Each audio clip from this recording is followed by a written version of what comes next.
Well, good morning from the hills above Sonoma Raceway as the California sunshine is starting to rise on the 2024 Velocity Invitational powered by Catalyst. I'm Kev Harris. I'm really pleased to say that once again standing alongside me are none other than Taylor Snyder and Johnny Green. And Taylor, Johnny, we are getting set for a great weekend, a great day, aren't we? We absolutely are. The cars are rolling in, the fans are rolling in, and what another incredible year to be out here listening and learning about the history of cars.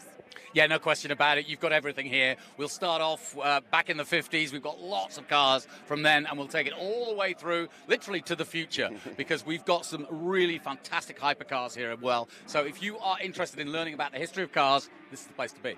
And Johnny, excitingly, you're going to be in the commentary position all weekend long. You've got a lot of experts from all the nine classes that run this weekend coming to join you. Some of the stories that come out of these cars and these classes, they're second to none, aren't they? I know, and that's what's so beautiful about it. I want as many people to come in and tell us their stories, because the passion they have for this sport and how they go about loving and caring for these beautiful cars. They are pieces of art. They are, some of them, unaffordable to most people in the world. And yet, here we are racing them. Even ex-world Formula One champions like Jenson Button racing a Fangio car. Yeah, I was just about to say, that Jaguar C-Type that he's brought out here, well, it's just something else, isn't it? But we're also celebrating 70 years of the Jaguar D-Type this year as well. Great classic collector edition set of cars on display in the middle of the concourse down there. Yeah, I don't think we Brits have a real understanding of the love of the Jaguar C and D-Type back in the day, back in the late 50s. And in fact, the first ever big race was won by Phil Hill in a Jaguar back in the day for the first time at Pebble Beach. So ever since then, Jaguar and that British connection between racing in America and the big bore cars from England have had a huge resonance. And Taylor, it's not just the cars that people are coming out for today, is it? There's a lot going on besides as well. Absolutely. We're going to see some cooking demo. Obviously, this is a luxury event, which, as you mentioned, happens a lot in Europe. We don't get it too much in America. We're going to show off some NASCAR stock cars. Yes. I don't think at NASCAR you're going to have some extraordinary chefs out here or some fabulous wine like we get in the Sip and Savor pavilion down there. So lots of enjoying here in the pits as well, apart from the action on the track. And then women in motorsports, one of my favorite features that we're going to be talking about this weekend. We've got Josie Rimmer, Michelle Abate, Pippa Mann. All of these women are here to kind of bring this full circle. It's not just about the men of motorsports anymore, right? It's all ages, and everybody can join in here. Yeah, absolutely. That's what motorsport is. Why it's brilliant, isn't it? It doesn't matter what, gender, race, color, creed, age you are. If you can get in the car and do the pedals and do the wheel, you can do it, and it's as simple as that. We got some big names here as well this weekend. Travis Pastrana is joining us. Scott Speed is here. Subaru have bought out the whole shooting match. That's going to be exciting. But, Johnny, you're going to be in the commentary position. The first group that you're going to be bringing us, Group 3 then, Formula Junior. Back in the day, if you wanted to get in a Formula One, you had to, show your mettle in this class. Yeah, these are the small cars, basically based on production cars, and they look like mini Formula One cars, and that's how they were designed, from Maseratis to Lotus and so on and so forth. But yeah, it was the beginning of junior formula, an affordable chance for young people to try to learn how to go Grand Prix racing. So that's the first group, Group 3. Well, without further ado, let's let you get to your commentary position. He's got a bit of a run. He's going to scoot down the hill and get over there under the grandstands, and it gives us a moment here up on the hill to take a look at what's coming up today, because it is a packed schedule, like we just said, Johnny, then starting with Group 3, those Formula Junior cars, but it doesn't stop there. Let's have a look then. So after that, we are going into Group 1. That's where you're going to see Jenson Button with his Jaguar C-Type. Dirtfish Rally School are here. They're incredible. We've got some Group B rally cars and doing some passenger rides out on the track as well, if you fancy it. Then we got Group 4, some sports and prototypes cars and production cars from 63 to 68. Then we're going to see that collector car edition from the Jaguar D-Type, that exhibition group. And then just before sort of almost lunchtime, Group 8, 95 to 26 Le Mans IMSA prototypes and GT cars. These things are huge. Then your pal Travis Pastrana is joining us, Taylor, and then we go from there through the afternoon. That's right. No lunch break. We're just eating rubber for lunch. Travis Pastrana's rubber from his cars. But after that, we'll head into Group 2, some 50s to 60s sports cars, and then heading into Group 5, going from the 60s into the 70s. And then we'll head into Group 6, 80s and on. This is what I'm ready for, some NASCAR stock cars out there. That was quite fun to hear on the track. We're going to take another look at some hypercars. Then heading into Group 7, 70s through 80s, IMSA cars. Those cars were quite fun out on track. Those drivers are quite serious when they hit it out there. Some more Pastrana, because you can never have too much. And then some pro driver exhibitions. So we're talking about McLaren. Some of our new IndyCar drivers are out there showing off some beautiful, beautiful cars. And then our last big group of the day is Group 9, those Trans Am. And we've seen Tony Kanaan hopefully jump behind the wheel of one of those Trans Am cars. A little more Dirtfish, and then another big time attack, which is quite fun, taking the track backwards to round it out.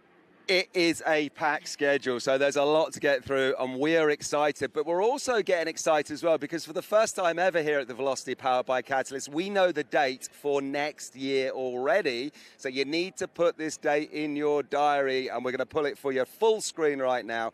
Here we go. We're looking at a week. We're going from November through to June. Now, what are we on? We're on June 4th, 5th, 6th, I think we're looking at. Sorry, 6th to the 8th of June. I forget. I'm getting a little bit excited, but 6th to the 8th of June then in 2020-25.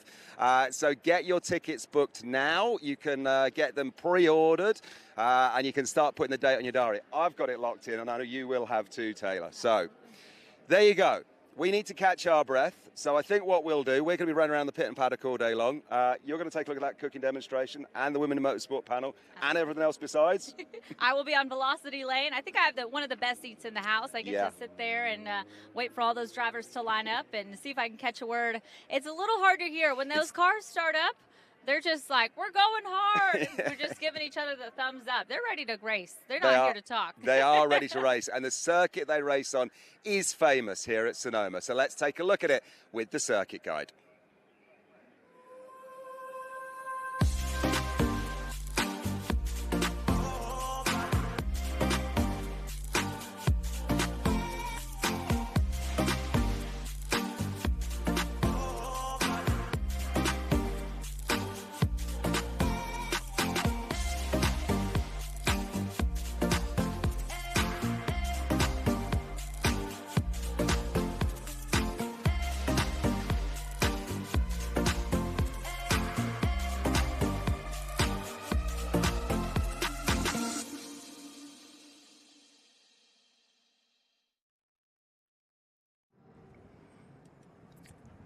Well, as you can see, the pace car is out, and we are ready for our first group action. And it comes from Group 3, and it is the Formula Junior. And joining me for this one is fellow Brit, Ollie Crosswaite. And Ollie, welcome to California. Welcome to Velocity. Is this your first time here? Yeah, it is. Thank you. Yeah, this is the first time at Velocity. I've been to California before, but not raced at Velocity. And have you done the other historics? Have you done Goodwood and so on? I've done Goodwood. Did Goodwood recently. That was a couple of weeks ago. I've raced out here at Laguna Seca before. Now, what do you race? This weekend I've been racing a Cooper Monaco. Nice. In Group 2. Oh, lovely. I like the way they've got the groups this time. I really feel like they've got it to a point where now we're really seeing, if you tune in from anywhere in the world, you're really going to see the history of American racing particularly. Yeah, no, the grid, I mean, is amazing because it's got such a spread. Yeah. And it's just like it was in the day. You've got like a pontoon Testarossa, which is unbelievably valuable, and you've also got the home-built specials. Yeah. And so it's exactly as it was in the day. Does it just, I'm sure it does, but does it amaze you when you see so many European cars, and this group is full of them, that have made their way over here to the States? And then, of course, obviously the Americans made their specials, but it really is an amazing collection we have over here in the States. Yeah, there's always been a lot of European cars over here, and they've always made their way because, you know, there weren't so many American builders of the time. That's right. Well, once again, it is the number 2 that is bounced out into the lead, and he did a great job yesterday. Of course, they all ran yesterday, so this is their second race. And looking forward to see if it's going to be a little bit closer, because he kind of ran away with it yesterday a little bit. Did our leader. And that, of course, Art Hebert in the number 2. And Art driving a MK5A Lola from 1963. There it is, in all silver. And he's got a lead, but not by much. How is the Sonoma circuit? It was very hot yesterday. It's a little bit cooler this morning, and these guys were looking forward to being out so early. Yeah, it was very hot. We actually went out with totally the wrong tyre pressures in my car, and I was losing about 6 seconds a lap on where I should have been with just 2 hot tyres. So we think now we know what we're going to be running today actually this afternoon. So I'm hoping we're going to get a better run, but it made it tricky. Tell me how you got into this. How did you get into being part of the classic scene? Well, we have a business back in the UK that makes parts for old racing cars. Okay. So my father started in the 60s when these cars were kind of current, and then lucrative business, I'll bet these days. It can be. It can be. I mean, motor racing is an easy way of losing money, though. Yeah. But we started quite a long time ago, and I took over the business 20 years ago. So we make engines and gearboxes. So we have a lot of parts actually out here this weekend. But I love racing. And when the opportunity came to come and drive out here, you can't say no, can you? Not really, no. And of course, 2 great events here on the West Coast. There's many others, but historic racing is growing from strength to strength. And I really, I'm buoyed by the fact that there's so many young people at an event like this. I was surprised last year to see so many young Californians just coming out for a trip for the day and looking at these cars, and maybe not understanding the history because they weren't part of it, but really kind of getting excited by it. Yeah, it takes a bit of understanding, and if you haven't seen it before, you don't necessarily get it. But with all the other things they've got going on here, they've got the drift cars, and a lot of young kids get really excited with all the supercars they have here. So I think that's a bit of a draw, get people in, looking, and then once they understand this, it's great. Now, the cars we're looking at the moment are from 1956 to 1961. So this was the sort of blossoming era for motor racing post-war, and obviously, if you like, the high flyers, the wealthy racing drivers, sometimes ex-pilots from World War II, were the sort of well-known people. But then there was a realization that, they needed to fill these Grand Prix cars, and they needed to teach people how to drive these single-seaters. And so, in 1958, it was Count Johnny Lurani who got the CSI, that is the precursor to the FIA, in 1958, to sign off on this formula. And the idea was to create mini cars, production-based, small bore, and more importantly, affordable cars that could teach you the rudiments of racing single-seaters.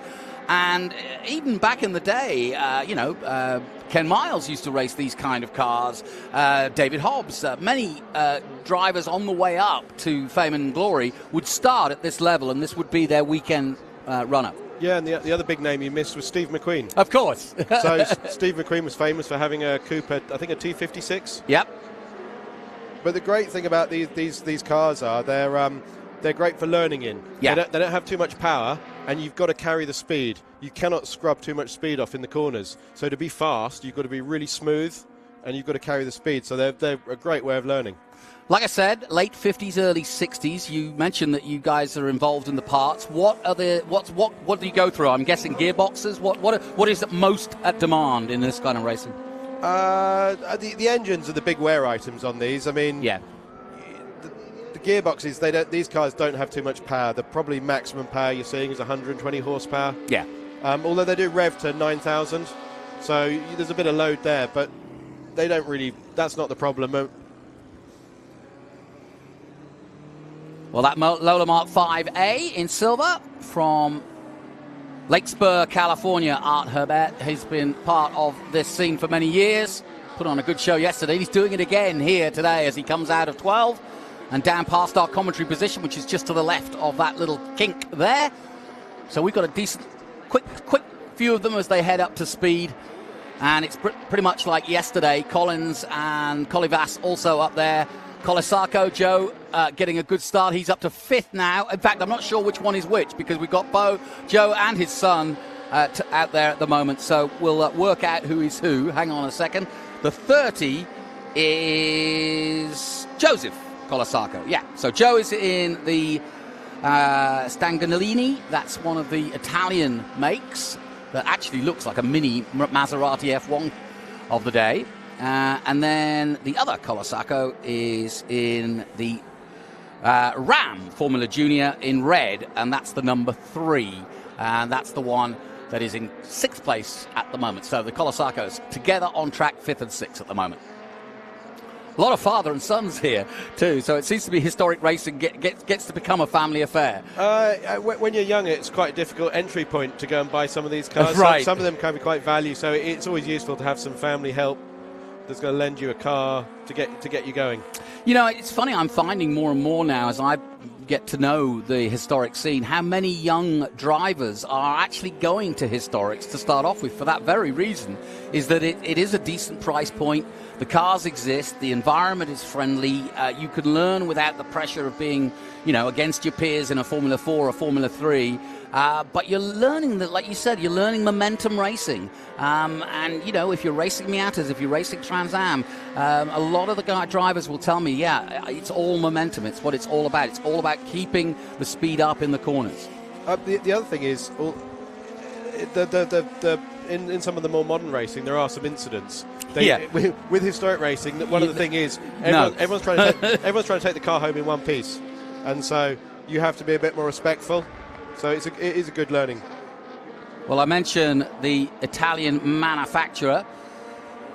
The first people were the Italians to get involved in building one of these cars, and they are the Stanglini from Italy, Delfino from 1962, and the one we just saw a moment ago was a car that Walt Hankson drove for Briggs Cunningham back in 1962 in Formula Junior at Daytona. So it took off quickly, did Formula Junior, from its early beginnings, and it really pretty much progressed right across Europe, right across the USA and around the world very quickly. And of course, post that, Formula Ford, and it continues, Formula First, you name it, Formula V, all of these junior formulas were all very much of a similar nature.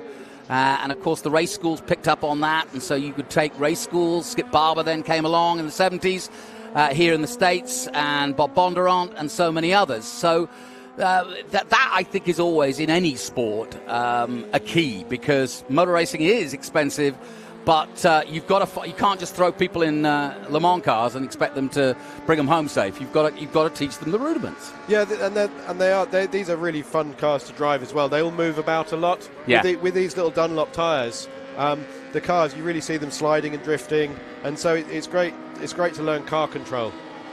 Have you driven any of these? Yeah, I used to have a Formula Junior, so I raced one a little bit. My car wasn't that friendly, so I did sell it after a while. What was it? I had a Gemini Mark IV. Okay. And it now lives in California.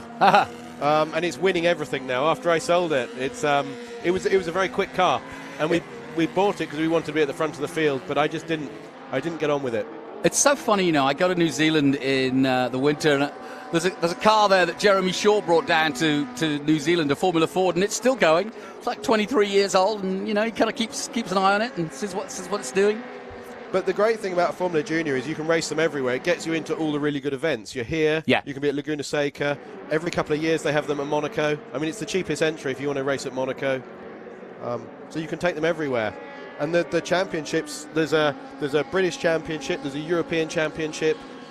2 years ago, they raced all around the world. So they went from Europe down to Australia to New Zealand. They did South Africa, and they came back. And they came back via North America. Fantastic. So you can if you have one of these, you can put it on a boat, stick it in an airplane, and take it somewhere and go and race it. Yeah, and I know what you mean. I've done a few laps in a Formula Ford. I've also tried out a Formula First. Of all people, Liam Lawson, who makes his proper debut in Formula One, but drove to his first Formula First championship. And like you say, they move around a lot, but they give you a sense of ease. That's what I'm saying.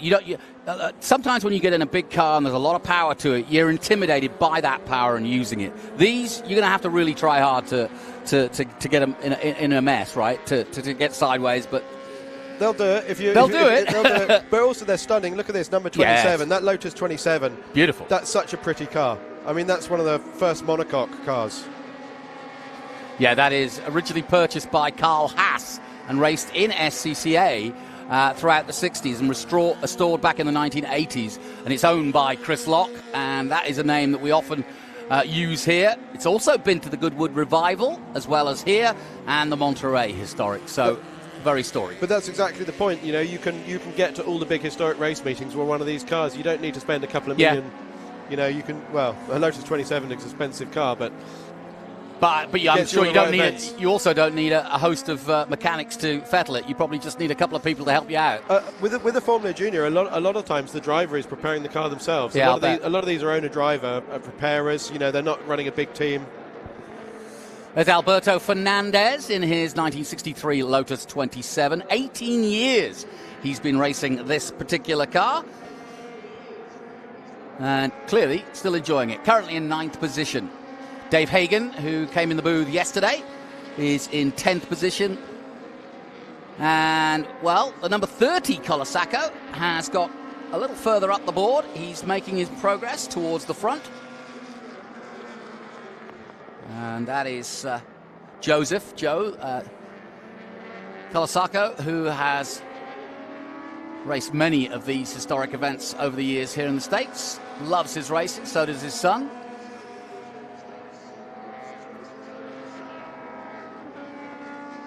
Repaved not that long ago. I guess, is there any tricky parts of the circuit in terms of, you know, that you're worried about grip or? The big problem with this circuit is the elevation change and the fact you're going over brow of the hill, and when you haven't been here before, you're like, am I at the right place? Well, you know you're kind of in the right place, but the braking as late as you need to brake takes a bit of building up to. You know, we had a good lecture from at the beginning of the weekend of, like, you know, not going off and not bidding it, not hitting anyone. So that you've got that in the back of your mind. Yeah, of course. But you know, I knew I was braking 50 yards too early. But it takes a while with coming over a flat out over a blind crest. But you've got to leave it later. And it's tricky because a lot of the time when you do an historic race, you're really sometimes not really sure who you're up against. I mean, you know, Jenson Button was lapping the field yesterday, and as he should. But, you know, everybody's got to keep their eyes and ears about what they're doing because everybody's in their own race. I was quite chuffed to out-qualify him, though, in my race. Oh, there you go. I did go up and so that's a good one for the bar, isn't it? I did go and talk to him afterwards, and I did point out that I was 2 places further up the grid than him. And then he came up with an excuse about how the brakes weren't working and stuff. So he's a racing driver at the end of the day. I love the fact that even a World Championship's got driver excuses. I know it, absolutely. Racing drivers, one and all, absolutely. But he was in a very valuable Ferrari Testarossa, and I think you've got to give that car quite a lot of respect. Yeah, I think the two things I heard about that is, A, he doesn't own it, and B, it didn't have a roll cage, so he was being a little bit more... Or seatbelts. Or seatbelts. Yeah. Here's a factory-backed Lotus coming at us. That's the green number 9, Lotus 22 from 1962. That's Dave Hagan, currently in 10th position. I mentioned him earlier. That's a very pretty car, isn't it? Yeah, I like that mint little colour. It looks like the BRP colours. BRP painted all their cars that colour in period. Now, we've got some interest.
a little closer to him than yesterday. 3 seconds the gap between the leader, and he's now getting into traffic as we come down to the end of this race. But it's going to be Art Herbert who's going to do the business by the looks of things. At the top of the hill now, making his way down through the right-hander. And we'll now start. There is the checkered flag, so it is going to be a win for Art. But a good way to start the day. Do you want to be out there? I bet you are. What time is your session? I'm out at 12:20, I believe. So brilliant. Group 2. Well, feel free to come back and join us and tell us about your exploits once you've had a go. Thank you. Because it's always interesting. I try to get as many people in as I can because the event is about you guys. It's about the cars and it's about you guys. It's not about what we want to talk about. We want to talk about what your experience has been like and what Velocity has held for you. There's the drag strip there and the famous grandstand. This, of course, Sears Point, so it goes back to the late 60s. And the race winner from 1963, a Lola Mark 5A, Art Herbert, in the number 2, takes the win. Well, my thanks to Ollie Crossweight for coming in. I'll let you go and get organised for your day ahead. Best of luck. Go steady. Great, thank you. Thanks for having me. No, not at all. You're welcome. We'll see you later. Thank you. All right, that concludes our coverage of the Formula Juniors, which all began back in 1958. And how about this? 2024 and a full field going strong here. It doesn't get much better than that. And a great way to start the day to show you the beginnings. And just a confirmation then of the results. Once again, Art Herbert in first place, Kyle Collins taking second. Nicholas Colavas had a good race yesterday in his 61 Lotus. He took third. Joseph Colasaco fourth. Homke Robert in fifth. Then Dominic Colasaco, the younger, the son of Joe. Then Chris Locke, Alberto Fernandez Jr., Dave Hagen, Alberto Fernandez Sr. So both Fernandez Jr. and Sr. as well. So 2 father and son teams in the top 10. I love that. Anyway, we'll take a short break. We'll be back with more from Velocity Invitational after this. Thank you, sir.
Welcome back to Sonoma Raceway here in California, and the drifting boys, it looks as though, are getting ready to go out because I can see a bit of smoke in the air, and that usually means they are. Coming up is our time attack, and on the subject of that, we thought we'd get up and close and personal, and we sent Kev Harris out to meet Robert Robels.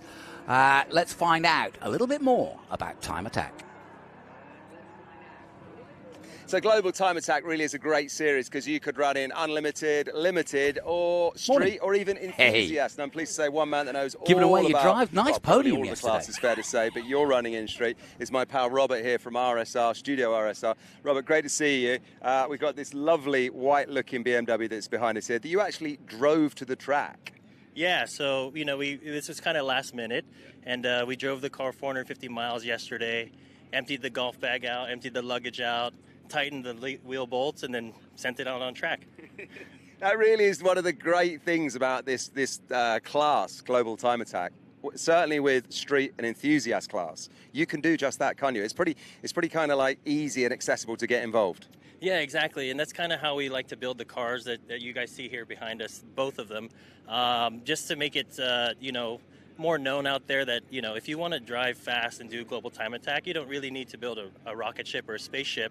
So as long as you do the right things to the car, you don't have to do much to it, and just go out there and have a great time. And that's what it's all about, isn't it? Going out there and having a great time. But chatting to, I think it was Gabe earlier, who's running in the Limited in his GT3 RS. For him, it was the idea that this class is all about, or this series is all about just high top speed. People building really fast cars, just trying to get that highest top speed. Is that what appealed to you as opposed to, say, wheel-to-wheel, side-by-side racing? With wheel-to-wheel, yes, there is that aspect. You're not just racing yourself, you're racing other people out there, which is has its own benefits and fun factor too. But with time attack, that's the key thing, is you're racing yourself. So whatever your goal is and what you want to build your car for, doesn't really matter if you're placing something with this other guy, but as long as you're improving, that's the fun part. Yeah. So just pushing yourself to that other level. Yeah, that's fantastic. And for you, it started out, as I understand, it's become your business as well. Your interest in cars became your business. And this is a series where you can just make things happen for you if you want to. Correct, yeah, and I mean, that's why we love this sport, It's very grassroots, and being in LA helps a lot too. So, yeah, we get to introduce a lot of the guys who are interested in cars but haven't really known anything about taking it to the track. We try to show them, like, hey, it's very easy to make it out there. Yeah. And that Studio RSR, that's like your company. You can supply people with the parts to make the changes and bolt them on and turn their BMW M3 into a race-ready BMW M3. Correct. Yeah. So, yeah, we're in LA, and if anyone has any questions, obviously, give us a shout. But yeah, very easy to do. Very easy to do. But one thing that isn't very easy to do, I'm sure, is to get fast lap times around Sonoma. How are you getting on? How have you slotted into this racetrack this weekend? So like I said earlier, it was last minute, and we weren't sure if we'd have time. But when they said it's Sonoma, there was no questions. This is our favorite track in California. So, yeah, it's very tricky, Sector 1, Turn 1 and 2. But that's what makes it fun here, especially going down the carousel. Oh, I can well imagine. And a great weekend as well. Some big-name drivers here. We've got Jenson Button just over there, Ramon Grosjean. Scott Speed is here, and Scott Speed is in that Subaru that's running in your class. I know, it's amazing to be out on track with these guys, especially we got Ryan Turk and the Judd V10 too. Very rarely will I say, hey, I'm going to let a car pass, but that car I'll let pass just because I want to hear it blow by me, so. Yeah, I mean, the car that Scott Speed's running in, that Subaru, it's quite something else. And I said to Gabe about that, what's it like? He said, well, I haven't really seen it. It's never near me on track. It just goes and it's gone. Yeah, so we've got some footage from the M2 here, and Scott passed Gary coming around the hairpin, and I looked at the video. I was like, Gary, are you full throttle? And he's like, yeah, I'm pinned to the floor. And Scott's car was just like a rocket ship. It was gone. It literally looked like I had to ask Gary if he was even on the gas. But you're all having a great time. Yeah, it's amazing out here. It's so cool seeing so many different kind of cars, and then even cooler that we get to drive with some of them. It's incredible. Rob, thanks for talking to us. Very best of luck. Thank you. Just remind me again, what number's on the side of your car? 74. There you go. Car number 74 in the Global Time Attack series. Have a look out for it, because he's going to be, you're going to be doing great things, aren't you, Rob? Who knows? Might be top of the timing sheets. Let's see.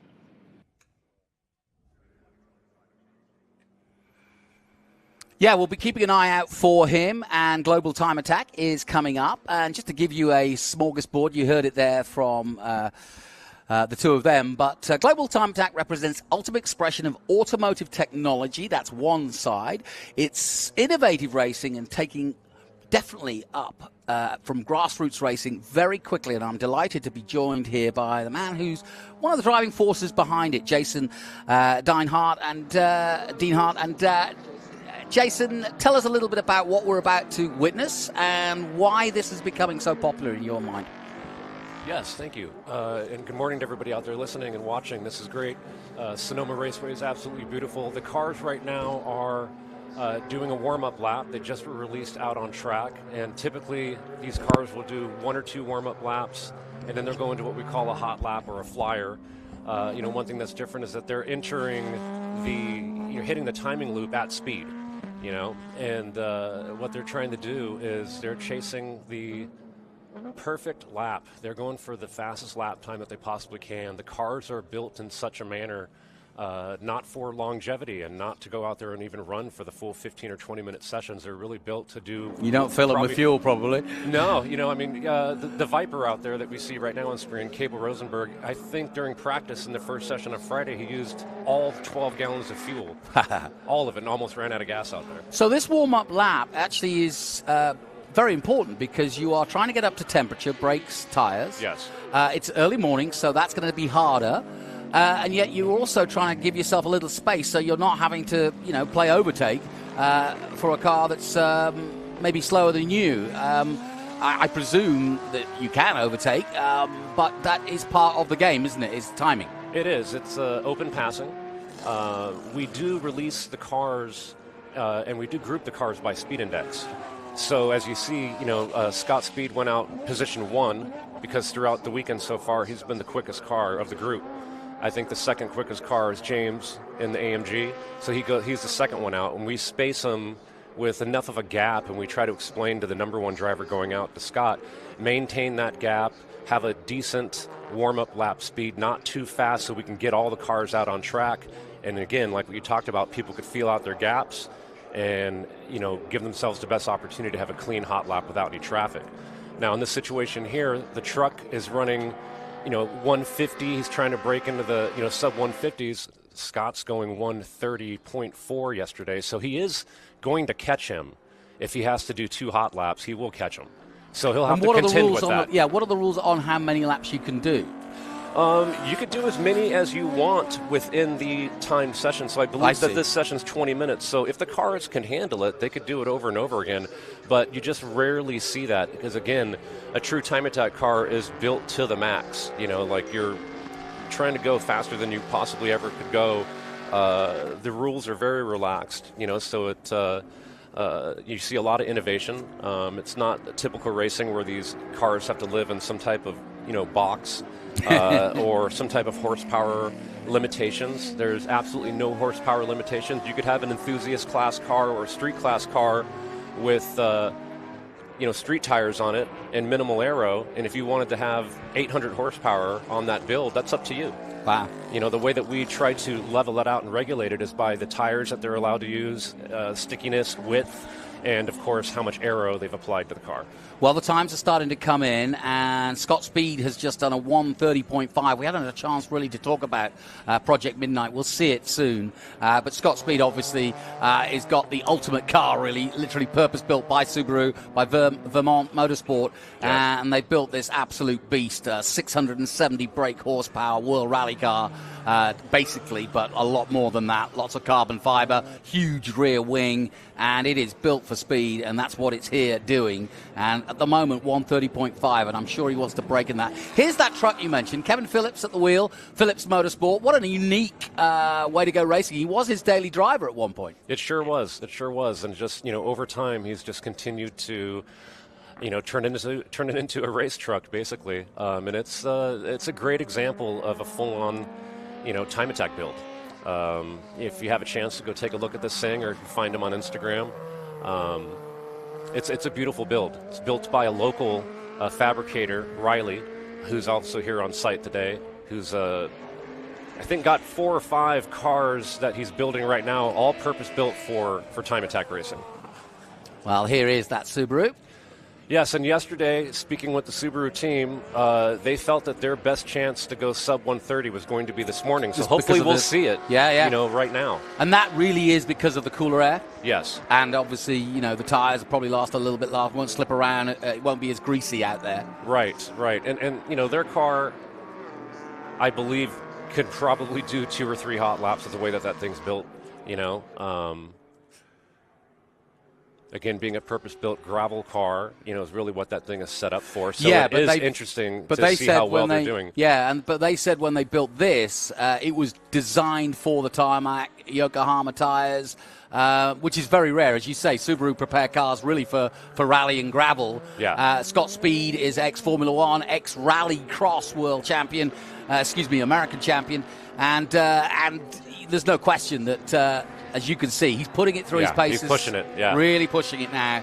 And if he's going to get under 130, He's going to have to do it in the next couple of laps or so. James Kirkham is not far behind in the Mercedes. He's in second place. He did a 1:36.7. Now, let's see what Scott comes up with here. He's into 11. God, he's almost going through third gear as he exits there. Yeah. Fantastic. Right, let's have a look at the times as he crosses the line again. Oh, a 29.856. He's done it. Love it. Love to see it. That is great. That's what they wanted to do. That's the essence of this, isn't it? Yes. This is great. So Subaru can pack up tonight going, right, that's what your game done. And is that, if you like, part of the game is you set a goal and say, right, I think, given the circumstances, given what we've noticed in testing, given how we've prepared, we can try and go for this time. And so that makes it also a competition against yourself as well. It definitely does. You know, it sounds funny, but sometimes when I try to explain this to someone that really doesn't even know that much about motorsports, I'll compare it to golf, if that makes any sense to you. You know, you're out there competing against other people, but you're also competing against yourself in the course with your equipment. So, yeah, you know. Yeah, the day I stopped competing against everybody else and just wanted to get one really great shot that made me feel like Justin Rose, then that was a different day. Here's Robert Robles in that Studio RSR, nice BMW. Now, what class is that? That's a street class car, yeah. Yeah, so again, we just were looking at the Subaru, much bigger wing. It had a rear diffuser. This does not.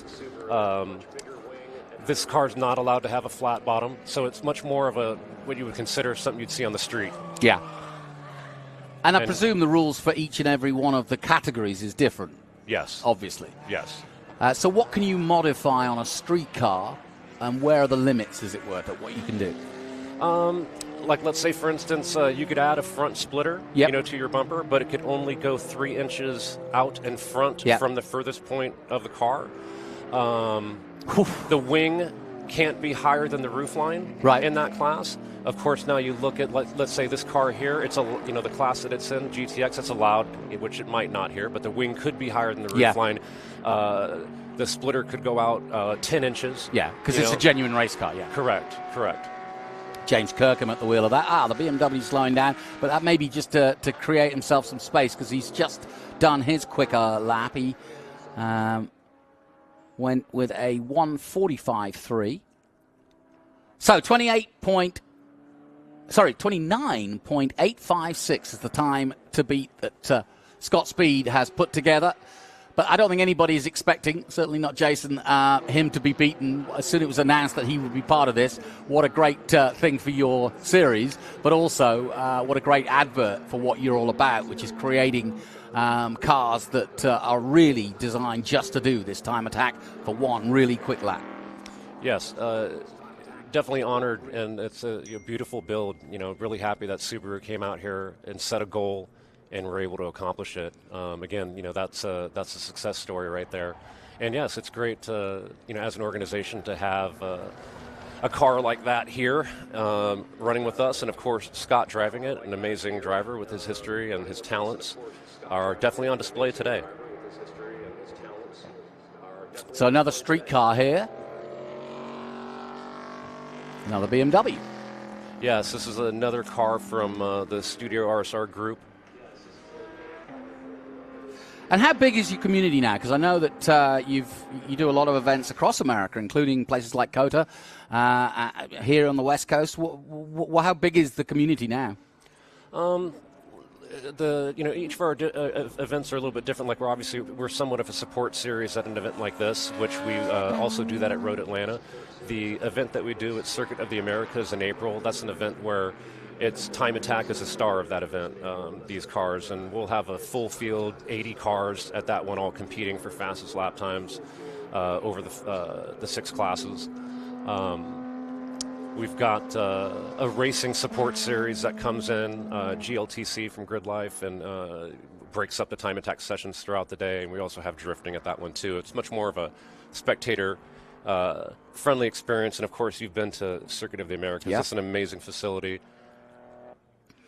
Yeah, and I love the fact that Velocity are including this. You just met Jeffrey O'Neill, of course, who runs the event. And, yeah, I think I like his style, which is Yeah, they're very prim and proper about the cars that come for historic, but there's room for hypercars, there's room for a time attack, and give something people, like you say, different to talk about and to get involved in. And I'm sure there's probably some casual watchers today going, maybe this is my way into motorsport. Yes, that's what this is all about, and it's great. And you could just see it on the fans' faces just walking around in the paddock that there's so many awesome cars and things to see and to look at and get close to. It's definitely a special weekend. I really like what they've put together here. I was in the media center on Friday, and one of the photographers was giddy, quite literally, about all the cars out there, and he was going, this one, and he was telling me, the Mercedes is probably going to be the closest to this one, and I saw him in Monterey, and I did, not in Monterey, the last event that he did, and yeah, it was great. So there is a genuine enthusiasm that is growing quickly for this sport.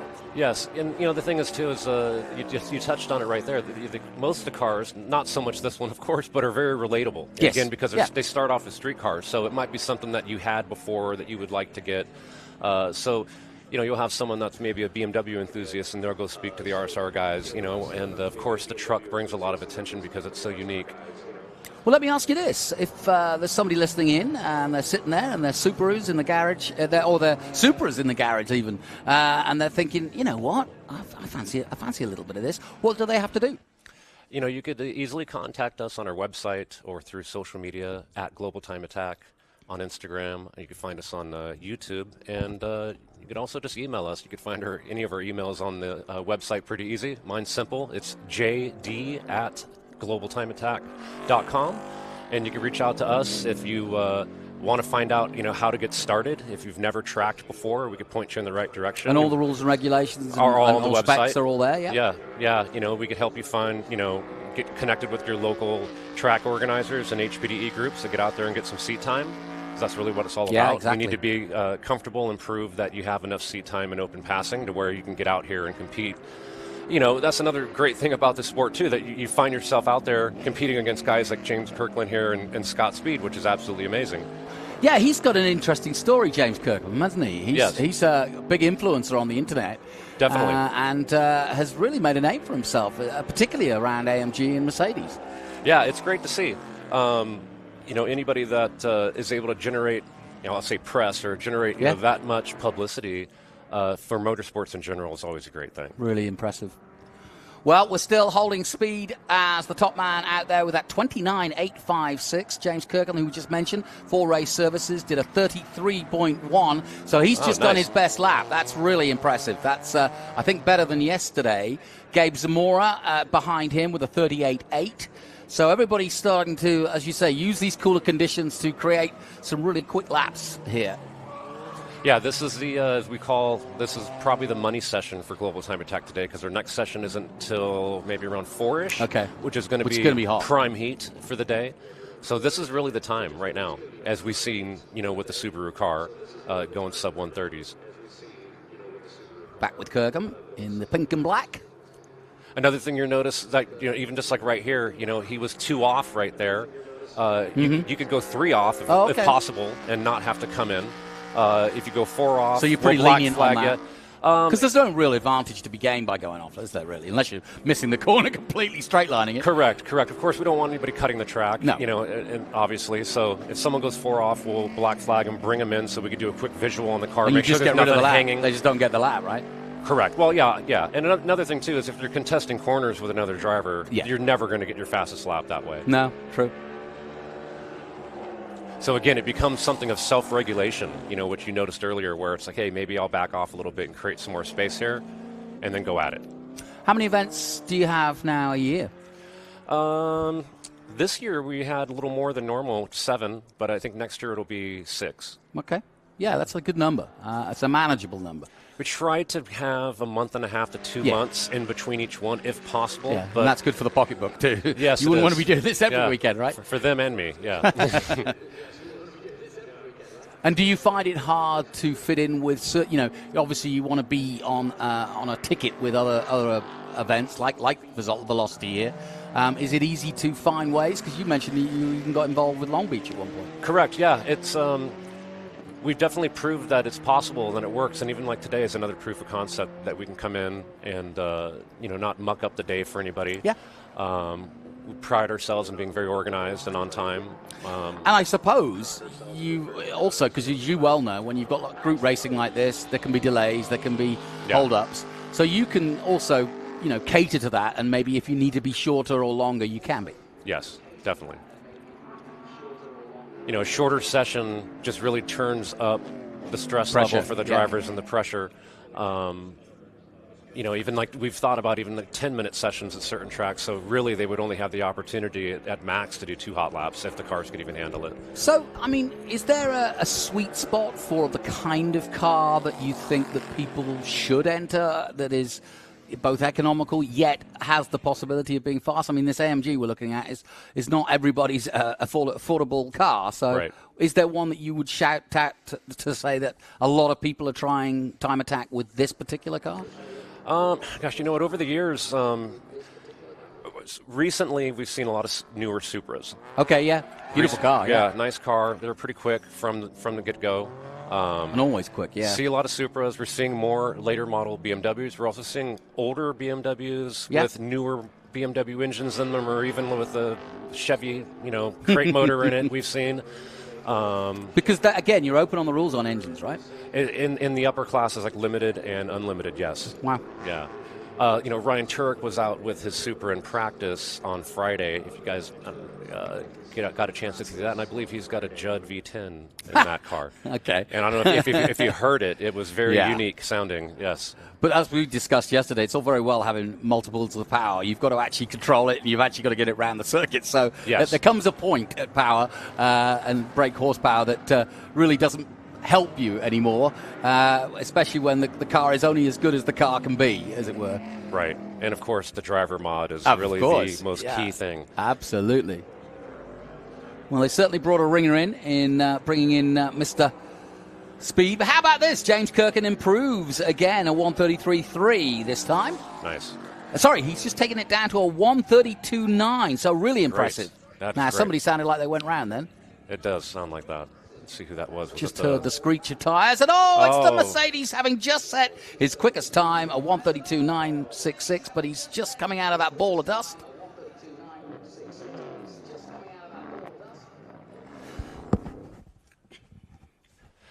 Now, this is something that you see pretty often in our time attacks because, they're out there driving 10-10s. Yeah. And, you will go off sometimes. It's kind of a nature of the sport. We haven't seen it as much during our sessions this weekend because we really stressed that we thought it was great for everybody to be out there as much as possible to show these cars and show what they do. But at the same time, I'm contradicting myself, and it's but go as fast as you can. Yeah, go as fast as you can. Yeah. But he's back out, and he's okay. Just a little bit of a off-track excursion. And as you can see, no harm to the beautiful number 11. And, it's the old story. You just do your fastest lap and then push a little bit more, trying to get some extra out of it, and it's just not there.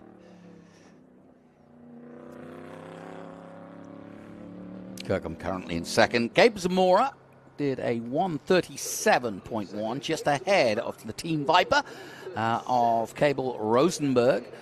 And then the elite performance car of Gary Wong, Phillip Motorsports, Kevin Phillips in the truck. And then Robert Robles in the Studio RSR. 2 cars from there. Gary Peterson the other.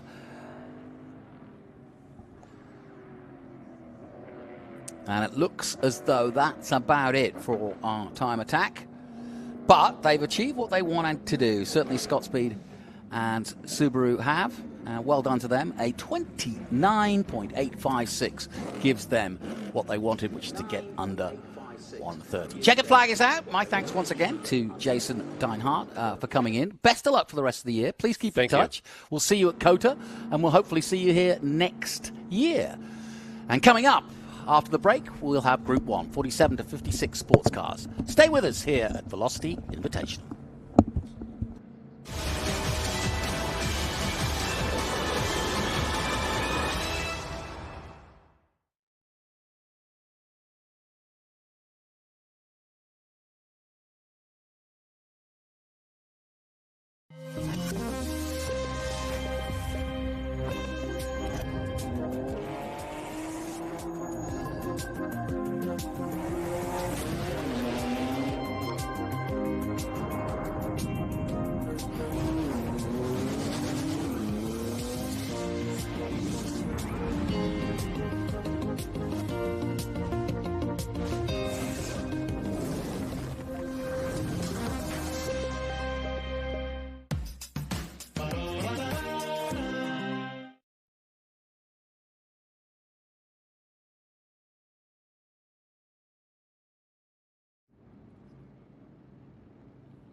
Welcome back to Sonoma Raceway here in the heart of California. We're just above San Francisco and about an hour from the city by the bay. And Vallejo just across the estuary here. And Sears Point, as it was originally named back in 1968. Beautiful venue. Coming up, Group 1. And one of the members of Group 1 is Robert Manson. And he caught up with Kev Harris earlier today. Well, one of the great things about coming out to the west coast of America and doing car shows, as I've been doing now for a few years, is you get to catch up with a few old friends and faces. And I'm gonna put Rob Mason in that category right now because, Robert, we've chatted old cars a few times now in the California sunshine, but one car that we haven't spoken about before is this one, because you only picked up a few days ago, running in Group 1. That's correct. This is the 1950 Johnny von Neumann MG Special. Was built in Los Angeles. John von Neumann basically stripped an MGTD to its bare bones and then turned it over to Emil Diet, who was the go-to aluminum fabricator in the day. Built Indianapolis Roadsters and all sorts of wonderful stuff. Emil Diet took that MG and basically threw everything away and built it back up, lowering the body over the chassis, building the fenders, building the valences, building the firewall.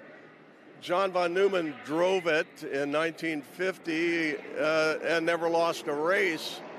There is a plaque on the dashboard with all the races he won with it. In November of 1950, he brought it up to the Pebble Beach Road Races and promptly won the very first under 1500cc race for sports cars. This car then went on well into the early 50s, but 1950 was its heyday. 1951, it came back to Pebble Beach in May and was promptly beaten by the Barlow Simca Special. Johnny von Neumann said, I'm not going anywhere with this thing, and sold it and bought one of the very early Porsches to come into the country, raced that, and of course we know the history of Johnny von Neumann. He convinced the Porsche Volkswagen factory to give him the importing rights for Volkswagen Beetles and for Porsches, and he became a billionaire as a result. Getting beat in this car by the Barlow Simca changed the history of Johnny von Neumann and probably created the Volkswagen storm that took over the country. Be that as it may, it's a great race car. It is a survivor. It has been beautifully kept, and I've had a lot of fun with it the last couple of days up here, and it is very fast. I mean, power to weight ratio on this thing must be huge because it's very small, there's not much to it. But the class you're running in then, Group 1, 1947 to 1956, I think. This was an interesting time in road racing, post-World War II. So development of cars perhaps stopped a little through that war period, and they were kind of picking it up again post-war? That's right. And of course you have in California the overlap with the hot rod craze and the development of speed equipment manufacturers. At that point, there were guys working out of their garages, but that became an industry. That overlap provided the skill sets, the specialized workers, aluminum fabricators, engine builders, to take those production British sports cars, the first ones we saw after World War II, and of course with the MGs, they really, once you drove them on the racetrack, you decided you were going to modify them. And they were very quickly modified. This one was modified more than anybody and probably has the record of more wins as an MGTD of all of them. Well, as cars that have provenance go, this is right up there, but also as well, running in Group 1 this week, and excitingly, Jenson Button is here with his Jaguar C-Type. That car holds provenance because it's got Fangio as the first name on the pink slips of ownership. What a great car and what a driver to have at the Velocity. Absolutely. We love having them with us, and of course, we don't see much of him. He's a number of seconds faster than any of us, and including our bigger engine cars. That said, wonderful. We have C-types that run with us regularly.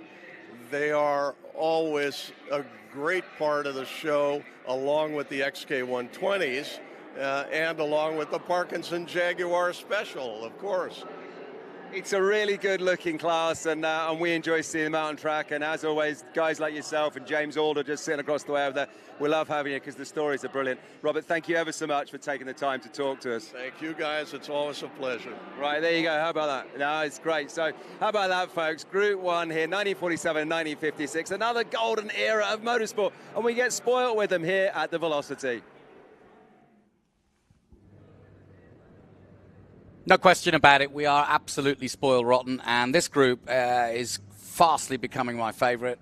It really does epitomize everything. And that car that you just saw there, can you believe it? That won the first in its class ever Pebble Beach race in 1950.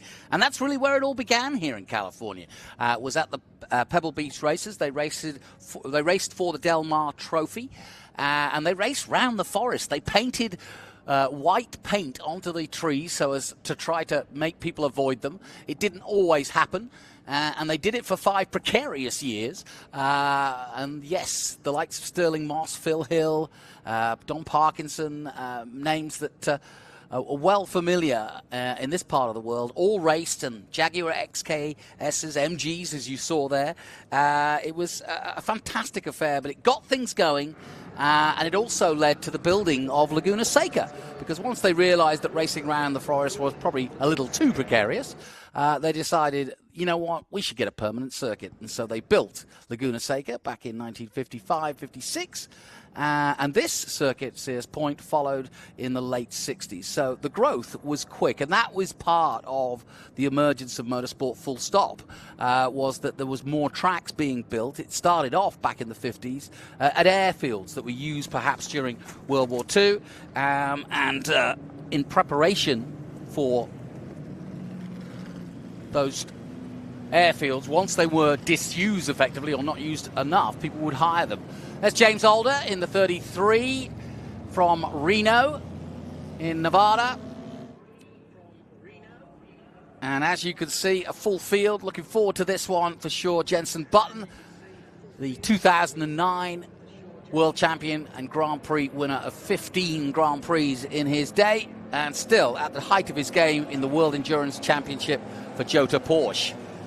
But straight away, it's John Budebaum who goes into the lead ahead of Marcus Bicknell and Nick Price. Lars Mopstead in there as well. James Alder I mentioned. And several Jaguar C and D types. The C standing for competition, but that then led to the D type and then the E type, and as they say, the rest is history. I was surprised to hear and discuss yesterday how small a window that Jaguar raced in the late 50s, early 60s, and really pretty much pulled out of factory racing and developing race cars in the late 60s. They just felt that they'd done enough to market them. They definitely wanted to come into the American market. The American market was, brimming with interest on the foreign cars. And like I said, when the likes of people like Sterling Moss would come over and race them, it just added to the cachet of the event. As we take a look at the Streets Manning Special of Marcus Bicknell from Chalfont St. Giles in Great Britain. And that is a classic American car.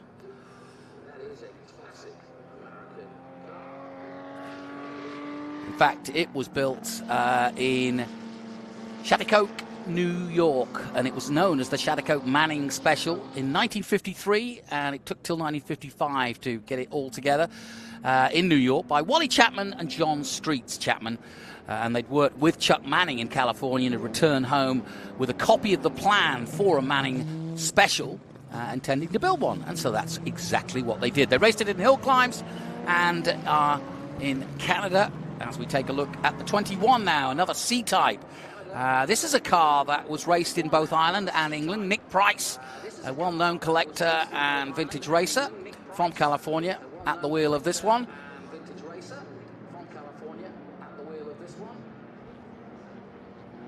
And a beautiful example. And I love about these groups is that you can go into the paddock once these guys come back in and have a really good nose around. Yeah, Nick Price has owned this car now for 5 years, and it was also owned, so it's had a really quite star-studded history of owners.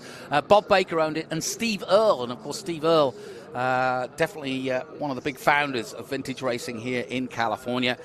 And it was he that put the reunion together in the first place back in the 70s, and he's still his presence, if you like, in what he achieved in his time is still felt today in historic racing.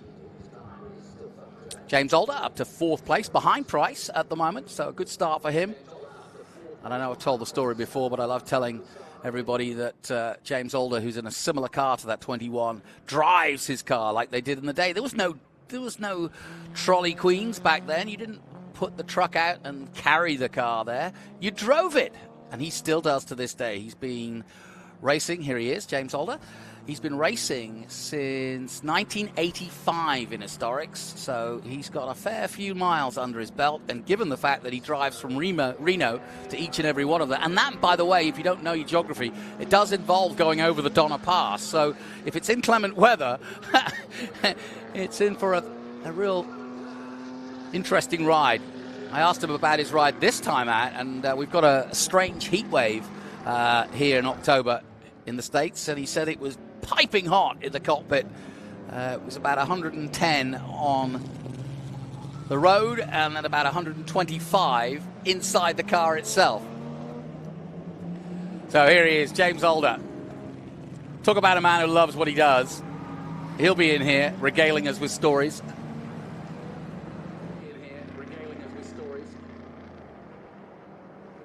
Haven't seen too much of Jensen yet. I think he might be taking his time.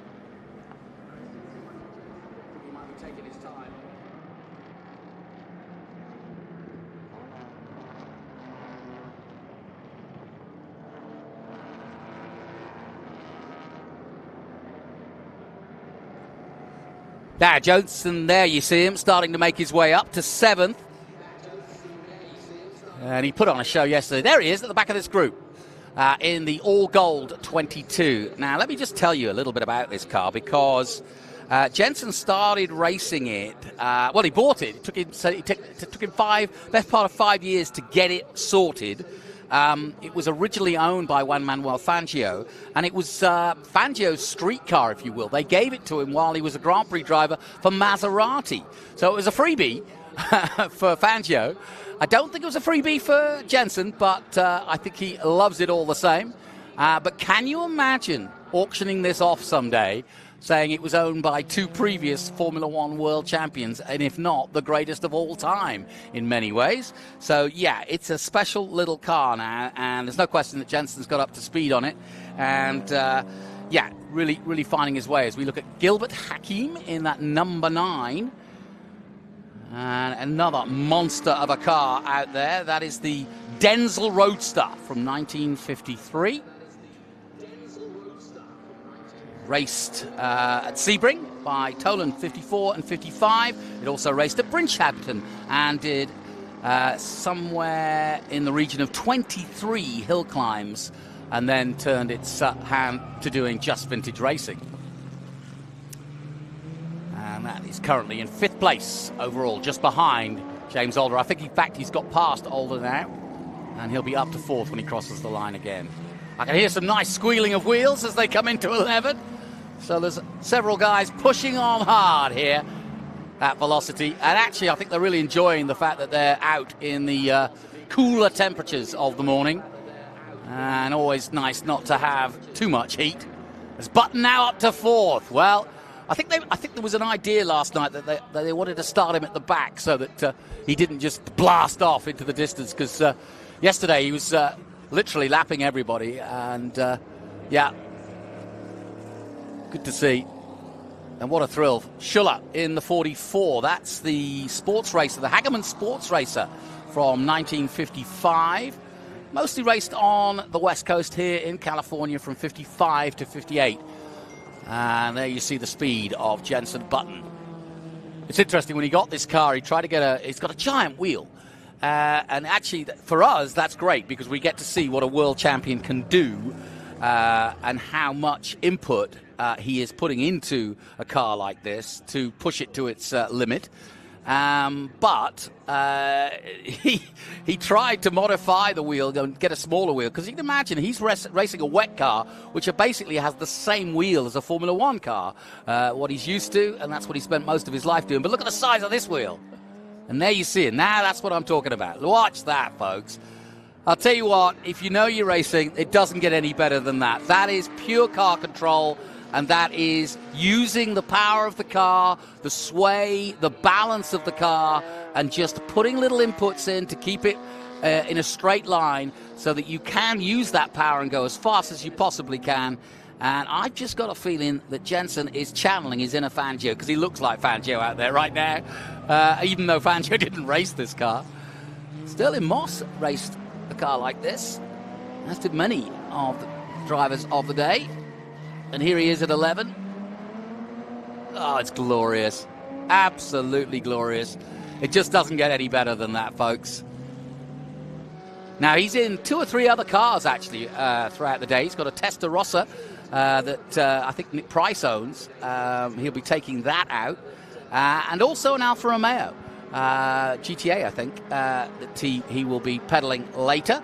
And so he's having a busy day, is our Jenson. But he's really embracing the whole historic scene. Currently, of course, part of the World Endurance Championship with the Jota Porsche team. To much effect, they've had a win and several podiums. And so his first run at the World Championship in Endurance going well, taking in Le Mans and COTA, Fiji, you name it. And they've still got one more round to go later in November. So big year for Jenson Button, but I think he's finding a new home, both in historics and in the World Endurance Championship, and that just gives you enough time that it isn't anywhere near the Formula One schedule.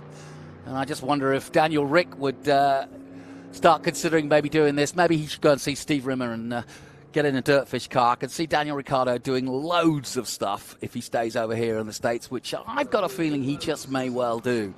Some people think he might go to NASCAR. Some people think maybe Indy. I'm not so sure, but either way. Here's your battle for the lead, and it's been that way throughout. Bicknell and Budebom.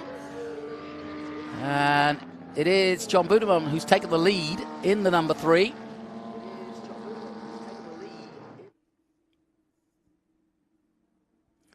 And this was built, this Parkinson Special Jaguar that he is driving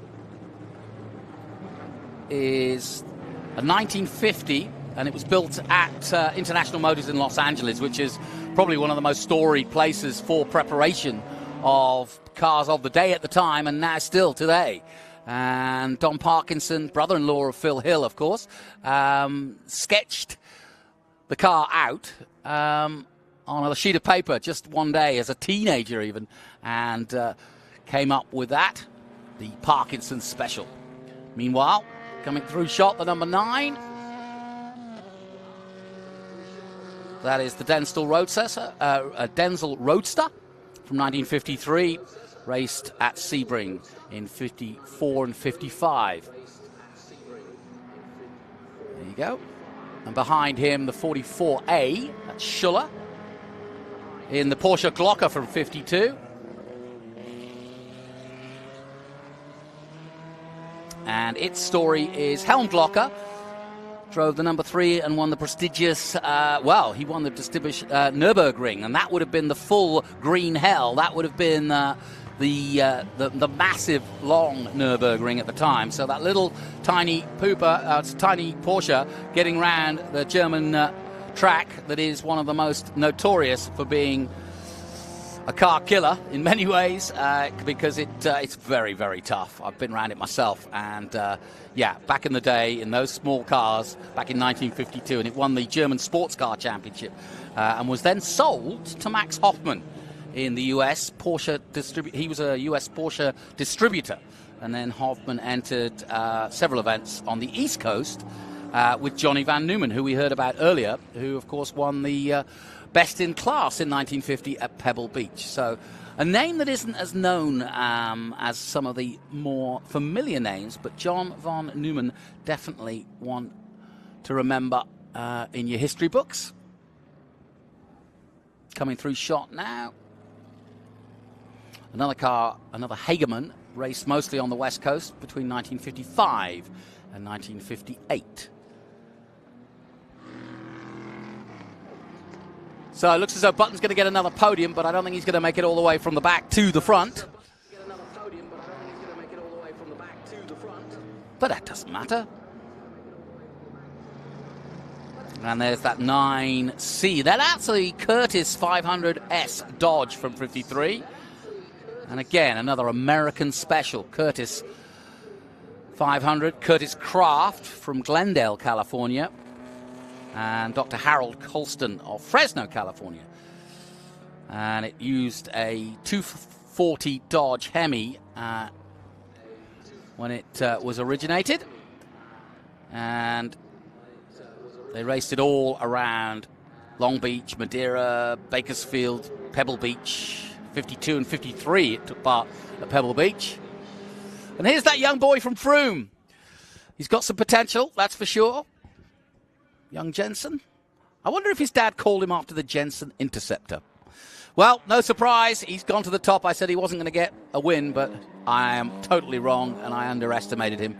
It does seem a long way away. When I first met Jensen at the Macau Grand Prix back in the day when he was just a Formula 3 guy, and he just signed for Williams. I think he was 21 at the time, and everybody said as he came to Macau, he won all 4 races, both at Macau, 2 at Macau, 2 in Korea, and won all the prize money, and was signed by Williams and already had the contract in his back pocket when he arrived in Asia, and the rest, as they say, is history. It's been a fantastic career for Jensen. He is a true gentleman, the epitome. And as I said earlier in the weekend, there is some symmetry, some poetry and history that the fact that Phil Hill won the first ever Pebble Beach race and went on to become a Formula One world champion. And here we are, 2024, and a returning F1 champion returns to race a Jaguar, very similar to Phil Hill's. And so in many ways, a full story complete. We've got the likes of Roman Grosjean here. I'm very excited. The next session coming up, we've got some real big rally stars too coming in, and more importantly, rally stars cars from the past, Group B.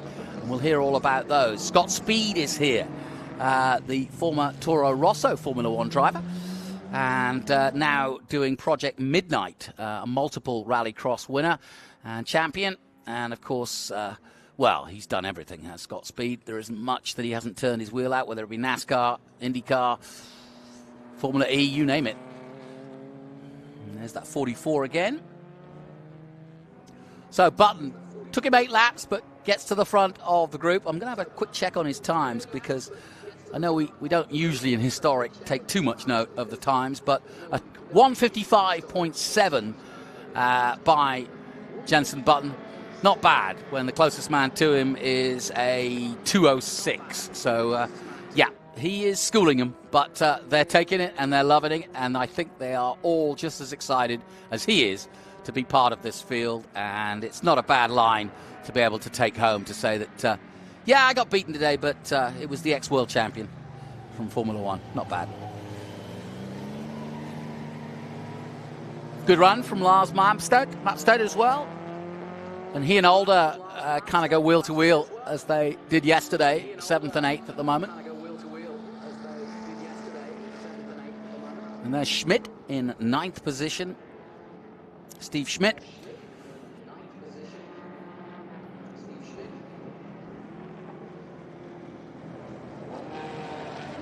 And that's 53 Denzel, as we mentioned.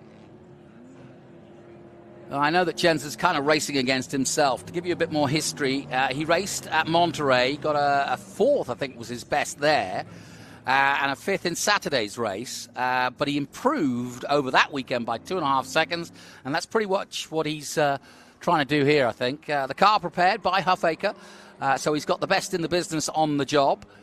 And like I said, he'll be running 3 cars, but this one he owns. And it was also, after Fangio's use of it, he sold it to a driver. Well, he took it back to Buenos Aires, back to Argentina, his home, and sold it. And in the mid-50s, it did run in Buenos Aires and did various races there before coming back to Europe. And I'm not quite sure of the details of how Jensen got his hands on it, but I do remember an interview where he said that it took him 5 years to kind of finally get delivery of it. And, of course, Jensen now living in the Agora Hills in California, so it's not a surprise to see him at an event like this.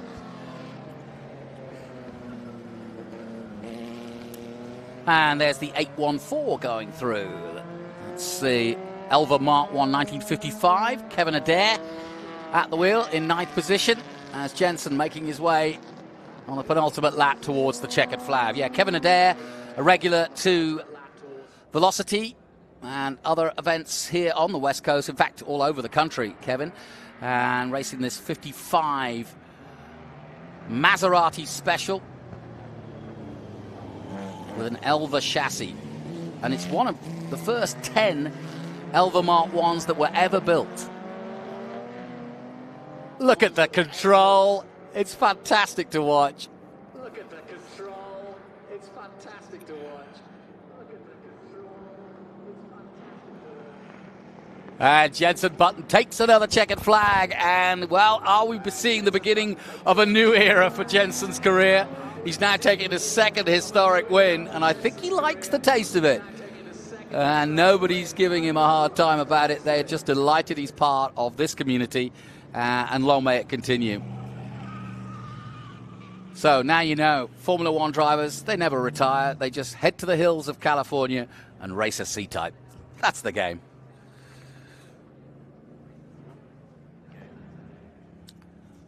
And just a confirmation that it was John Buderbaum taking 2nd place and Marcus Bicknell in 3rd.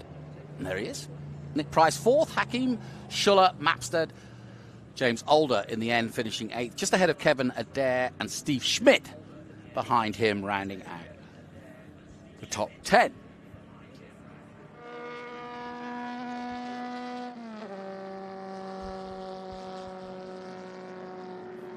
So well done to Jensen. He's certainly getting a workout.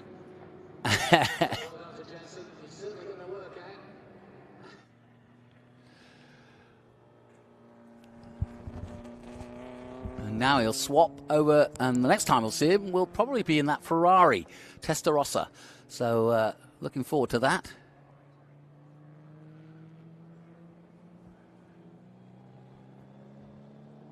And I do know, having talked to some of the other drivers, that he has been fettling this and learning about this car since he owned it, and it is pretty trick. They put some hard work into making it what he needs, and he too is learning the art, the craft, if you will, of big steering wheel driving and big lolling cars. I mean, you can imagine racing, or still racing, in very, very precise race cars, sports cars. You know, that Porsche, he only needs to twitch his fingers and that Porsche will go where it wants, whereas with the Jaguar, you're really having to put a lot of input in, and that input is delayed. It's sort of latent because it's such a large beast, 2 tons. And yeah, you're really having to wheel it and master it, and that's why Fangio got the reputation he did as a racing driver too. So I'm sure he enjoyed driving it as his daily car. Jensen Button then in the Jaguar C-Type wins ahead of John Buderbaum, then Marcus Bicknell in 3rd in the Streets Manning Special, Nick Price, Gilbert Hakeem in the Curtis 500 Dodge, Schuller, Mapstead, Older, the Elva of Kevin Adair in 9th, and Steve Schmidt in 10th. We'll take a short break here from Sonoma, and when we come back, we've got more action and some really exciting stuff to bring you. So stay with us here at Velocity Invitational.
down here on Velocity Lane, and what an honor it is to be chatting with Jensen Button. Jensen, you have this absolutely stunning bronze Jaguar behind me. How cool is it to be driving that around here at Race Sonoma? It's super cool. I mean, Sonoma, beautiful weather, obviously wine country, so everyone loves to be here, but then you get to race cool cars as well. So this is actually my Jaguar C-Type. It's ex-Fangio car. It was his road car back in the 50s, so pretty awesome to drive this here. It's so much fun. It's all about drifting, all about hand movement and controlling all those movements and just going with it, flowing with it, and that's what I love. Very different to a modern car, but yeah, good fun. This car's a little bit quick for the category, so I think I might be starting last today. There might be a slight mechanical issue before the start, and I'll hopefully start last, and we'll have a bit of fun coming through. Talk about fun. You've had your hands on the wheels of some incredible machines, but does it feel a little bit more like a weight lifted when you're in something, when you're not out here really going all for it? Does it give you that joy of racing again? No, whatever I drive, it's always everything. What's the point otherwise? I drive this thing as hard as I can, and you'll see that today. So no, I'm really looking forward to it. I'm driving some wonderful cars. I'm driving this. I'm driving an Alfa GTA. I'm also driving a 250 Testarossa Ferrari, which is that one's a bit, the car's worth quite a bit of money, and it's not mine either. So. No, and there's no roll hoop. It's just a lap belt. So that one I'll be taking it a little bit easier. I'm really looking forward to today. It should be fun. So yeah, whoever's here enjoying the day, it's going to be a good one. Absolutely. Velocity Invitational, this is your first time joining us at the event. What are your first thoughts? It's a stunning event. It is, and I think, it's October and it's 90 degrees plus. Super hot. So hopefully everyone's got sunscreen on. But no, it's great. You've got cars from the 40s all the way through to almost current cars driving. So, it's a real mix of cars. Whatever your flavor is, whatever you like, you got it here, which is good. Excellent. Well, thank you for chatting with me, Jensen, and have a blast out there.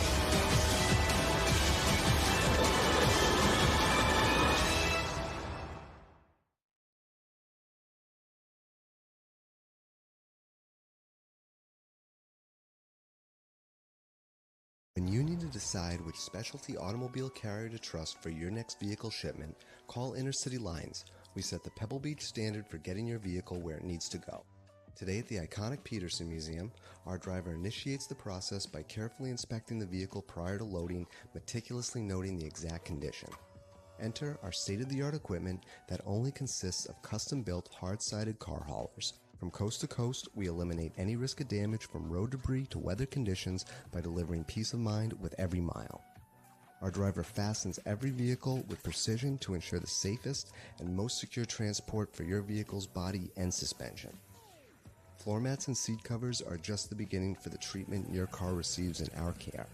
Intercity Lines has spent over 40 years perfecting auto transport and knows that every vehicle is unique and requires different sets of practices and procedures for the safest transport, and that's what sets us apart. Trust the best, trust Intercity Lines.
Welcome back to Velocity Invitational. This is the 5th running here at Sonoma of the event. We've actually been to Laguna Seca as well, but we're here, and I think this is going to be our home from here on in because it just seems to fit. The wine, the sipping, the tasting, the food, the sort of elegance of the location and how we're able to set up here. The track itself is as demanding as it's always been since the late 60s. But now for something completely different, in the words of Monty Python, because we have on track both drifting, you'll see here, and I bring in Farouk Kawaya to tell us more about that. And we also have Steve Rimmer, the founder of Dirtfish Rally School, as we have the rally cars out on track and a special stage all set up. We're going over to the special stage, but it is available, and Dirtfish have now been part of the event for the last few years. But let's start with the drifting, and he's not going out yet. He's obviously just done a warm-up lap, and he's not happy with the setup. But Farouk, welcome. We spoke yesterday. Really interesting how these cars come to be. That was a Toyota truck we just saw, but boy, it can move. Yeah, that's an old Toyota Stout from the late 60s, which Brilliant. is, I think the name is pretty much all that's left from that original car, besides maybe the roof and the hood. But they've created this kind of bespoke drifting truck, 3SGT, old MR2 style motor underneath the hood, 600-700 horsepower, driven by Ryan Turek, who's been in Formula Drift for 2 decades, phenomenal driver, but also kind of a unique builder of cars, right? Creates these crazy concepts that he drifts in demos like this around the country and world. And it's really, it's kind of a cool combo to see kind of not only his driving, but also his build factory, let's call it, of what he creates. And Steve, here's some of the rally cars, Group B, but these aren't just rally cars. These are unobtainium, in my mind, part of your collection, I believe. Tell us why you picked them and what is special, and tell the audience what's so special about these particular cars. Well, thanks, Jonathan, for having us here, and thank you to Velocity for inviting us. We're very excited to be included again in such a special event. Group B is something I grew up with, showing my age, but I remember watching these cars going through the forests of northern England. We're talking mid-70s? This late 70s, early 80s. Yeah. You know, the car up there now, the Audi, special memories, Hanna Mikkola's car. He bought it from the factory and then was owned by another world rally champion, Juha Kankkunen, who I bought the car from. So with these cars, obviously, rallying is pretty tough on a vehicle, but probably the most original Audi S1E2 that's actually out there. All-wheel drive? 4-wheel drive, 5-speed box, dogleg left, 5-cylinder turbocharged, lots of turbo lag. One of the other cars out there is a predecessor to the Audi and the Lancia Delta S4 that's out there, because we have the Fiat 037 out there. And that was the last type, 2-wheel drive type to win the World Rally Championship. It then went on to 4-wheel drive. But that is supercharged. It gives you a more linear power application. And then the other car is the Lancia Delta S4, the martini-colored car out there. That's really the derivative that Lancia came in with the full Group B. That's 4-wheel drive. Everybody else stayed with turbocharged. But in fact, what Lancia did was they kept the supercharger from the 037 and added a turbocharger. So in theory, you've got some linear power application through the supercharger. Here you go. And that's a Henry Toivonen car, also driven by Marco LN in period. And there's one car you'll notice that's missing from this session. Thankfully, in touching wood, it's not because it's not working. We're holding back the Peugeot 205 T16 because a certain French IndyCar driver has put his hand up and said, "Can I drive it?" So you'll see a Frenchman driving a French car. Goodness gracious! What could possibly go wrong? Yeah, Roman Grosjean. Yeah. So I hope I'm not tempting fate. No. Roman has actually driven a Delta S4. He's done a hill climb, hasn't he? Hill climb in a Delta S4 before, but you'll see him out on the track in the in the T16 at 1150. Right, Farouk, I got to ask the question because everybody else is asking it. How the heck do you do that?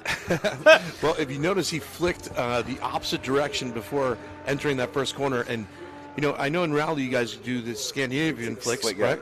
those usually happen under braking or with a weight transfer, just with the lift. We do that with what we call a clutch kick. So we stay full throttle, and we actually pound the left foot in and out of the floor just to upset the balance. And it brings the car forward and then gives you a chance to flick it. But it still lets you have the weight on the back axle, so you still stay fast. So he'll do something called the clutch kick into an e-brake, where he grabs a secondary brake system on the rear axle and then initiates the slide.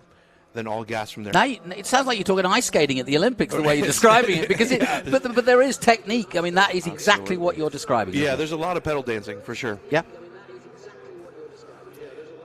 I have a question for you with these incredible historic cars. You know, a lot of our drift cars take so much maintenance to keep up.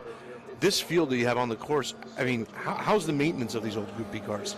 So, like a lot of things, parts are key. But to be honest with you, if you ask Sean Medcroft, who takes care of the cars for us, I think he prefers the Group B cars rather than the later cars. These cars are very mechanical, very analog. They're more accessible, right? Yeah, and so you can do things very logically, physically, mechanically. Yep. The next generation, the World Rally Championship cars in the 90s and 2000s are really electronic wizardry. And electronic technology that's moved so fast that even now it's hard to maintain, though. It's harder to maintain the World Rally cars out of 1990s than it is to maintain these Group B cars. If ever we find spare parts for these cars, anywhere, we grab them, because obviously that's something that is essential to keep them going. But we love having them out there. This is what they're made for, at least, get them out and let people see them and understand them.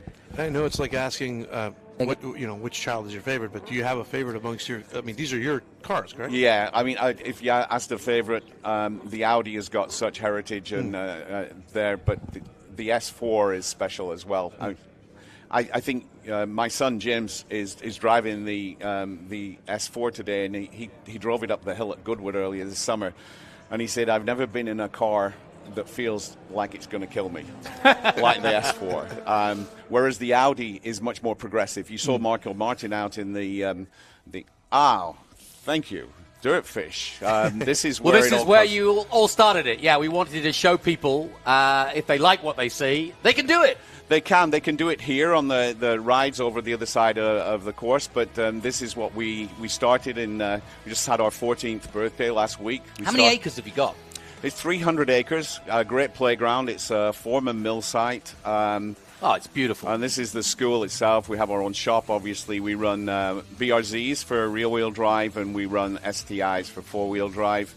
We've had a great relationship for the last 14 years with Subaru, who... we share a passion about rally and rally in North America, and we've had a great experience here with them. But we have about 3,500 people come through every year. It's amazing. And basically we're open about 360 days a year. Amazing. The rain in Seattle is helpful. Yeah. Right. Well, you say that. It's such a beautiful part of the world. Yeah. I mean, it doesn't matter what kind of day it is. I've been myself, thanks to you, Steve, and appreciated it, and loved every minute of it. And what I didn't kind of take into consideration is that you get instructors. I think James's engineer was my instructor when I went, and so I was delighted because we were having a bit of fun because I actually knew the guy, but he was teaching me some rally skills. I didn't break anything, thankfully. I didn't get in any trouble, but I learned a lot. And also, while I was there, one of the professionals was training for, Jim Carner was training for American Rally, so I got to see some of the best in the business. Yeah, we've been fortunate. We've got a great team of people there, and that team, puts a smile on a lot of people's faces every day. But we get everybody. Jensen, Jensen's father, John, was a rallycross driver. Okay. And Jensen came up to Dirtfish when he was preparing for, the Extreme E. Of course, makes sense. He ran the team there. But I'd be remiss not to say, we love to teach people. We love people to come out with a smile. We love people to come back. But we actually love people to come and do something like this, get them on the stepping stones, and that includes everybody. There's a Dirtfish Women in Motorsport panel. Yeah. We held one yesterday. There's one at 11 o'clock today at turn 11. I think it's at a similar time when Travis Pastrana is actually on the track. So, Travis is a great supporter of rally in North America, and I think he might be doing some exhibitions around turn 11. He's bringing the Huckster, isn't he? Yeah. So maybe he'll do something like Ryan and the dirt guys, the drift guys are doing here. Yeah, a little bit of both. Entertain us out by turn 11 and come along and see the Women in Motorsport panel. Entertainment is a middle name of Travis Pastrana. If you don't know who he is, stay tuned, because he has a star-studded history of extreme sports, whether it be two-wheel or four. First man to do a double backflip, I think. Oh, yeah. Yep. Ever? There's lots of firsts in Travis's life. with Travis. But this is amazing as well. You look at the truck and look at what you guys do. And as you say, there's a lot of shared skills across this. Yeah. What you guys do in drift, what we do in rally, and what people do on the racing lines out here when they're actually racing, like we just watched Jensen. It's about the examples and I guess the enjoyment of car control. Let's put it that way, right? Just being able to be completely in control of the vehicle around the racetrack. What Jensen was doing around the track, I mean, obviously with great pedigree, but the way he was dancing that classic car around the track was just phenomenal. And back to the turn 11 thing too. For those that don't know, the turn 11 building's right at the entrance of the racetrack, has a fantastic terrace. So if you guys are going to go watch that women's panel, the terrace there's one of the best places to watch. What will be happening on track as well. Just to put a footnote on my experience with rally and learning rally, you may have no interest in motor racing whatsoever and think, I don't want to go there. I don't want to be a racing driver or a rally driver. But when you get either in the passenger seat or get a chance to drive one of these cars and understand how strong the braking is, because you're in an environment that isn't a road situation, you can slam on the brakes, you can use the car, you can see what power it can create, you can see how the car will actually help you steer with the right technique. And it just makes you walk away, and once you get back into your rental car or whatever, and realize that you don't need to drive it like that, but there is a lot more to driving than perhaps meets the eye at first bet, and the car probably can drive a lot better than you are able to input it, right? Yeah, I mean, we're giving drifting ride-alongs today in the middle of turn 10, and I urge everybody to come get a ride, because it's one of those experiences that, for a normal driver, you will usually not be in one of those situations until you don't want to be. Correct. Right, and understanding what it's like to be in that situation really is a great kind of threshold breaker. Right, and same with a rally school. I urge everybody to take those advanced driving classes, because especially for the younger kids or younger people in the family coming up, even if they don't plan on becoming a racing driver, the amount of safety that you teach with those techniques is, you never know when you're going to need that technique. I think the most rewarding emails we get is, I was driving in the snow or I was driving in the wet, and, I didn't know I was going to be able to, apply what I learned the day with you, but you probably saved me from a big accident. Yeah. And it's surprising and disappointing in so many ways that people have to suffer it, but so many people go through that on the road today, and it's most rewarding when you get something like that. Absolutely. Yeah. Well, guys, thank you so much. You saw the checkered flag there, Farouk and Steve Rimmer joining us here. Let's head down to Velocity Lane and join Taylor.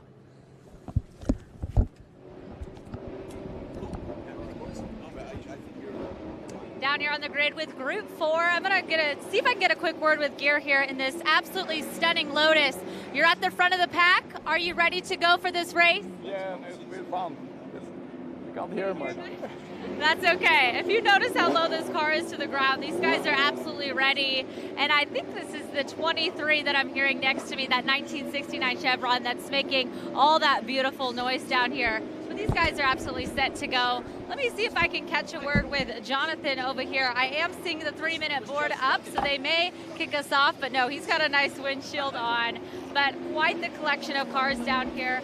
Obviously, this silver 1963 Corvette has got to be one of my favorites. Just check out that car right there. Absolutely stunning. That is Patrick Byrne. We can see that thumbs up that he's got. And then it looks like we are at our 2-minute. They're going to start letting these guys loose on the track. So let's go to a quick commercial break. And then when we come back from that break, It's time to get Group 4 out on the track. Don't go anywhere.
Welcome back to Velocity Invitational. We turn our attention now to Group 4, and we heard from Taylor there, just having a quick chat.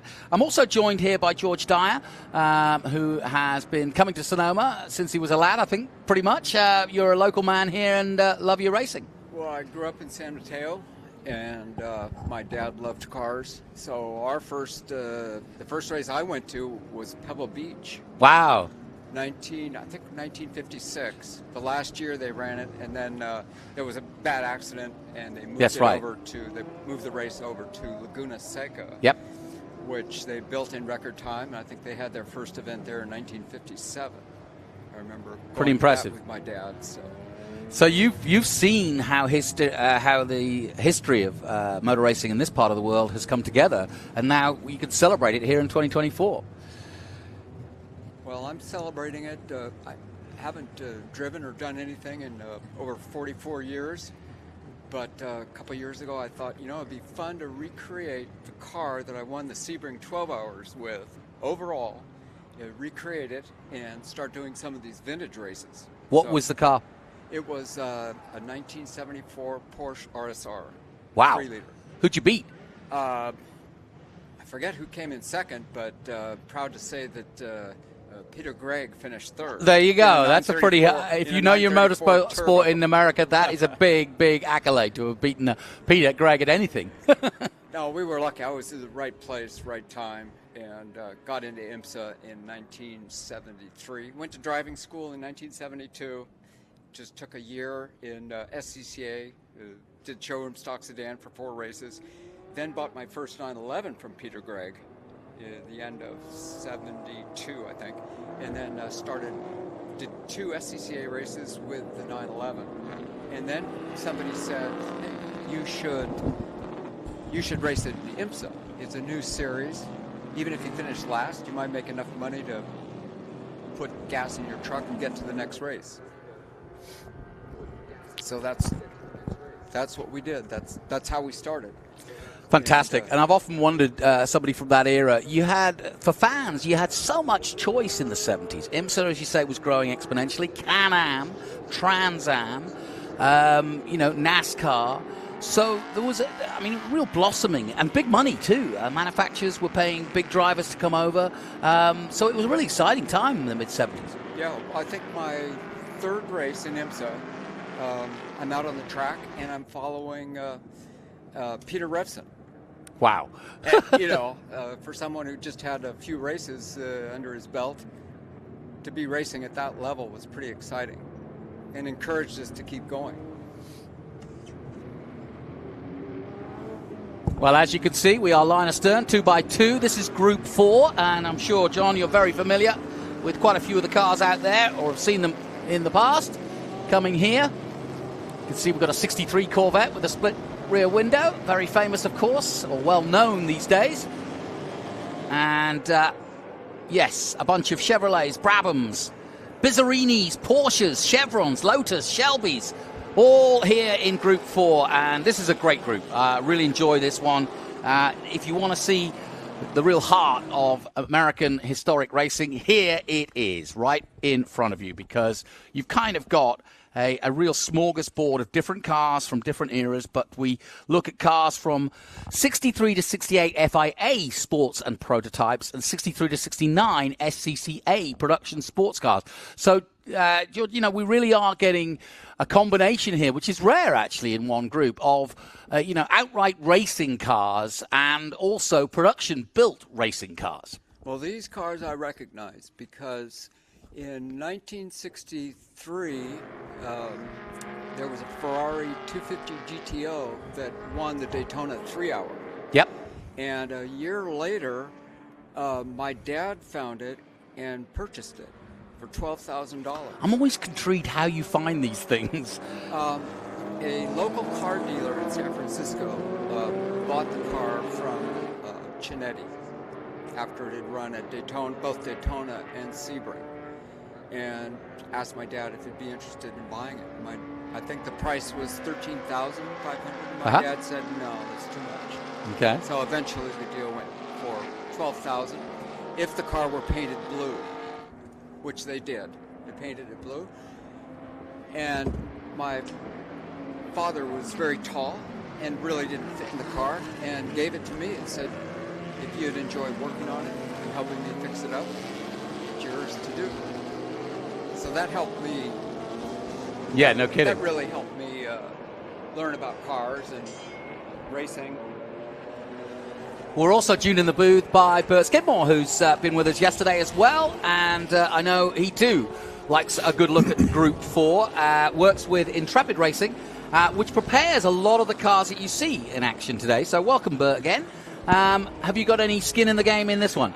I don't, and thanks for having me announce with you guys. It's great. It's a good time. What a great group, though. That little Chevron that's up front, the B16, what a wonderful little car. Probably weighs about 1,400 pounds, 1,200 pounds, and has close to 300 horsepower.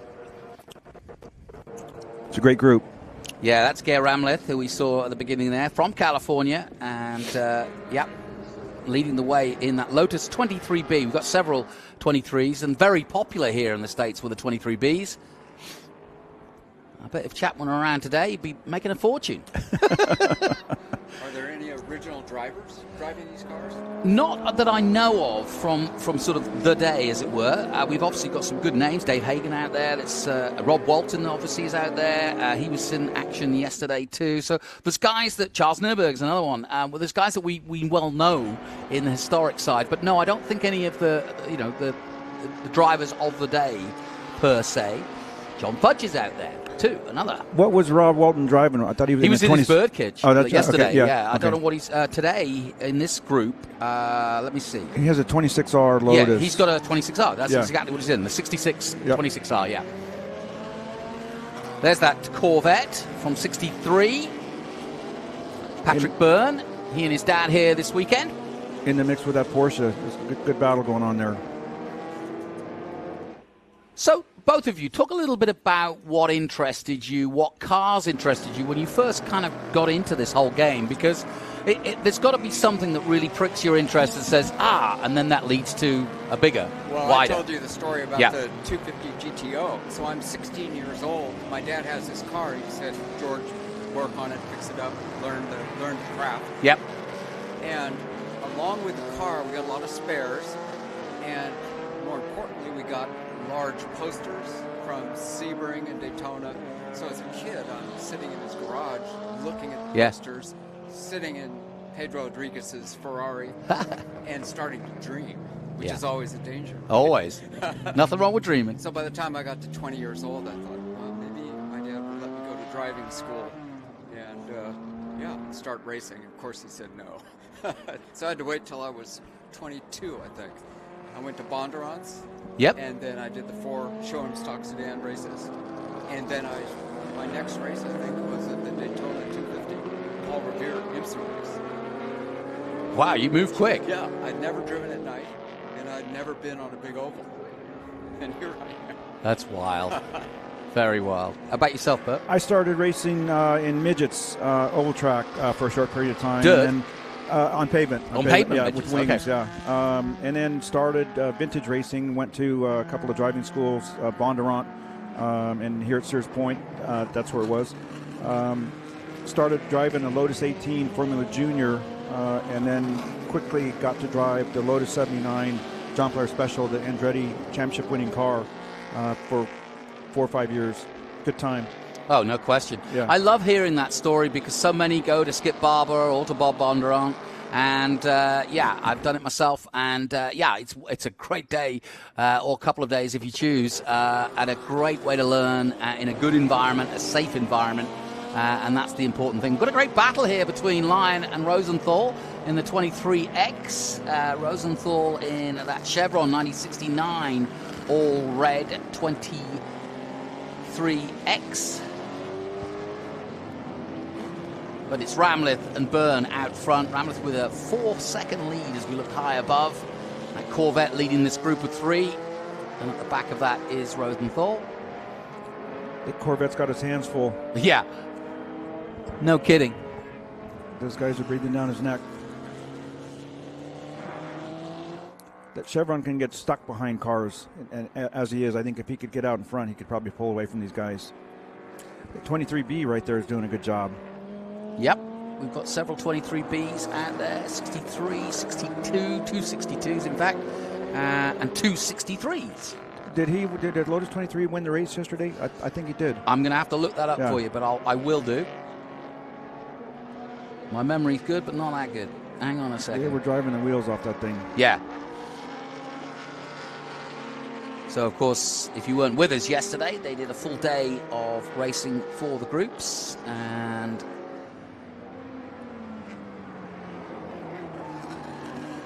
yeah, yesterday it was, once again, it was actually Gunnar Jeanette. Oh, there you go, yeah. Jonathan Rosenthal, who's leading, who's in fourth at the moment, was second. And Gare Ramleth, who's leading at the moment, was third, ahead of Nick Colonna and Seth Burgett. So, yeah, that's the answer to your question. Patrick Byrne was seventh, and he's currently in second at the moment in the 17. What a great race these guys are doing. They're close together. Oh, it's great. This is our Group 4. And like I said, does combine rarely the purpose-built race cars with the production sports cars of the same era. And we kind of refer to this era as a transitioning era for the FIA. You've got GT production cars coming through and then straight-out racing cars. So the class contains FIA Group 4. There's even the GT40s, of course, Look at the from Porsche. 4. Look at the Porsche going for it. Around the outside. outside. It's a long way around. It's a long way around. Here we go. I don't know if he can. Oh, well, yeah, he's look got at it. that. Oh, I think the Corvette might have a problem. Yeah, maybe. Well, he's accelerating away, wow. but that was a great nice move. That was a great move. Nicely done. Yeah. But tell us about what Intrepid do. So we work on vintage race cars. Anything. We take care of a lot of Ferraris. We've got D-type Jaguars. In fact, we have the Le Mans winning D-type in our possession right now that we've done a bunch of work on. C-type Jaguars. In fact, the car that Nick Price has, Nick Price is driving the C-type. We did the engine in that car. We did the Testarossa gearbox and rear end that Jensen Button's driving. Oh, right. Yep. And has that had a lot of work to do? I was asking James Alder if he's spoken to Jensen about what he's doing, because obviously he's got it to his liking now, because you can see the way he's driving it. He's not holding back. Yeah. No, it's good. I tell you what, I mean, on TRs with drum brakes and spoke wheels, it's tough to keep the wheels on it and the brakes on it. Yeah. The next year, the TR59 went to disc brakes, and what a difference the car was. But the pontoon fender car is still, what a great car to drive. Okay. And George, have you had, over the years, a chance to drive any of these types of cars out here on Group 4? I raced the 250 GTO Ferrari only once at Laguna Seca. At one of Steve Earle's events. He started the historic racing in 1974. And I think we were there. And he's owned a few of these cars as well over the years, yeah. Yeah, Steve bought my my RSR. And then subsequently, I think Paul Newman bought it. It's been through a lot of hands. Bobby Rahal has owned it. Wow. Jim Farley has owned it. That's a heck of a history. Your price is going up by the minute. Well, Bruce Canepa called me and said, George, you want to buy your Sebring winning RSR back? I said, absolutely. And then he told me the price, and you went, And I said, well, Bruce, I sold it for $38,000, thinking I made a killing, because I think back then the cars were $28,000. What's it worth? Well, I think, and I don't know this for sure, but I think the last buyer bought it for close to $2 million. Wow. It was offered to me at 1.1. Amazing. Yeah, we've been talking about the fabled Le Mans film number 20, 917, that's coming up for auction in January in Florida. And I was talking to Brian Redman, who drove it originally with Joe Siffert, about it, and he owned it for a while. Richard Atwood owned it, another driver of that era. And of course, Steve McQueen owned it. After the filming of Le Mans, it then went into the hands of Jerry Seinfeld. So, yeah, a similar kind of... And they're talking about, well, crazy numbers for what it might be worth because of its storied history, the film, and what it means to so many people, and the colours, the Gulf colours, synonymous with that era of racing. I tell people that I started in a 250 GTO that cost $12,000, the next question is, well, what did you sell it for? Yeah, exactly. And, of course... Yeah, we had it for 30 years and sold it for the then record price. I think we sold it in the late 80s. You know, everybody talked about the record GTO, price yeah. of $3.5 million. Now those, those, money. But now I've heard, what, 60 million maybe? Yeah. Crazy numbers. 20 million, 30 million, you name it. Now, this is an interesting car, this one here. This is, well, it's an ex-rally car, isn't it? Is it an Alpine? Simca? Yeah, I think it's a little Alpine. Yes. Yeah, it's an A10 GRP Rally Alpine from 1972. And this is a Berlinette Group 4 factory built. And like I said, the Alpine A110 was built in Dieppe, France. And it's built by a former race driver and Renault dealer, Jean Ridel, who raced it from 1961 to 1977. And one of a small number of factory-prepared cars and designed to compete in the Group 4 Rally Series. So there you go. Don't often see a rally car out there. But did the Corvette get back in front? I think it did. What, of Ramleth? Yeah. No, Ramleth's leading. That battle was, I think, for third. Oh, okay, gotcha. Yeah, okay. So it's just a little further back. Yeah. But here's your leader. On lap 7th, Geir Ramleth. Guy's flying. Oh, yeah.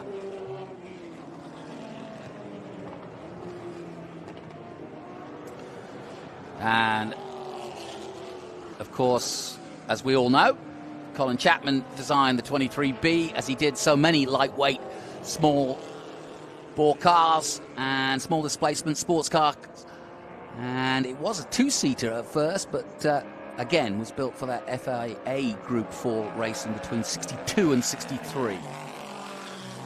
Now, that number 80 is another special car. I was looking at that, and that was hooning around earlier this weekend in practice, and it took my eye. It's the Mustang Shelby GTO 500 from 67.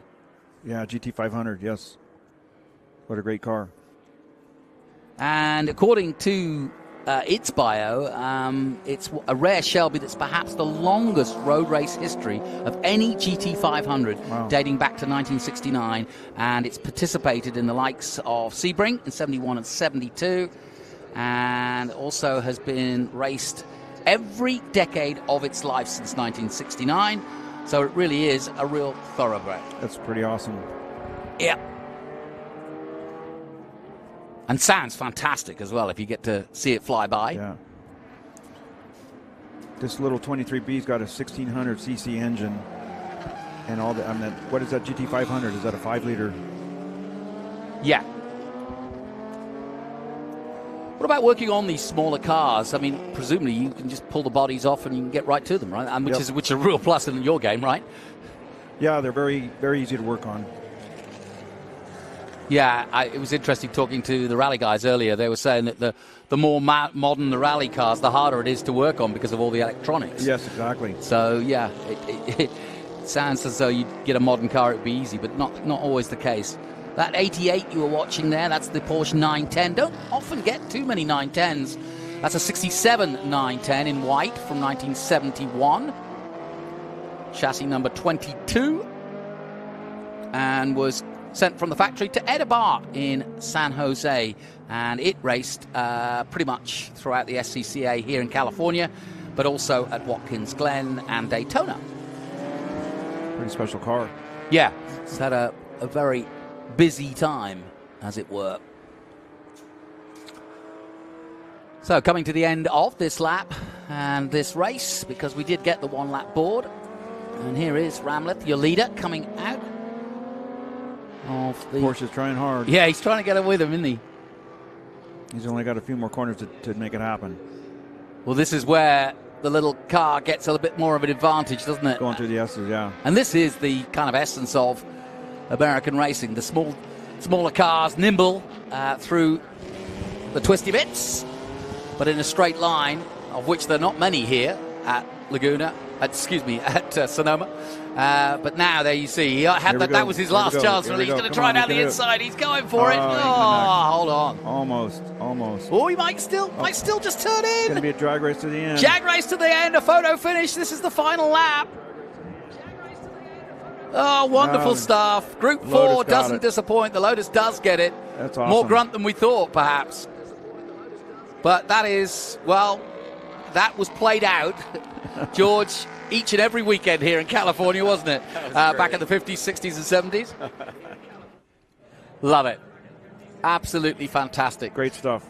So what else have you got that's coming up that you've prepared or had some work to do on? We've got a Lola T70 that actually should have been in this group, it wasn't. And then we've got a Devon SS. Oh, nice. That'll be coming up, yeah. So yes, I've seen that. Yeah, good car, yeah.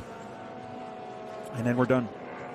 Well, George, thank you for coming in. Congratulations. It's always nice to have a... yeah. I don't think we'll run this afternoon. Okay. We're having some CD Well, come back and talk us, regale us about the Sebring 12 hours. It's not often we get a luminary like yourself coming in. Yeah, my first time at Sebring, I finished second overall to Brian Redmond. Oh, well, that's not a bad accolade either. Yeah, it was great. And he was what, in a Lola? What would he be in? No, they were there in the BMW. Oh, right, okay, with David Hobbs? No, Brian Redmond, Sam Posey. Okay. And then Stuck and Alan Moffat. Actually, I think it was Redmond Moffat in the 24, and then Posey and Stuck in the 25. Well, if you're starting to hang out with company like that, you know what you're doing. They beat us by 5 laps. After 12 hours. Wow. Well, we won't make that part of the story. Listen, to finish that race in any top 10 position, to finish that race, full stop, is an achievement in itself, and that's rarefied air, no question. No question. Yeah, in 77, my co-driver got heat stroke. There's 2 of us in the car. Oh, no. So you had to do the whole race? I drove 8 hours. It was hot like it is this weekend. Oh. That's a challenge. A lot more humidity. Not a lot of fun. Well, you've been listening to Bert Skidmore and George Dyer, who thankfully have given up their time to come in and join us. But enjoy the rest of your day. Stay out of the heat if you can. We will. I hope you don't have no fingers crossed for no mechanicals. There you go. But guys, thanks for coming in. Feel free to come back if you've got a story or two you want to share.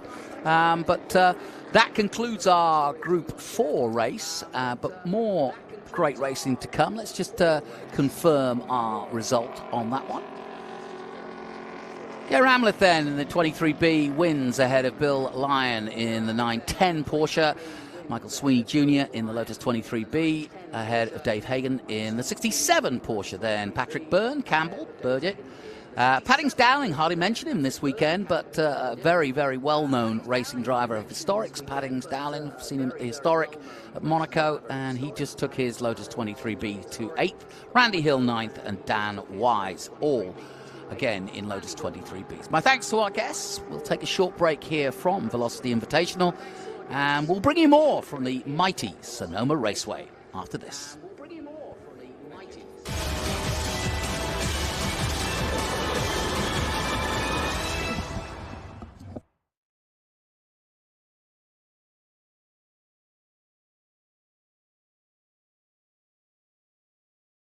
For 135 years, Michelin has been innovating for a better life in motion.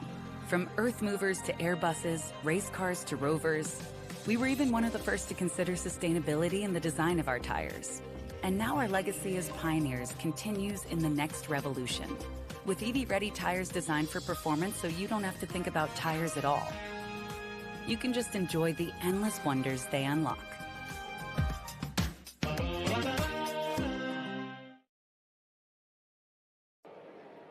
I've made my way over to the Sotheby's booth, and what a booth it is. Talk about some incredible cars, and I'm here with Chris. Chris, tell me a little bit about what you guys are doing out here this weekend.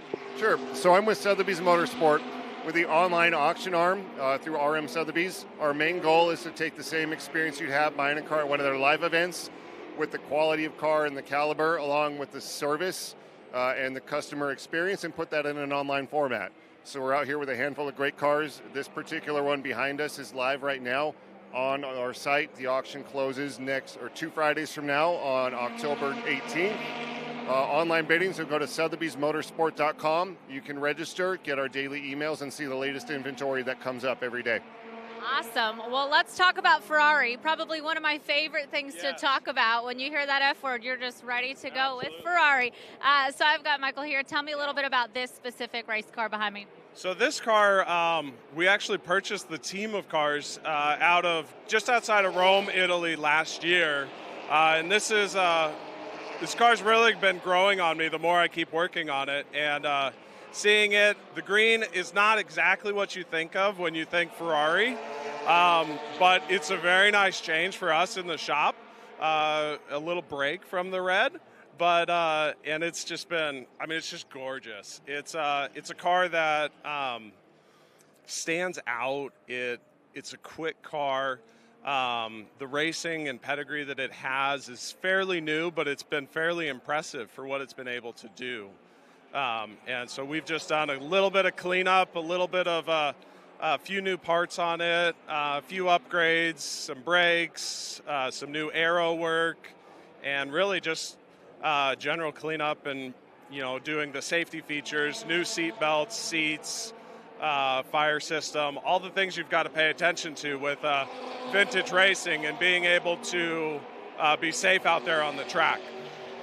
It was quite a stunning car, so thank you for sharing that with us. If you guys want to check these out, obviously, like he said, you can check them out online. But before you do that, come on down Velocity Lane. We're right here at the front near the track, and you can check these incredible cars out in person at the Sotheby's booth. Let's go to a quick commercial break. When we come back, more action on the track. Don't go anywhere.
Welcome back to Velocity Invitational. It's the 5th year of running here in Sonoma, and it's been a beautiful weekend.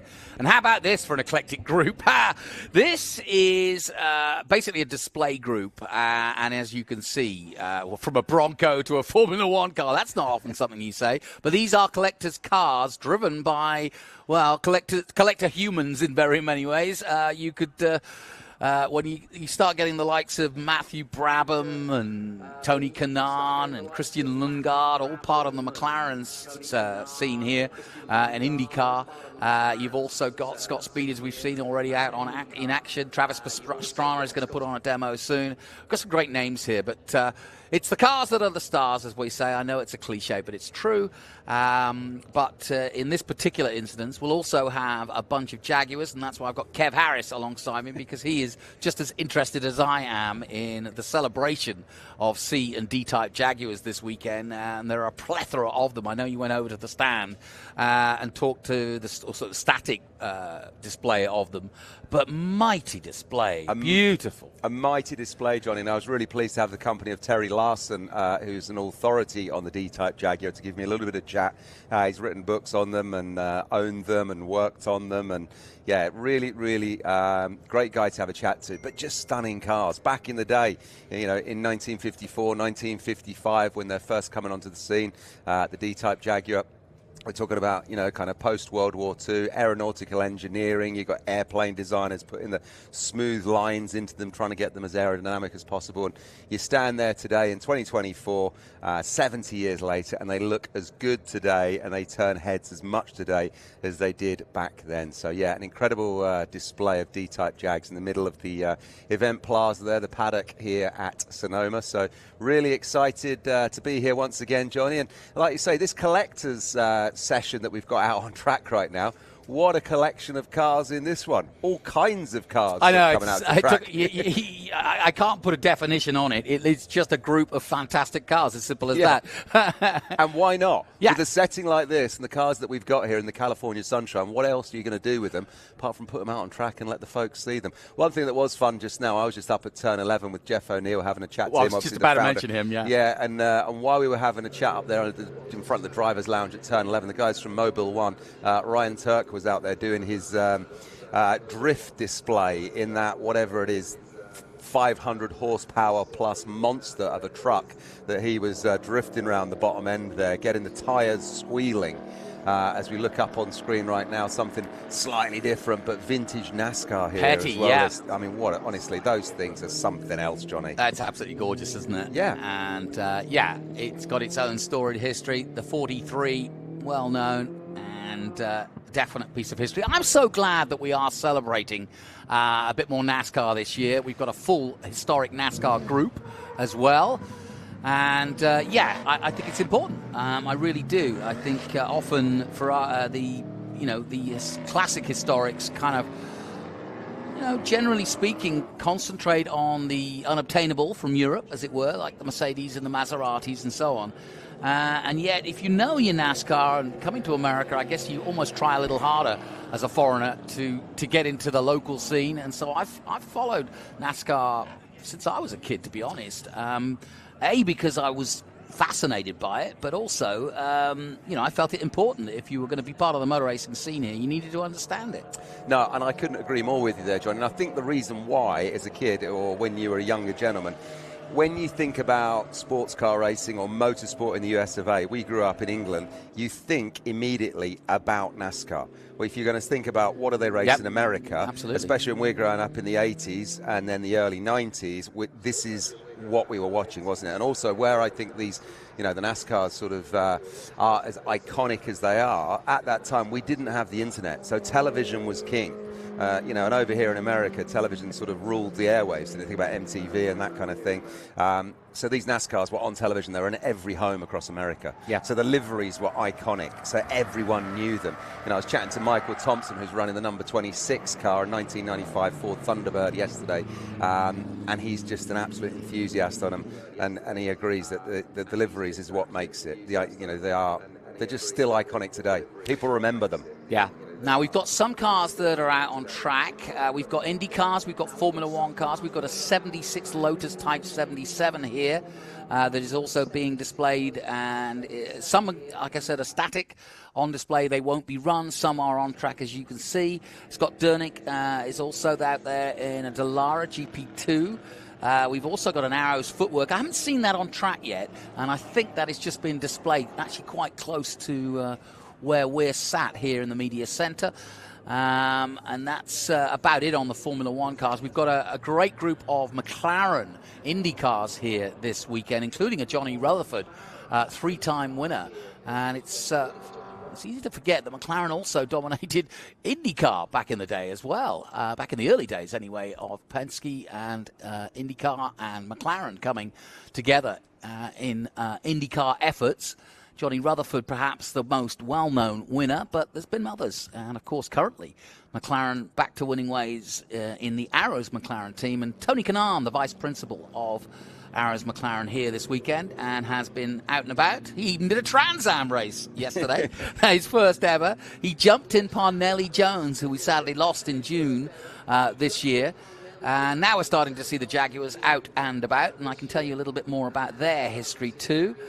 Because we've got some fantastic cars. We've got a 54 D-Type XKC chassis 403 and was one of the second of the 6 factory team cars that raced in the 1954 Le Mans race by Sterling Moss and Peter Walker. It actually DNF'd, did that car, and Moss, though, still set the speed lap record of 172. This is the car. 97. That was the exact car that I was chatting to Terry about yesterday, which was interesting. I said to Terry, can you imagine in 1954 or 1955 doing 170 miles an hour in anything, let alone an open-top car with a steering wheel the size of a dustbin lid? And probably not a full lid. He was probably in a half shell like Sterling used to open face helmet and a scarf to keep the dirt out is what it would have been, wouldn't it? And it would have been. But what's interesting here as well, Johnny, we're looking at what is a short-nosed D-type, the cream-coloured one on the inside, and then the long nose behind us there. And you can tell the long nose with the bigger fin behind the driver's head as well, which was interesting. They kind of, when they designed them, they started out like the cream-coloured one there, the number 54 car, and then they became the version which we see behind, which perhaps is more familiar or more instantly recognisable. Another D-Type out there was actually in the 1956 overall winner of the 24 Hour of Le Mans. Think about that, folks. We have the actual 56 winner here, and it was the first customer car sold, dispatched May 5th, 1955, and it was actually sold to a courier cost. And if you know your racing, that's the Scottish race team. And it raced from new, and his most famous success was that win in 1956, driven by Ninian Sanderson and Ron Flockhart. Now, talk about something completely different. How about that? Coming up the hill. Oh, what have we got behind us there? Old and new, passing out. It looks like a GT40. I think a GT40. And that display of GT40s that's in the middle of the paddock. Yeah, there's a bunch, right? Yeah, there's a load of them. There's about 10 of them, I think, parked up, and they are looking just great in the California sunshine, as are all of these cars this weekend. You just can't. I'm walking around with a television crew, but everywhere you point a camera, there's something great to look at. And also, as well, full credit to all of the photographers that are running around getting the images from this weekend, because I have thoroughly enjoyed looking on social media, on the Instagram, on the internet. The photos that are coming out this weekend are second to none. There's some great guys doing some great work here. You know, going back to the GT40 display, there's not only the display, we've got several cars in different groups. And when you look at the history, and you know that you love your Fords, but we've got Fords that, go all the way up to, 2019. And they are still Ford GTs. Kurt Knight's got one, the GT05. And then we've got GT40s that were mid-60s and were fantastic. One crashed in practice, in fact. Yeah, really, really fantastic and an iconic car. And certainly if I, had the deep enough pockets and the big enough wallet, that's probably where I'd go shopping first. We'll also have some hypercars out later as we take a look at the 54 yet again. And these are just absolutely, this display, not only for the drivers, it's a thrill, but for us to see these cars, absolutely fantastic. And you've been enjoying having a good chat with your pal James Alder. Oh, he's been in and out. He's been in and out, isn't he? Yeah, And, he had a good run again. Did he? Yep. He was fighting with his good buddy. Now, here's your favourite car. Oh, here we go. So we got Gateway Bronco then. What we're looking at here then is a Shelby branded Bronco from the guys at Gateway Bronco. I spoke to Seth Leggett yesterday, who's the CEO of You're not telling company. me Shelby had anything to do with the Bronco. How did they wangle that? I'm not sure, but Seth is good pals with Aaron Shelby right now. There's the connection. Yeah, exactly. Who's a top chap I was lucky enough to chat to once again in August. Is that who's driving that? Is that Jensen or is that Ramon Grosjean in that? Well, that Roman Grosjean, Roman was going to do a rally car. So. Was he? I wonder who's driving that, because that looks like a very professional race suit It's definitely a very good racing driver, for sure, yeah. I do apologise, folks. We're sitting here in a lofty commentary position, but we haven't quite got all of the info on who are the drivers and all the cars at this point. Going back to your discussion about Jeffrey O'Neill, that was what I love about his organisation. He came into the booth earlier, holding his cigar, having a good time, but he likes to riff. He likes to say, hey, how about you get in that car? I know, that's what he does. And that's what makes the event. People get to do surprise drives. Well, like I said, Tony Kanaan driving Penele Jones's Trans Am car to a podium from 13th yesterday.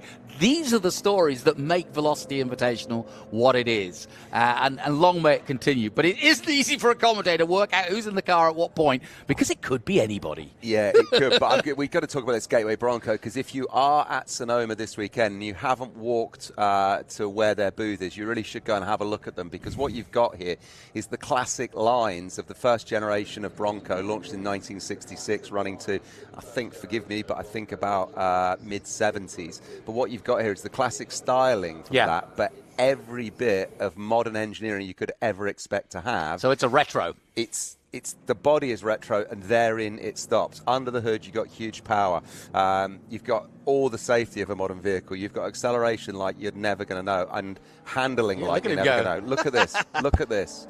And just something else. The craftsmanship on these is incredible as well, Johnny, because if you do, I love a Ford Bronco, right? I'd love to own one from the late 60s. But if you drive it in 2024, it feels like a vehicle from the late 60s, right? Right. So you want the styling, you want that retro vibe, but you want the modern vehicle. Yeah, you want to hit the brakes and know they're there. Yeah, exactly. And then hit the loud pedal and know it's there. Right? Yes, exactly. And that's what Gateway Bronco are doing. So go and chat to Seth and Lisa and the team at Gateway Bronco, because you're going to have your mind blown. And if you get a chance to drive one, then that's a whole other story, because go and do that as well. Yeah, and if you can't afford to buy a Bronco, hey, head down to Grand Prix Originals. Jonathan Seiger and the team are selling away. And I know it's hot, but they've got some great jackets that'll be good for the winter coming up.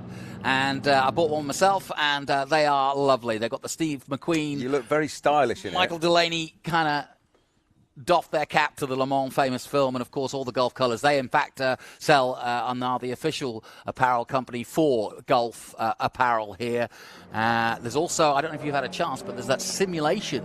They've got several simulators from Williams F1, and I'm really intrigued to know what, as the kids say, what the rig is, because obviously sims now are a big part of motor racing, both historic and modern day racing. I was noticing that several of the historic guys said that they got on iRacing. Scott Speed admitted he got up to speed for Sonoma on iRacing. So, it's a tool now that is always used. Yeah, it absolutely is. And also, Scott Speed said, because for the hill climb, they're obviously running the circuit in the reverse direction. And to get ready for that hill climb, Scott Speed said he'd been doing it on the sim. He'd been practicing at home running the circuit in reverse, and that's how he got himself up to speed before he arrived here this weekend. So used by racing drivers young and old, novice and experienced. Well, the king, Richard Petty, in the 43. Probably the slowest. He's not there now. It's probably the most cruisiest ride that car has ever been on at the moment right now, I reckon, Johnny. Yeah, no question. And, the king, as he's called. I didn't realise he'd been to Goodwood as well, Richard Petty. He got around, but that famous 43 car that he always ran, and here's one version of it. And, storied history.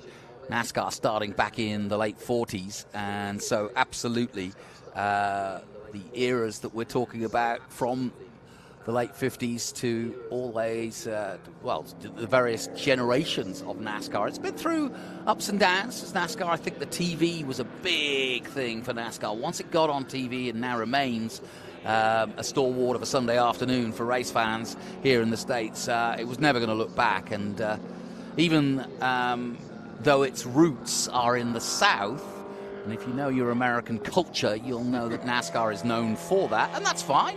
Martinsville, Talladega, we all know it.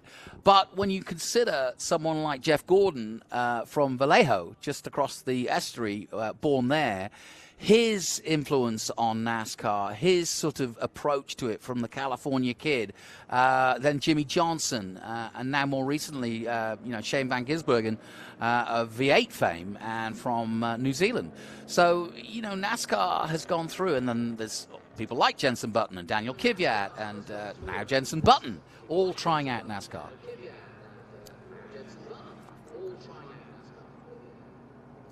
That's a beautiful car. And as you can see, a fantastic display. And as we continue, somebody else getting a nice little joyride. I know somebody's having a lot of fun down there is our girl, Taylor. She's down there in Velocity Lane. Taylor, over to you.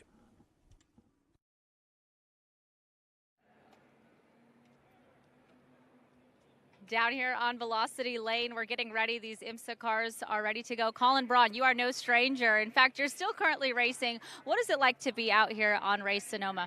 Yeah, it's great. I mean, Velocity's put on such a cool event. I have more fun, I think, walking around the paddock looking at the cool cars. But, a privilege to drive this Mark III Riley car. I mean, this exact car won Daytona and Sebring in 1996. And, it's still super fast today. So it's a blast being out there just getting to kind of show what these cars are capable of. And you said you had a chance to walk around, so have you found a favorite car? I know it's so hard to choose with all of them here, or has anything really caught your eye out here? I think everything's caught my eye. It's just neat. All these guys bring all these cars out, let everyone come and see them. I mean, it's neat to see them on the racetrack as well. It's not just behind a glass wall. So pretty special event, and really proud of everyone that's put it together. Any words for people looking to get into motorsport a little bit deeper, whether it be as a driver or crew or get their start, really? Yeah, I think just come out to some of these local events, these tracks. I mean, Sonoma's a great place, obviously. Come out, get involved, see what it's about. And, I think this racing community, car community, is probably the most welcoming group you'll find. Absolutely. Well, I'm seeing that 3-minute board go up, so that means it's time for you to get your helmet on. Thanks, Colin. Thanks, guys. Have fun. All right, there's plenty to see here, not just the cars and speak with the drivers, but awesome innovation as well. I think Kev has a little bit more information on that. Kev? Well, it's not just high performance and historic cars that you're going to see at an event like this, but there's a whole host of accessories too. And one accessory that I think every car he needs is behind me now. The guys from Windshield Skin have just done a fantastic demo, and Mia, just talk us through what we just watched, because it was incredible. Absolutely. So we have our 8 and 12 mil product that we just released, the 12 mil this year, and it's super easy to install, DIY application. It takes no more than like 20-30 minutes, you and our buddy. Protects from rock chips, cracks, pitting, anything, you name it. Your historical cars, your exotics, your daily commuters. It's designed for all of you. Because what we're talking about here is you got a car from 1958 or 1960 or even earlier or whenever, or a brand new hypercar, you get a chip or a crack in that windshield, it's a hell of a job to replace it. But with Windshield Skin, what you're saying is those rock chips and that kind of damage, it can be prevented or lessened. 100%. It has its own self-healing properties as well. Your life expectancy, you're looking like 1 to 5 years, depending on how often you're driving it. It's really designed just to keep you safe on the roads. Yeah. And an easy install as well. The guys behind us are just finishing up, but they installed that. We were watching them while we were filming it in about 4 or 5 minutes. Exactly. Obviously, if you're doing it on your vehicle, you want a little bit cleaner. It's a bit different situation in the garage, all that kind of stuff. You're still looking at 20 minutes tops. My guys out here, they've been doing it for years. They're well trained, so they got that down in less than 5 minutes. The boys were under pressure because we were filming it, so the pressure was on. They had to get it right when the cameras were rolling, and they did. But honestly, you must have had a great reaction here at a show like this. Some of these guys that own the historics, where are you going to find a windshield for a 1937 Bugatti? Exactly. We've been doing live installs all weekend long. We've had a lot of the vehicles pulling in and out, getting their windshields covered. 20 minutes, we're like, next, pull them out, get back on the track, and now you're less worries when you're on the road. Brilliant. So if people want to find out more about you, where should they go and what do they got to do to get in touch? Yeah, absolutely. You can visit our website, windshieldskin.com, or you can contact us. Our website has all our contact information. Our Instagram as well is just windshieldskin. We have all kinds of information. You can watch our install videos, see if that's something you're doing yourself. If not, we have a whole network of authorized dealers we'd love to get you in contact with as well, and they can do it for you professionally. Well, listen, there it is. And I think having watched, I would take it on. I'd give it a go on the DIY install myself for sure, I think, because it's pretty easy. Absolutely, 100%. And I mean, you're doing it yourself. It's as low as $250 and you're protecting your $1,000 windshield. Yeah. Mia, thanks ever so much. Enjoy the rest of Velocity and thanks for talking to us. Thank you so much. It was very nice to meet you. No, great to meet you too. There you go. Windshield skin, something you may not have thought of, but I would say something you probably need.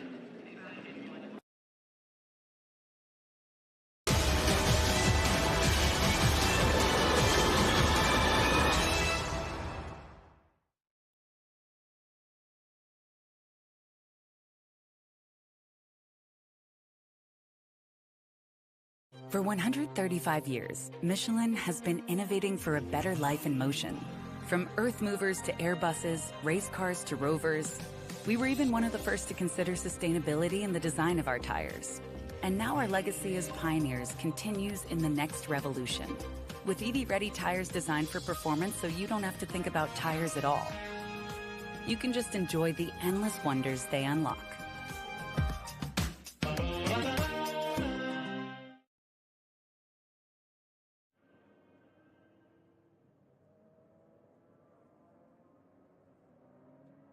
Welcome back to Velocity Invitational, and it's a beautiful day here on the west coast of California, US of A. And yes, well, the song says everybody's gone surfing, but everybody went racing too.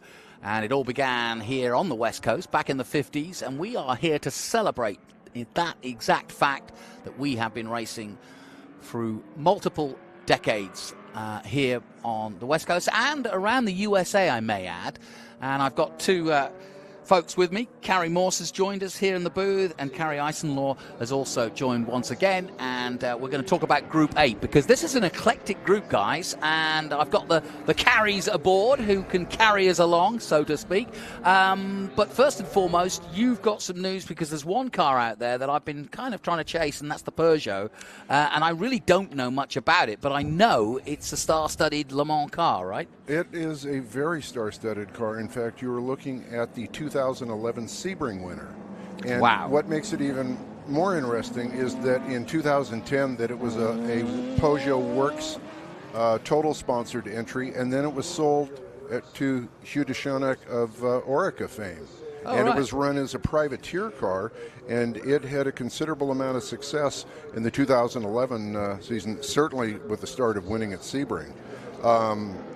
We had Duval in it, Lapierre, and Olivier Paulin.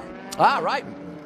Well, I'm glad. You know what, son? Thank you for doing the research for me, because I went down there early in the weekend and there was nobody there. Everybody was sort of running around as they do, speaking French at 1,000 miles an hour. And I thought, I'm not welcome here. I'm going to keep out the way. They've got to prepare this car. I'll find out about it later. And here you come with the information.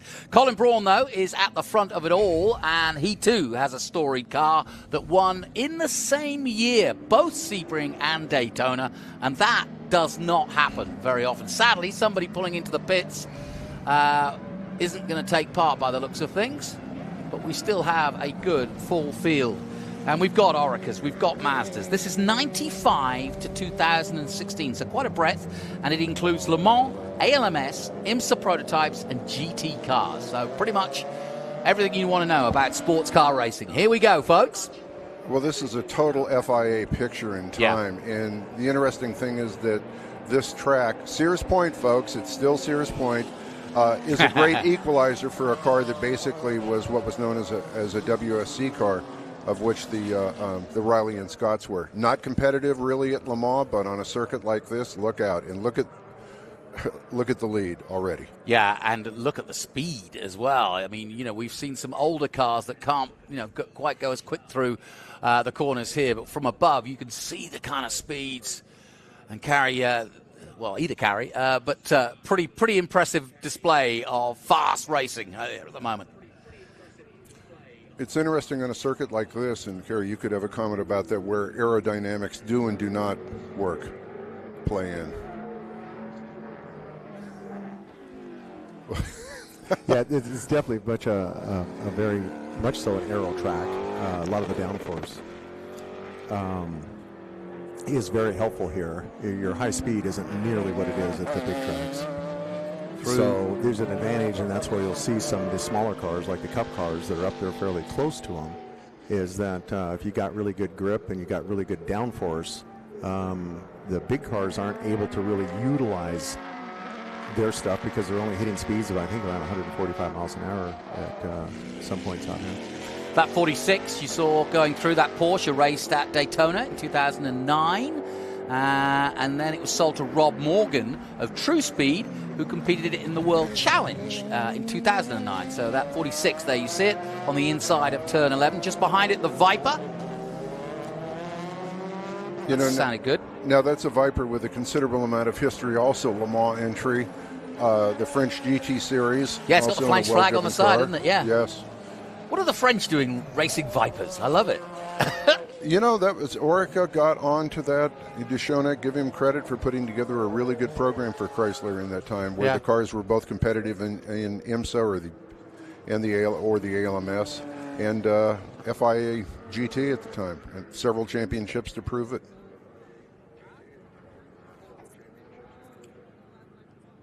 Yeah, the IMSA GT Championship was replaced, of course, by American Le Mans series in '99, and of course, as we all know, IMSA's gone through a few sort of developments of different categories and so on. And I think it, having done WEC the other week and watched IMSA this year, I think they've really found their home now in terms of the two categories that they've got. There's the Hot Wheels 911. Doug Barron on the Hot Wheels car. Yeah, that's Doug Barron from Malibu, California. If you noticed, one of the cars that is missing in action, or at least that I didn't see it take the grid, was the Mercedes CLK GTR. Clutch issues. They had planned to take the start, do a couple laps just for the crowd to show, to show how cool the car really is.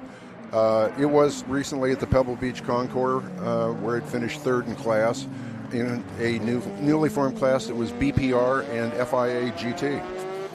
You just caught a quick glimpse of that 2015 Ligier JSP 315.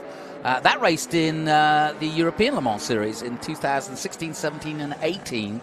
But you were saying that that was a surprise to see out here. Well, it's basically unlivered. It has a race number on it, and if you recall for those series that they were all powered by Nissan engines. Right.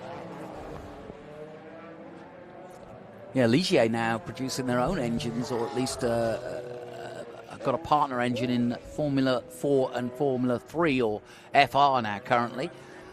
So Ligier sort of making a comeback in that realm. I think beyond Guy Ligier's wildest dreams could he have ever pictured that his name would carry on to what it is today. It's amazing, actually, yeah. You know, much like all the great names that came out of the 60s, such as McLaren. Well, with Renault potentially putting their factory away, I think last man standing could be Ligier. Come on, Jonathan, you're old enough. You remember Renault? We're in, we're out, we're in, we're out, exactly, we're out. Yeah, I know. Yeah, we're world champions. We're nowhere. World champions. We're nowhere. Yeah, we're going to take a year off until we get the euro over the franc, so we can make some money in this sport. Right? Good luck. Now, the Audi R8, of course, has a place here, and we could have a whole field of those out there in terms of how many have been around in the day. This is a GTM GT3 from 2013. And it was raced actually in the Japan GT Series by Taisian Racing. And also took part in the sport race for Formula One. Yeah, Taisian has a long history. They were pretty successful with Porsche 962s, in addition to the factory Nissans. I'd love to see more actual Japanese entries coming into historics. I've been to some Japanese GT racing, and of course, as you can imagine, just like here, they too put their historics out there. And they are just as proud as you can imagine. But some of the cars are stuff that I've never seen before, you know. The Japanese, like yourselves, are tinkerers, and just like the British are. And so there's all sorts of stuff out there that is kind of hybrid as well. And so I'd love to see the Japanese. They don't tend to leave their land, their shores too often, both racing and personally. So they're kind of it's an enclosed world, Japan, but I love it. And I love their enthusiasm for racing. Do you remember the Tom's Toyotas? Yeah, of course. Yes, right. There is one of the early 90s World Sports prototype Toyotas, I believe, is still down in storage at TRD. Wow. There's that Wins number 10. It too has a good history. 962 from 1986, that. And has literally campaigned since new and raced Rolex and Rennsports 3 times. Yeah, Jim Adams, I believe, was one of the primary drivers of the car, and long race history. Car originally owned by John Hotchkiss.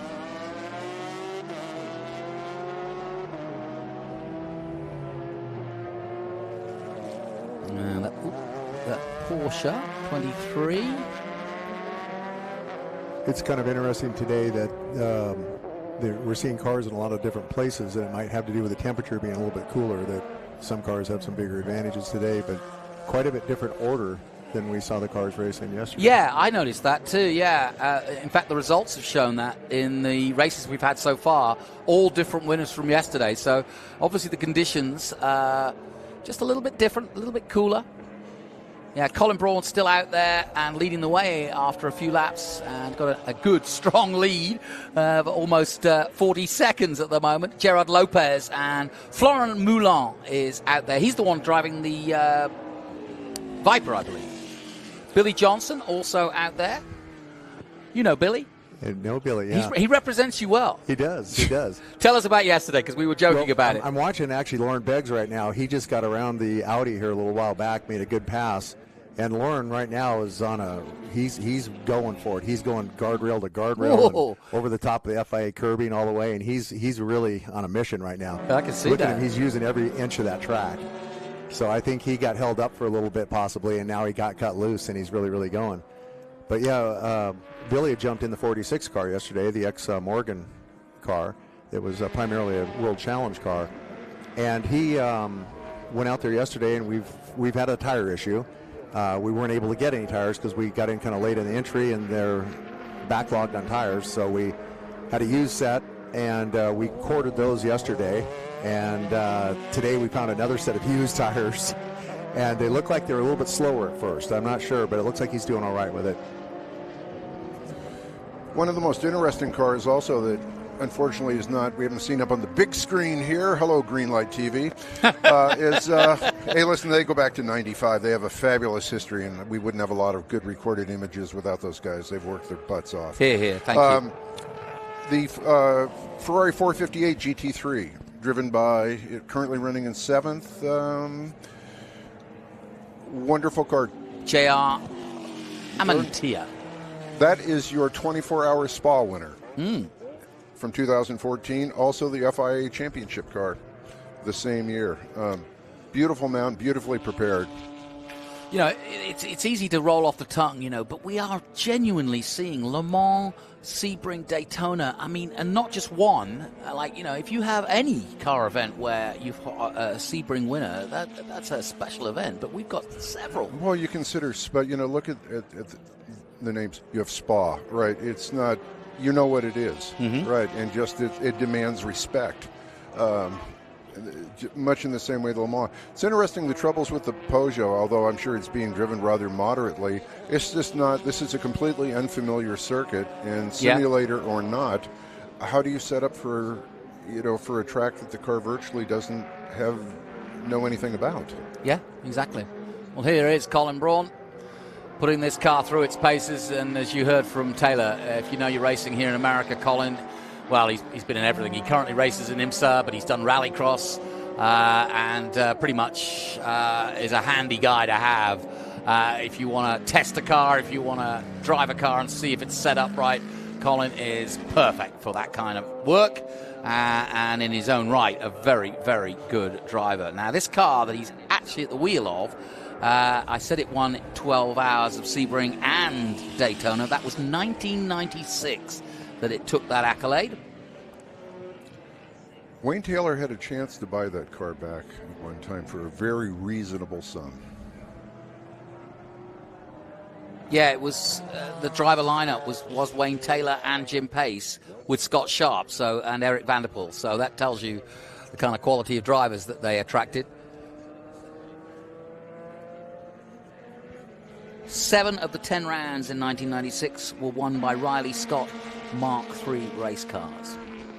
Which shows you that the design is made to fit American circuits. Yeah. You know, basically short, tight, limited amount of straightaways.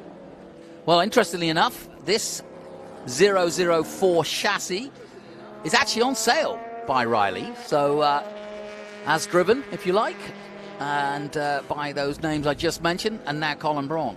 So, yeah, if you're interested in a very, very interesting race car with a history to go with, there's your car. Low miles, only driven on weekends, right, Kerry? I like that. Well, this is Group 8. This is our Le Mans, ALMS, IMSA, prototypes, and GT cars. We've kind of rolled them all together, and as you said at the top, Carrie, it's a real eclectic group, but a real story of the times between 95 and 216. Well, the good thing about it is it's a history lesson in motion, you know? And so you could say that some of the, the families out there with the kids are going to be attracted to a car from a certain era, from a certain year, and want to learn and know more about it. And we've certainly got enough variations out on track right now. Certainly do.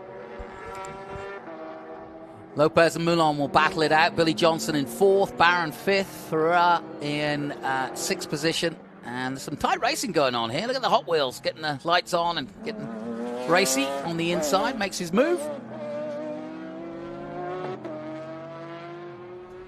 Nicely done.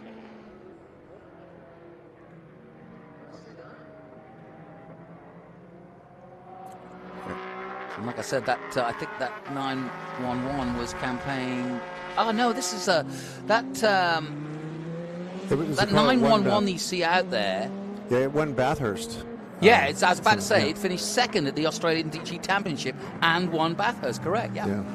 That's a really neat car. Another circuit that demands immense respect. Well, the Bathurst 12 hours. Yeah, I mean, unbelievable.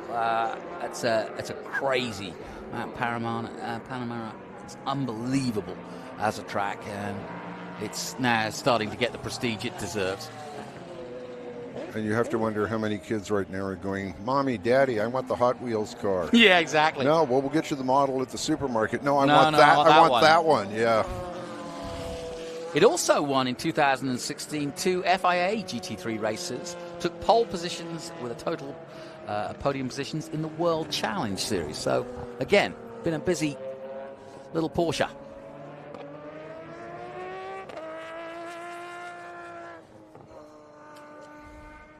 Seeing who else has made any inroads. Billy Johnson currently in 6th place, just behind Andrew Faria. And Doug Barron in 4th. Florent Moulin still 3rd. And Gerard Lopez 2nd. But no one's going to stop Colin Braun unless there's a mechanical of some sort. He's way ahead and is clocking laps of, 128 was his best. 128.6 was his best time on lap 4. So, obviously enjoying himself at the wheel of that one. A few guys not getting out. Jeffrey O'Neill just popped in here. And I think he's going to come and have a word at some point. But he was due to be out, but he kind of chooses whether he wants to go out or not. But busy enough as it is running an event like this. There's the 45 again. Local boys, the Flying Lizard chassis. Yep. The Flying Lizards, they used to operate out of Sonoma. Did they really? Yeah, they had their shop here right up on the hill.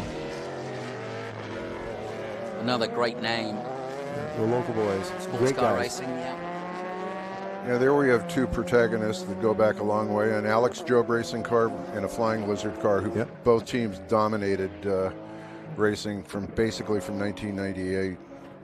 Porsche Yeah, you couldn't go to Daytona without hearing Flying Lizard's name. Or Alex Job, who No. holds the record, I think, 13 wins at Sebring? It's some outstanding number, including one year they finished in class 1, 2, 3. They ran 3 cars and they finished first, second, and third. That's a mighty feat. You know. Mighty feat.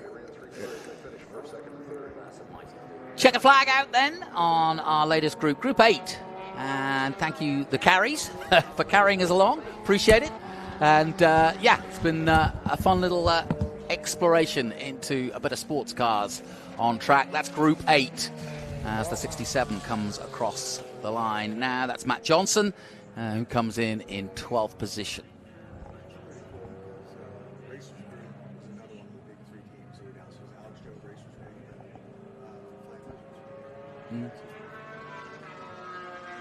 We'll take a short break here from Sonoma, and when we come back, we'll catch up some more on what's happening here in the world of velocity.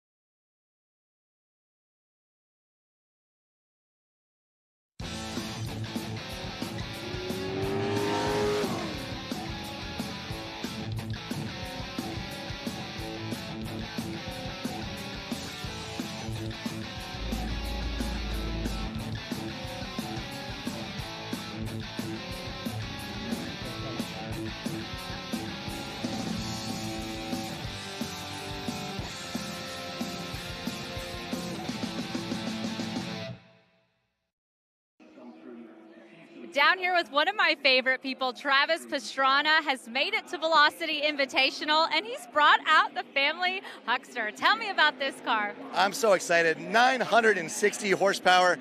It's a wagon, but it's actually shorter than all of our race cars. The older cars were a lot smaller, so it feels like a go-kart. So much fun. We're going to put some media, some other drivers. We're going to have some fun. I actually haven't seen where we're going, but we're just going to pin it and make it work. I don't think it matters to you what kind of track it is or where you are. You're obviously the master behind the wheel or handlebars of any type machine out there.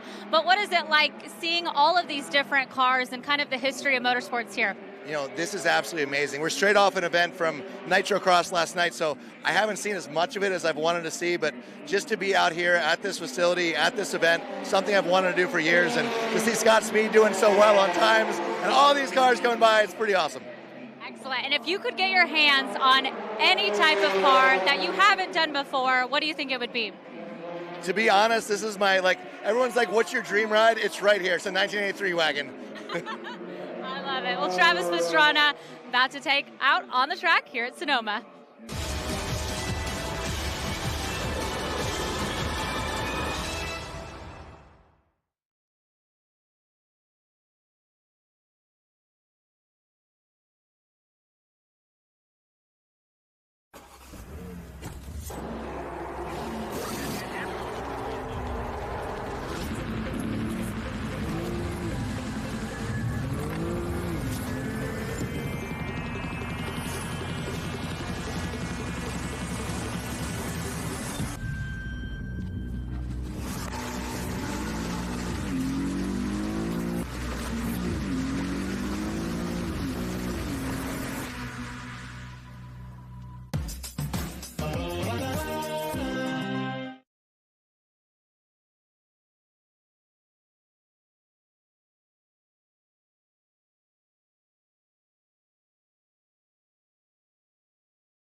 When you need to decide which specialty automobile carrier to trust for your next vehicle shipment, call Intercity Lines. We set the Pebble Beach standard for getting your vehicle where it needs to go.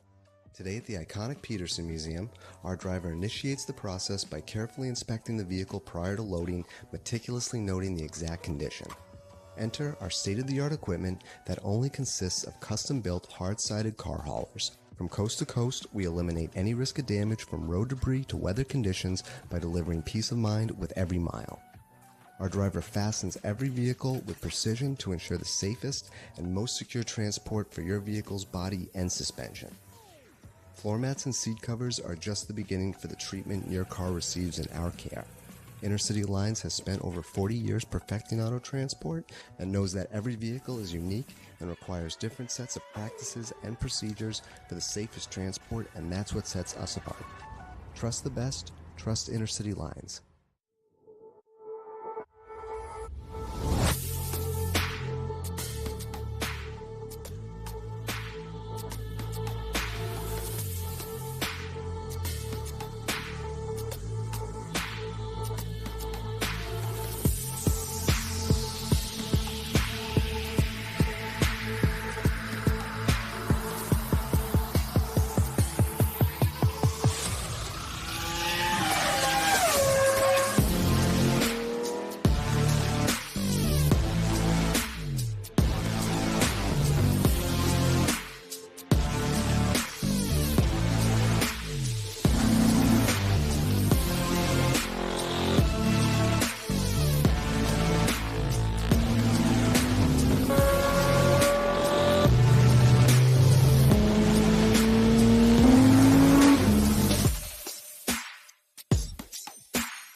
Weather observation.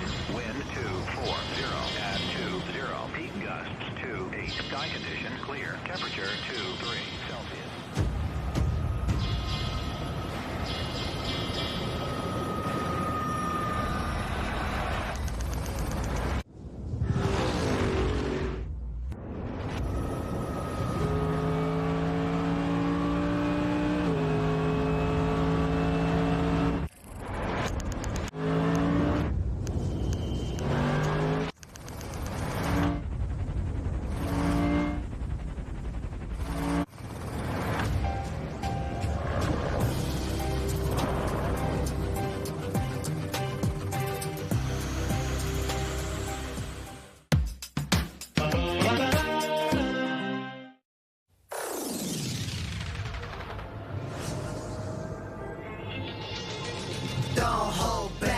You woke up in the morning with initiative to move, so I make it harder. Don't hold back, cause there's a party over here, so you might as well be here. We can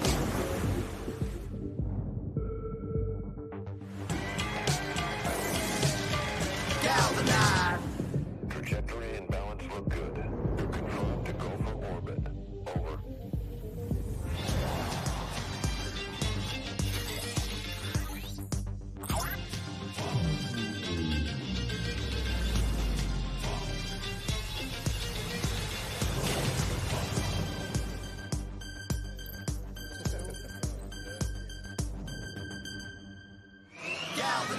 Every day, Michelin innovates to move the world forward on the road and far beyond.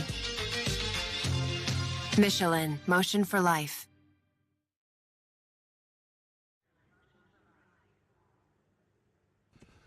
Welcome back. As you can see, the sign says it, Velocity Invitational. That's where we are here at Sonoma Raceway, here deep in the heart of California.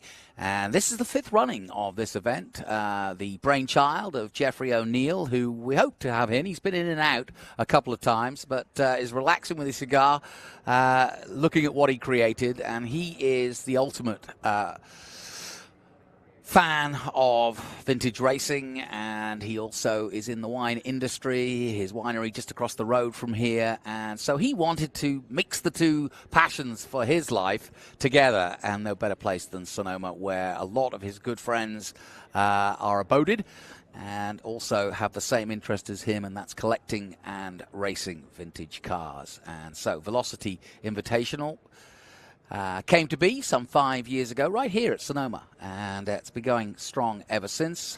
We have held an event at Laguna, and of course affected like everybody else by the pandemic, but we are delighted that we are here. And it's such an eclectic group. It is an historic race weekend at heart, but as you just saw, Travis Pastrana is about to put on another display. We've got drivers from McLaren IndyCar here, including the vice principal of Arrow McLaren, that of course Tony Kanaan, the Indy 500 and championship winner from 2004. And it's just some really, really interesting guys. Scott Speed here demonstrating the ultimate tarmac Subaru.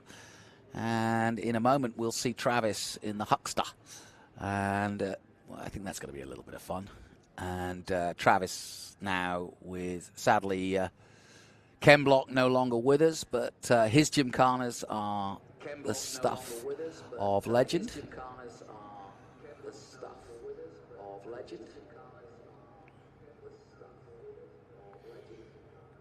And there I can see Travis. He hasn't got in yet, so we'll have to wait a little bit longer to see him on track.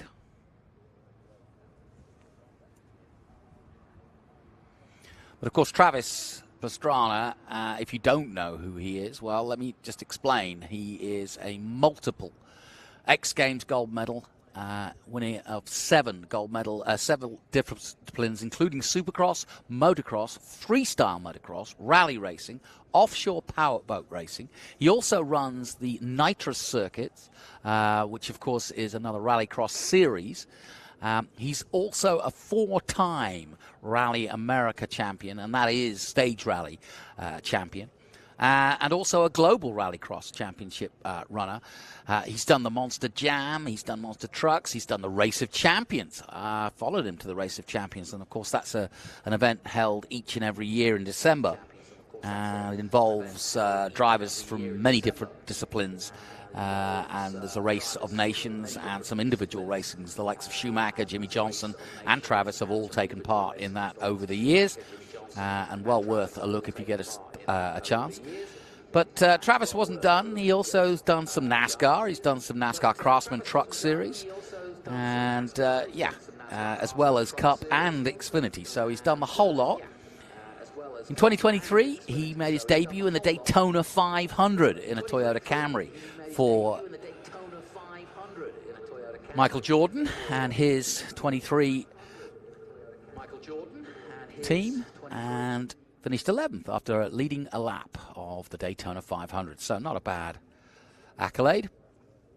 Now in 22, the year before that, he became a world champion in Class 1 World Powerboat Racing alongside British offshore powerboat racer Steve Curtis. So there isn't much that has eluded young Travis over the years. And of course he is from this part of the world, but actually of Colombian descent. Don't think of him as a Colombian, but that's where the name comes from.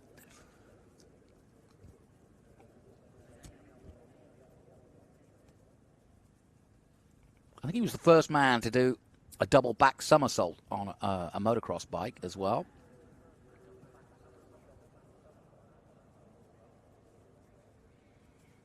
But I think it's the X Games where Travis really sort of made a household name of himself. And, of course, the X Games on ESPN, it was the likes of Brian Deegan and Travis and many others who Tony Hawk put their name to the X Games and really made it what it is today.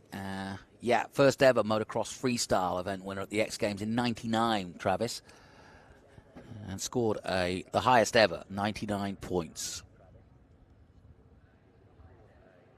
Oh, that's right. The second time he ever attempted a backflip on a motorcycle, he broke his left foot. Oops. But that didn't deter him. Now, Farouk's joined me again. I'm delighted to have Farouk alongside me, and I'm going to get your last name right again. It's Kawai. I got it! Hey, we're in. Yep. Hey, how you doing, Jonathan? Good to see you, Farouk. I just had a little bit of a jog from hot pit lane, so I apologize Don't worry. for the breathing. But you weren't going to miss this, were you? I was not going to. I was actually just talking to their team to make sure that we're all on the same page. Okay. What do we got here? Because this is just cool. It's just a standard, OEM 1984 GL Subaru wagon. There's no modifications done to it. Completely stock. That's obviously not true. That's not true. So it's awesome when you see kind of a car like this at an event like this. You see so many vintage cars that they just go completely berserk with, and this is what Subaru did to a vintage GL wagon, right? So you take like a Subaru wagon that was built in 1984 that you probably would have put a whole family in, and now Subaru's taken this to the umpteenth level, right? 800 horsepower, air brakes. It's just he jumps this thing. It's pretty ridiculous to say. He jumps it a major distance too, or he has done. Yeah, absolutely. And over 200 feet, I think. I would recommend anybody go see the Subaru paddock area in the paddock, because the finish work of this car is just absolutely phenomenal. The fender wells are just bespoke carbon. It's just incredible, and the way that obviously Travis drives it is just out of this world. Now, we call this Gymkhana stunt driving. Yeah. Can you kind of explain the sort of roots of where that came from? You see the company on the side, Hoonigan, and hooning, is that term from Australia of just showboating, right? And going fast. And going fast at the same time. It's a double use, actually. Yeah, it's right? to hoon around places, to go as fast as you can. What we all want to do or have done, maybe, possibly in snowy areas. And anyway, so you remember in WRC stages when the guy, is not going to make time, and he would make that U-turn and then just maybe add an extra donut in just to show off for the crowd. Yep. This has taken that to, the professional level, let's put it that way. And here we go. He's off. Well, I mentioned Ken Block, and of course he made the Gymkhana as famous as it could be, and it was just at the right time too, because YouTube was just coming into its own. 100%. And so those Gymkhanas, and he would literally take over an American city or a city anywhere around the world, and wait till 3 a.m, and they would film these, or early mornings, so nobody else was around. Absolutely. But I've seen one in San Francisco. I've seen, just fantastic. And putting these cars through their paces, putting them skillfully around objects and whatever. And now we're going to see a little bit of what a Gymkhana hoonigan looks like. Look at him go. I just love the air brakes on this thing. Who knows how functional they are, but they definitely look cool. Straight into a donut. 3.5 degree of difficulty on the dive. Travis Pastrana, take it away. Now, I'm going to try to force you to tell me how he's doing certain maneuvers. Now, what's that? Where do you get those flips from? Yeah, it's those are standard. No, right? Yeah, exactly. I think that the air brakes that some time attack cars have had, they've tried to incorporate into this crazy Gymkhana car. But here we go. They've tried to incorporate into this. Now, this family huckster incorporates a custom VSC designed 862 brake horsepower turbocharged Subaru Boxer 4-cylinder engine. All-wheel drive 6-speed gearbox sequential. And as you can see, he knows what he's doing in it, doesn't he? And my favorite part of this is that we told him how to enter our area. He's never driven this course before, and he just kind of figured it out. You see him figure out which fence to go through, and now he's doing Travis Pastrana right now. And out he goes. Yeah, and out he goes. Obviously, very different with all-wheel drive than rear-wheel drive, which we use in drifting commonly. And look at the speed that this thing just generates out of a corner. Yeah, buddy. Nice 360. Extra points from the judges for that. Right. Somebody's going to have to clean all this rubber up. look at that rear left. It's hardly got any rubber left already. So how do you do that? How do you, I mean, you're using the power to turn the car. Yep. But are you using the brake as well at that point? They have a secondary brake on the rear axle, right? So there's two sets of calipers, or depending on the build, sometimes they do it inline, but there's a lever that allows you to essentially lock the rear wheels independent of all four. I see. And that really disrupts the yaw rotation quite dramatically and then pitches you into a slide. So when you see them kind of immediately flick into a slide, that's usually done with the handbrake. Well, he's got the door open. I don't know if he's got a problem, but a little bit of smoke out of the car, cheering to the crowd. Yeah. And that's that gorgeous Turn 11 building that the women were speaking What a in. great place to be to watch any of this display. But you're seeing one of the best in the world, and we are very privileged to have Travis Pastrana here this weekend. He is a out-and-out rock star in the world of motor racing currently, and has been for many years, I may add. There's not much he hasn't turned his hand to, and like I said, with the recent loss of Ken Block, we value, I think, these sort of guys, because there are very few. They are like unicorns with the ability to do this kind of gymkhana display of racing, and very special indeed. It's it takes a certain kind of guy or gal, for that matter, to just always be pushing the limits. I grew up in San Francisco in the Bay Area, and I remember being in high school and seeing Travis at the X Games. I think he must have been 14 or 15 years old, doing a backflip into the bay. That's right. He got into a lot of trouble for that, incidentally, but I mean, from a young age, just always pushing the limits of what's possible with anything that he's driving. So we've had Huckster, we've had Air Slayer, and now we've got Project Midnight. So Subaru have been busy. And that Project Midnight will be in action later today as well. We've already seen it earlier today with Scott Speed. Do you think that's it? I think they're going to change some tires. I don't know if that's it for this session. Let's see. Are they loading somebody else in? Now, you're here also for the drifting, so let's talk a little bit about that. Sure. Tell us, Ryan's here, right? Ryan Turek's here. Yep, he's doing the exhibitions with the rally cars on the full course. We're doing exhibitions in the center of the course. So you'll see smoke coming out of the middle of the course every once in a while right in front of the grandstands. There's a tunnel. So if you go to the end of the grandstands and find a tunnel, there's some signs. You go under the tunnel, and you can get a ride in a drift car. Oh, wow. Yeah. And we'll put you in the shotgun seat. Sometimes we'll go out 4 cars, 5 cars deep. But it's a lot of fun. And the tandeming, honestly, is one of the most fun things in drifting, where there's 2 cars, 3 cars, 4 cars driving together. And it is like figure skating. It's all essentially mirroring each other's movements. And it's honestly, it's a lot of fun as a driver. Oh, yeah. Absolutely. Now, it looks as though somebody's either going to get in as a passenger or is getting out as a passenger. Maybe sat beside him. That's not Travis with a helmet holding there. Travis still in the seat, I think. Oh, somebody's going to get the drive of a lifetime. Oh, no, somebody's just got out. Okay. I think they were just fixing the seat. It's interesting. You're here doing the drifting. We've got the time attack. We've got this sort of display. But more and more now with Rallycross and now with the X Games and so on and so forth, we're finding a home for these types of cars, which essentially are rally cars. And I mean, I know this is a road car, but it's a souped-up car that does tricks effectively. Yeah, that's a great way to put it. I mean, and the crossover is, it's motorsports love, right? The conversation that we had with Steve was a great point. It's Steve, the owner and founder of Dirtfish Rally School. And, you were mentioning it yesterday. A good friend of mine, Tim Lynn, was driving Jeff Gordon's old NASCAR yesterday. He's now into drifting, and it just comes down to love. Like, as drifters, a lot of the guys here are going into the paddock and seeing, the heritage and of these old amazing race cars, and it's a phenomenal event for all this to come together. And it's like a lot of sports. You take your snobbery, if that's the right word, but everybody who gets involved in any kind of sport. But in motorsport, everybody was in their lane. And it's like, I'm a Lotus guy, I'm a Mini guy, or sports cars is it, or Formula One is it. And now, we talk about that with female racing. We talk about that glass ceiling.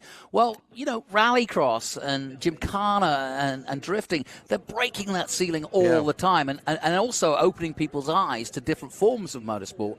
And it always comes back to the fact that if you can recognize a road car that isn't something that is exotic, and it's something that you recognize on the road, and then you see it doing something absolutely incredible that you've never seen before, it just absolutely entices you. And I do think that motorsport now, the new legion of fans, is open to any form of motorsport. It's just because they're not sort of like, you're an NASCAR guy, you grew up here, this is what you got to follow. No, this is you get to pick anything. Yeah. And I mean, credit to where it's due. The late great Ken Block. And you were mentioning he was the pioneer of these YouTube videos in the early 2000s. I mean, that really, I think, opened the door to a lot of people that maybe weren't into motorsports, the young crowd that was back then. And just, this is some crazy stuff that you can do with a car in the middle of a city that maybe you recognize, those old Subaru cars that he was driving in the early days. It's, it's incredible to break those barriers that are maybe ingrained in people in some ways. Yeah, and Leia Block, now carrying the flag for the family, has now got into racing herself, and delighted to see her in the F1 Academy. And make it look at that! Quick wing. Shall I put the wings up, sir? Yeah. It's like a Bond car. Yeah, exactly. So every once in a while you'll see the rear wheel lock, and if you can spot it, that's the dab of the e-brake, right? Okay. There you go. Yep. So, and that just gives you a chance to flick it quickly, right? Yeah, disrupting the car into a yaw rotation.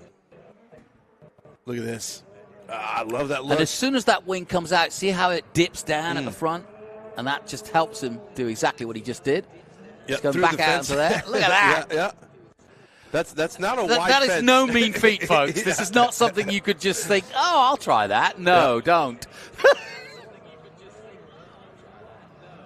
Yeah.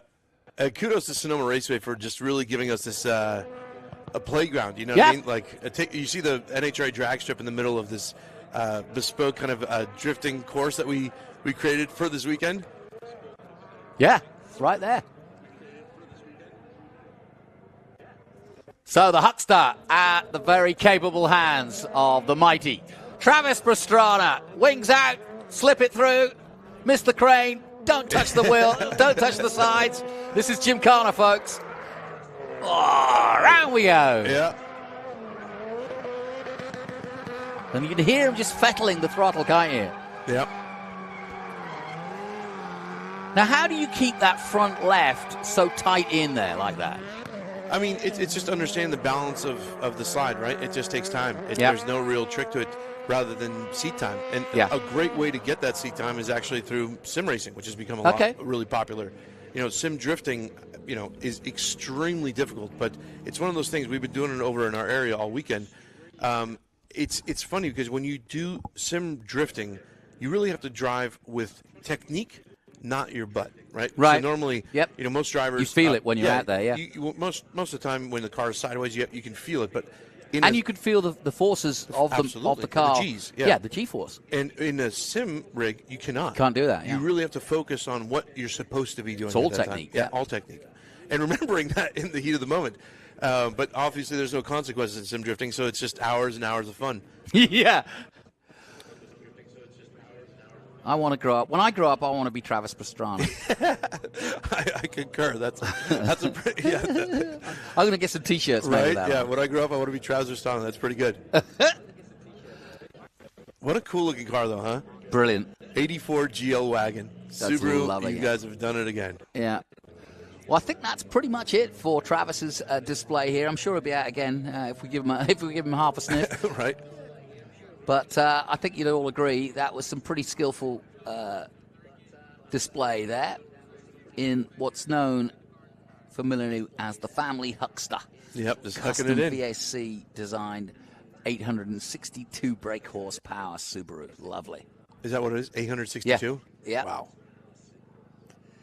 Long travel suspension for jumps on the course. I believe it jumped over 280 feet at one particular event. Yeah, record-setting run, the Air Slayer STI in 21 at Mount Washington Hill Climb also. So, yeah. What a view right there, huh? That's a great view. That is Velocity Invitational. Busy, busy, busy. Yeah. Midday, Sunday afternoon. And as you can see, the fans getting a look around. Some racing drivers holding their helmets and wandering off to cars. Yeah. And plenty to eat and drink. Don't forget, get yourself a nice Le Mans replica jacket from the Grand Prix apparel folk. And my thanks to Farouk. Thank you very much, coming Jonathan. in. Yeah. He may go out again, but let's just pause it for now and let him take the wheels off it. I think it's time for me to drive. I'm going to Go. You go drive. You're all inspired, aren't you? If anybody wants to ride, come join me. All right. You heard it first. Thanks, Farouk. Appreciate it.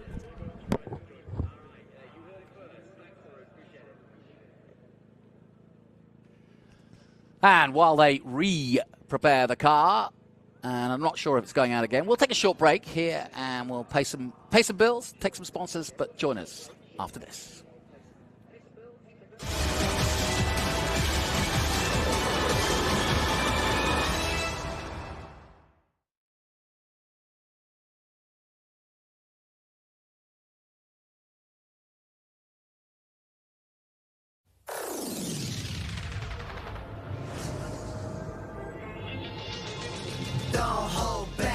You woke up in the morning with initiative to move, so I make it harder. Don't hold back, cause there's a party over here, so you might as well be here with the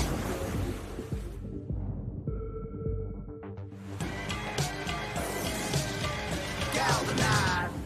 Trajectory and balance look good. Confirmed to go for orbit. Over.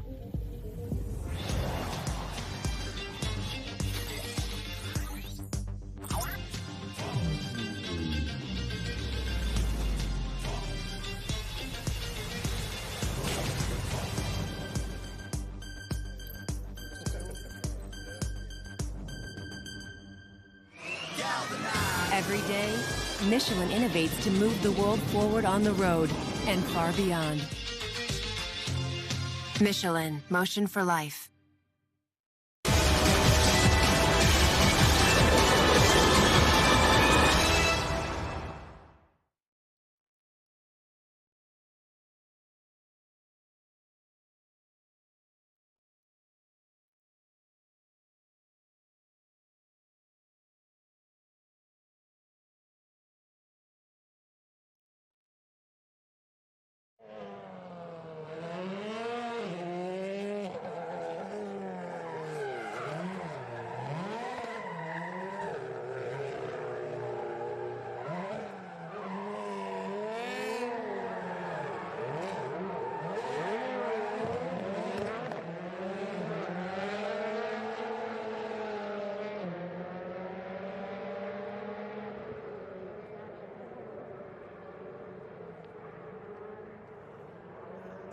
One more time with feeling. Go on, Travis.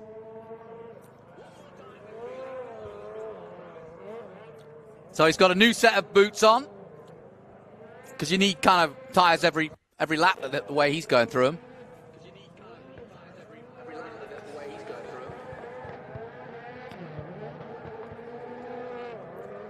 So let me just give you those facts again. Two-time Nitrous Series champion, 21-22. Current record holder at Mount Washington Hill Climb.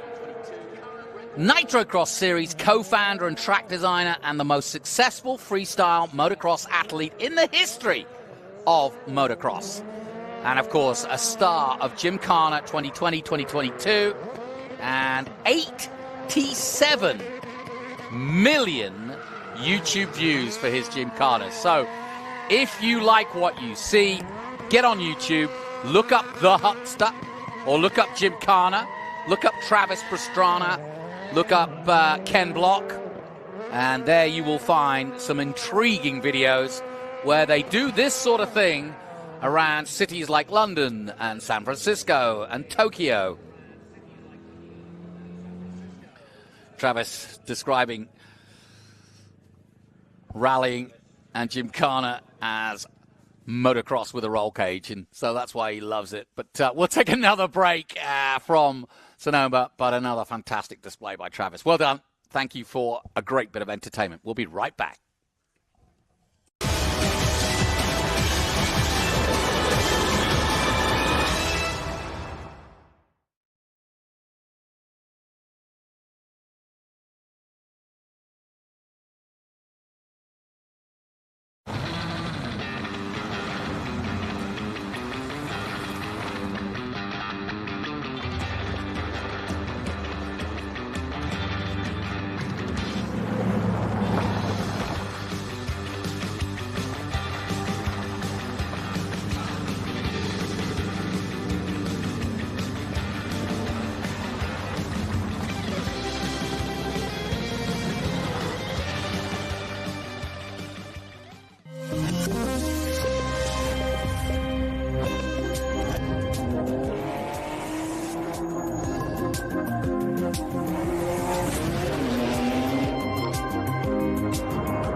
racetrack to road, Mobil 1 Motor Oils make whatever you drive more beautifully.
For 135 years, Michelin has been innovating for a better life in motion. From earth movers to Airbuses, race cars to rovers, we were even one of the first to consider sustainability in the design of our tires. And now our legacy as pioneers continues in the next revolution, with EV-ready tires designed for performance so you don't have to think about tires at all. You can just enjoy the endless wonders they unlock.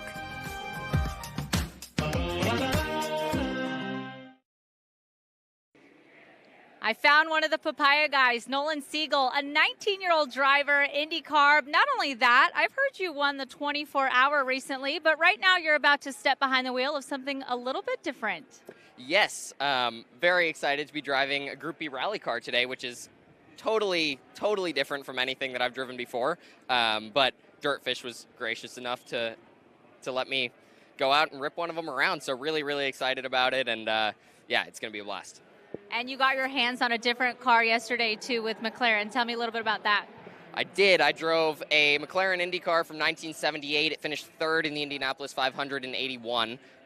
So pretty cool to go from the McLaren Indy car that I drive, day to day, to then a McLaren Indy car from, almost 40 years ago. So very cool and cool to kind of have that contrast, and really enjoying the event. I saw you were enjoying the event, and I spoke to Christian yesterday. You guys have been wandering down these long ways of cars here. What is it like being so young and really seeing that history of motorsport and that history of car right here before you? It's incredible. It makes it feel really special to, one, go to the races that we race at all the time, and then to come here and see, a bunch of Indy cars from the past, a bunch of Formula One cars from the past, and it really gives you a sense of kind of what we're a part of normally and in the modern races. So very cool to see the history of our sport, and even better to be able to experience it firsthand. I can't imagine actually racing any of these cars. Well, since you brought it up, is there anything that caught your eye? Favorite car so far you've seen this weekend? Oh, it's hard. I think that has got to be one of them, that Audi Quattro, the Audi S1. From the road racing side, there is a Mercedes CLK GTR GT1 car that I think that would be my pick as well. So very different choices, but both very special. And there's a lot here that I would want to drive. Basically everything here. Well, Nolan has got some taste and some talent. We can't wait to see him behind the wheel with this Dirtfish rally car.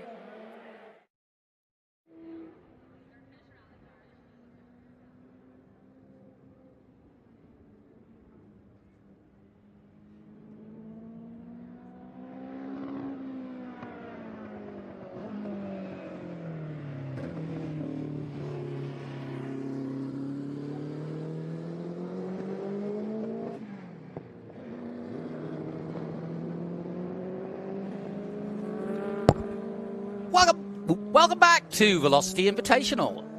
Jonathan Green here, getting ready for more action on track. And as you can see, we've got a pro driver exhibition in hand, and that means I've got a couple of well-known professionals when it comes to these sorts of cars. Steve and Josie Rimmer, who run Dirtfish.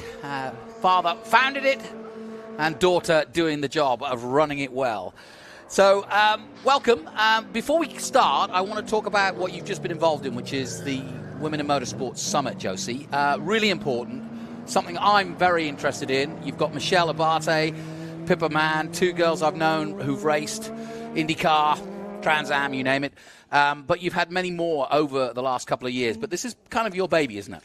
Yes, this Women in Motorsport initiative at Dirtfish is a little bit of my baby. Women have been doing this in the motorsport world forever. Women have been on the podium, women have been organizing teams, women have been managing teams, women have been on the crew, and we just don't hear their stories. So for Dirtfish Women in Motorsport, what we're really focused on is providing a platform for the women in the sport to speak and handing them the microphone so that they can be the ones to tell their stories.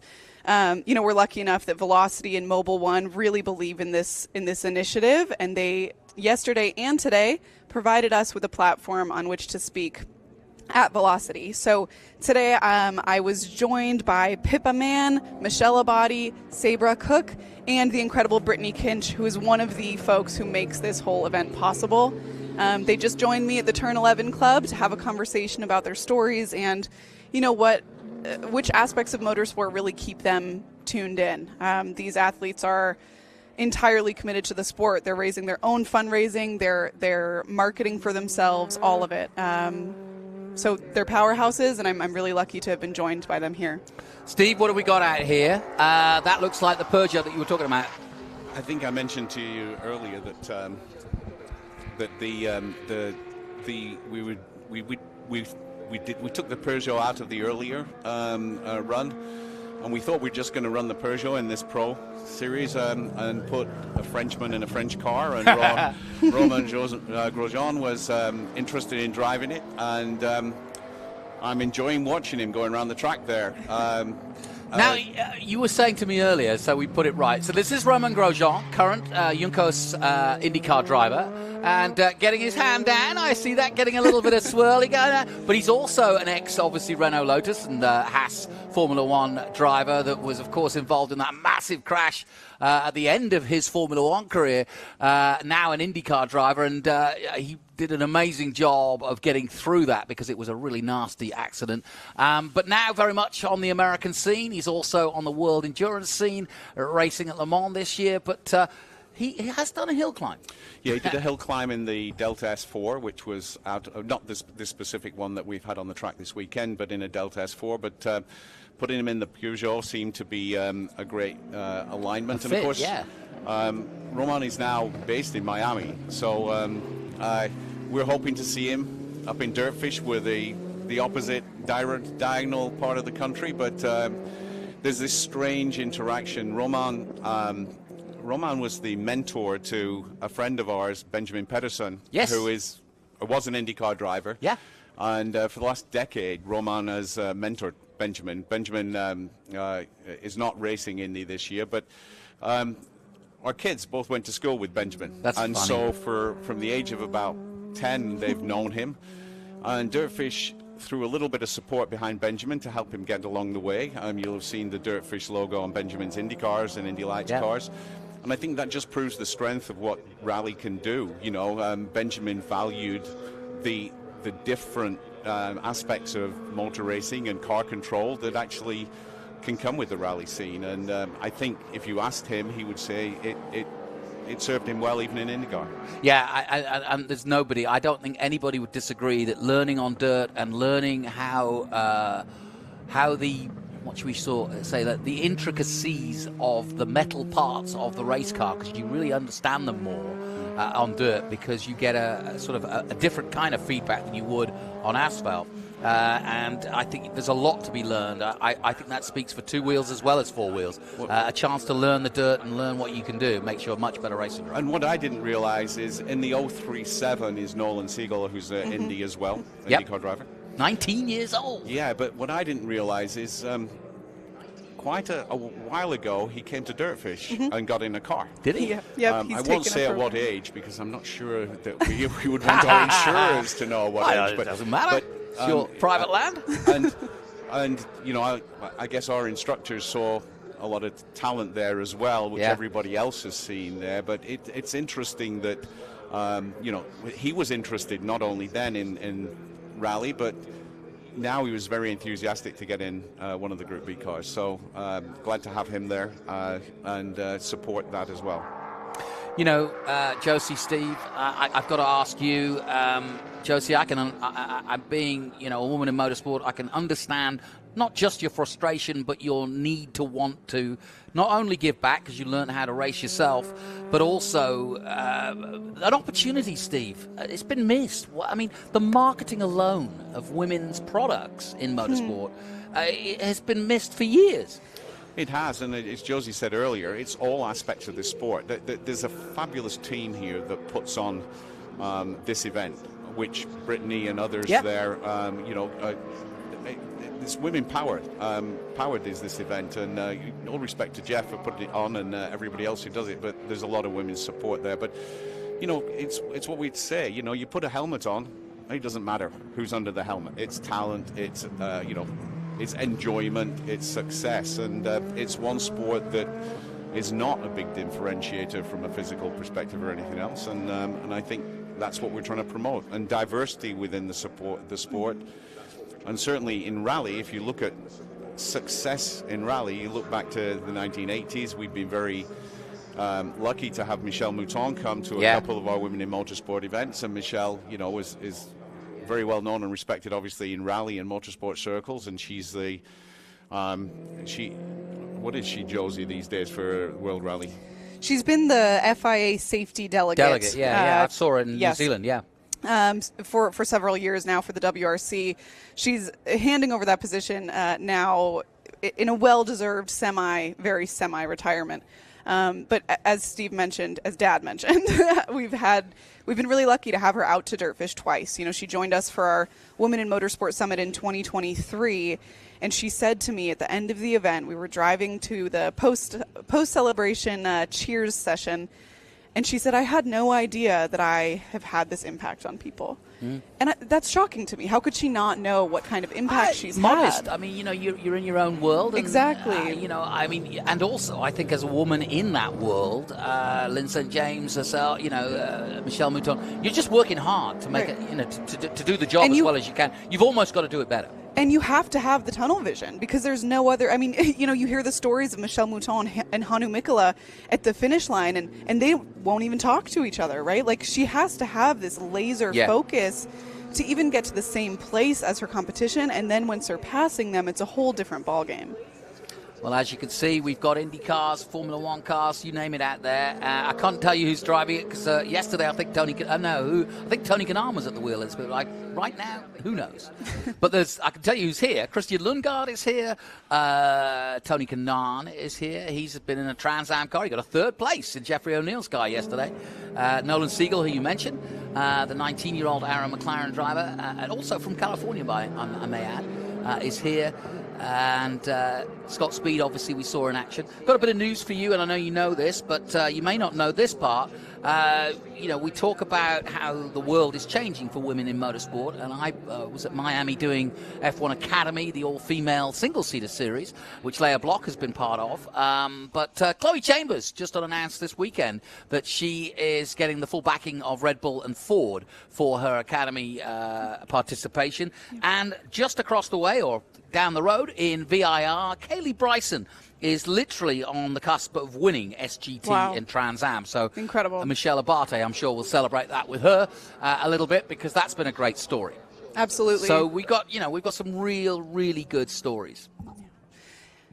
And we'll be lucky enough to be joined by some of those same incredible women in the sport later, next year. In 2025 at Dirtfish, we'll be hosting our 4th annual Women in Motorsport Summit. Just outside of Seattle, Washington. You can expect some amazing women from various disciplines of motorsport, Formula One, rally, off-road, Trans Am, all of the list goes on and on. So if you'd like to meet any of those women and visit Dirtfish and be a part of our Women in Motorsport Summit, you can be from anywhere, of any age, any gender. Join us at Dirtfish for the Women in Motorsport Summit in May 2025 to meet some absolutely awe-inspiring female drivers. Knowing you won't stay still. So what do you want to do next? Where do you want to take this? I want to take it to the top. What do you mean? There you go. She's a chip off the old block, isn't she? There's a lot of strong women in my family at home, and I learned very early Nothing wrong with that. I'm better off if I follow rather than lead in certain things, and I'm delighted with where we are, where we're going, and I 110% support whatever it takes to get this movement going. But also, from a motorsport perspective, I want to get rally up there as well. Yeah. Jonathan, you and I talked off air a little bit ago. We're definitely trying to get a round of the World Rally Championship back into the US. It's not easy, and we need to pull together to do that. But I think also you look at World Rally today, and it's a little bit different place than it's been in years gone by. So there's quite a lot of work to do. But when you look at coming and learning driving, just basic driving at Dirtfish, as I said to you before, the actual skill sets that you get when you sit behind the rally car, I think you can use it in lots of different things in life, and certainly in adverse conditions and driving conditions. No question. And like I said, you've seen the videos, you've talked to Steve and Josie. If you get a chance to go to Dirtfish, take it. Or take your partner, significant other, whichever, as a present for a birthday or whatever, because it'll change their lives. It really will. They'll talk about it till you're bored of hearing about it, until you have to go back again and do it all again and do it yourself, because you'll never hear peace from it, because it's one of those things that really does. It's just different. It's not something you'd ever expect yourself doing if you're not a racing driver yourself, but you don't have to be, and that's the point. You can go and learn just car skills, which is something we can all gain from. Now, you'll have noticed we've got NASCARs out there. We've got a Monte Carlo from 71. We've got a Grand Prix Pontiac from 91. Gary Bentley driving that. We've got a Galaxy, a Thunderbird, mostly late 80s, early 90s, although there is a 65 Ken Epsman car that's out there, Ford Galaxy. Was sold by the Holman Moody, run by a Holman Moody factory in 65. We've also seen some of the Indy cars, mostly McLarens, and their history in the Indy 500, including a Johnny Rutherford car that won Indy 3 times. There's a few Formula One cars banging about. Some of them are on track, some of them are static, which is why I'm kind of hesitating to absolutely name each and every car that comes by. Obviously, you can see that's a NASCAR. They haven't given us the numbers for each car, but that's Tony Kanard at the wheel of that one. And as he rightly put, he's the deputy head principal of Arrow McLaren. And I don't know if Tony's ever done any stock car racing. I know that Rafa Matos, a fellow Brazilian, is a 2-time champion and possibly 3-time champion at the end of this season. So the Brazilians have got a stock car history. They do race NASCAR-type cars back there. So I'm sure Tony Kanard enjoyed himself. What next then? What are we doing? Who else? Have you got any surprises more? Well, is that Pippa Mann? That's Pippa Mann. It is. She just joined. Well, this is a thrill. There we go. Okay, so this is what I mean. I'm glad you noticed the helmet, which is pretty distinctive. We had to pull Pippa off of our panel just a few minutes early because she had to go get in this car. I know that there were a few edits that needed to be made for it to be a safe car for her to, fit in and drive in. But here she goes. She told me that she's never driven anything like this. She didn't know if she'd make it out for this session, but it looks like she has. This is her first time being in a vehicle of this type this year. A vintage IndyCar, yeah. A vintage. There she goes. A wave to everybody. Oh, this is so exciting. This is great. And I'll tell you what, you're absolutely right. Of course, she has been a multiple entry into the Indy 500 over the years. She's never really had the budget to do a full season. She does a lot of sports car racing. I've seen her in IGTs, many a weekend helping professional drivers become better at what they do and sharing the car and setting up the car.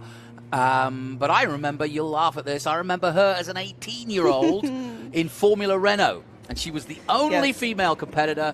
And remember me and my producer going, have you seen there's a woman in the race? And I mean, we're talking back early 80s here, or late 80s. And there she was. And she was just straight out of school, and she hadn't even come to the States by then, but she's made a huge career here over in the USA, a big proponent of women in motorsport, and very much on your radar, of course, here this weekend. Absolutely. Her entire foundation, called the Shift Up Now organization, they're entirely focused on funding female racers. So not only is she here driving an amazing vehicle, but she's got 3 of her female Shift Up Now athletes running around. And, Shift Up Now is making a big difference, and Dirtfish is partnering with them to get as many women back on the grid as we can. It's interesting. I've spent many hours talking to Michelle Abate about just that. I mean, motor racing is about money, and gaining sponsorship. It was kind of a closed door, and it was almost based on snobbery, thinking that the women just wouldn't be as good, and yet not realizing that there is a whole world out there. And, Michelle, for example, has Ghost Energy as a sponsor. She's now, and what I was about to say is that the era is right now, because social media allows each and every competitor, male or female, to make themselves a celebrity in their own world. And that's what Michelle has done. She's worked really hard at social media and pushing those bounds. And that's got to be attractive to a sponsor, to be able to say, hey, I've got this many followers on these platforms, and if you work with me, you'll get some exposure. Well, and the amazing part about Michelle, what I really respect about the way that she operates, Michelle Abate has never once brought on a sponsor that she does not believe in. Yep. She says if she's going to be promoting that brand, she wants to be completely honest in that she uses it, she likes it, that it's a quality product. And yeah, sometimes that makes the road to finding funding longer and tougher, but Michelle is one of the most authentic people you'll ever see out on a racetrack. And, she is looking for funding for her 2025 season. She's been climbing the ranks. She's inherently talented, and she's got more work ethic and drive than most people on this planet. So yeah, look her up. She's from Las Vegas, Nevada, and she's raced for a long time in Trans Am, first on the West Coast and now on the National Championship. And like you say, looking for funding. My thanks to Josie Rimmer and to Steve Rimmer for coming in there. Best of luck for the rest of the day. Thank you. Enjoy. Thank you for coming. And you will see when Dirtfish goes back on track at 410, you'll actually see another IndyCar driver in the 037. So who's that? I can't tell you. Oh, it's Christian. It's Christian. Christian Lunger. I like a good tease. But there you go. Thank you very much. Well, and maybe throw somebody else in at 4 o'clock if you've got... Like you. No, not me in the car. I mean, throw somebody else in the booth to come and talk about it. Will do. Thanks, Johnny. Josie Rimmer there talking to us about Dirtfish and, of course, the latest summit for women in motorsport, going strong and getting better and better with every week, with people like Josie at the wheel, so to speak. So the drifting is in full flow, I can see in the corner there. And more group racing coming up very soon. We'll take a short break, though, from Sonoma. Stay with us. It's Velocity Invitational, and you are invited.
Right by Velocity Lane, I'm here with Joe Potter from Vintage Underground. Joe, tell me a little bit about what we have going on here. I know I have this beautiful Ferrari right behind me, but tell me what Vintage Underground is.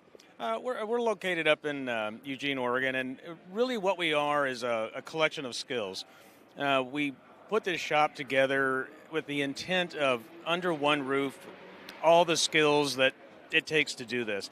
over the years, those skills have kind of scattered. They're dying out, and it was our intent to put them all in one place and preserve them, and actually pass them down to young technicians. So it's really about the labor of love and kind of turning cars into artwork. As we know, is really these cars are really pieces of artwork. So what you're doing is preserving them and moving them forward, which is the perfect platform for you to be here at Velocity Invitational. How has it been so far enjoying the event? Awesome. I mean, it's an effort for us to get our message out and what we're trying to do. So events like this allow us to talk to folks face to face and really explain what we do and how we do it. You know, we're this is for fun. Anybody that's hiring us to do anything is hiring us for entertainment, for fun. These things are they're pieces of art. They're fun, and that's something the message we're trying to get out. Awesome. Well, if you're down here in the pits, make sure you guys come over and check out all the crazy work that we have going on here at Vintage Underground. Thank you, Joe. Thank you.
Weather observation.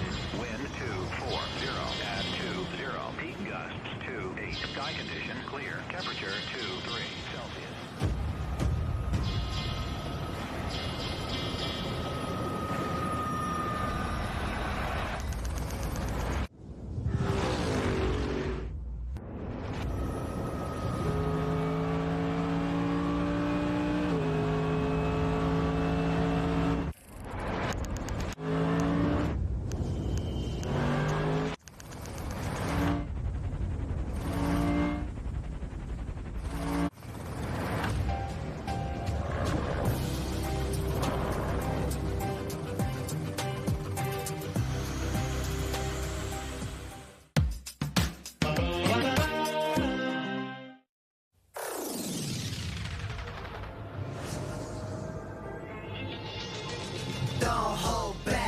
You woke up in the morning with initiative to move, so I make it harder. Don't hold back, cause there's a party over here, so you might as well be here. We can keep it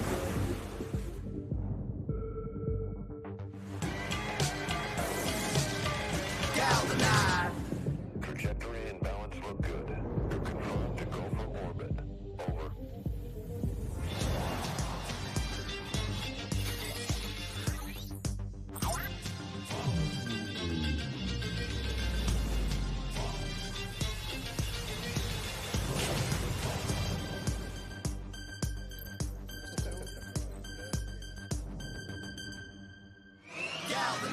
Every day, Michelin innovates to move the world forward on the road and far beyond.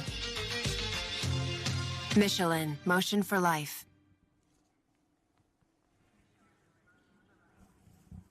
Welcome back to Velocity Invitational. It's been a beautiful weekend here of weather, especially. We've got a heat wave here in California, so we've had milder conditions than expected in October, but we'll take it. It's absolutely gorgeous here at the moment. It was very hot yesterday, and in fact, it was a bit of a struggle for some of the drivers at some of the group races, and of course, because it's historic racing, generally speaking, they're over 18.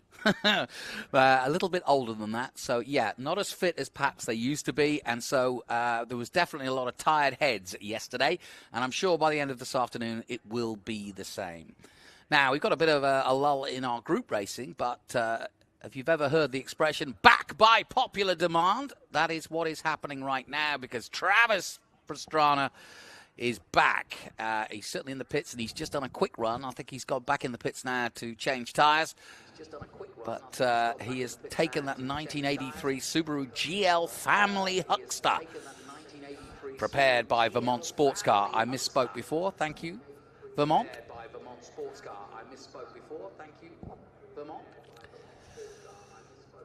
But, we mentioned Leah Block, who is, of course, now racing single-seaters in Formula One Academy. Well, of course, her dad, Ken Block, pretty much started this whole scene of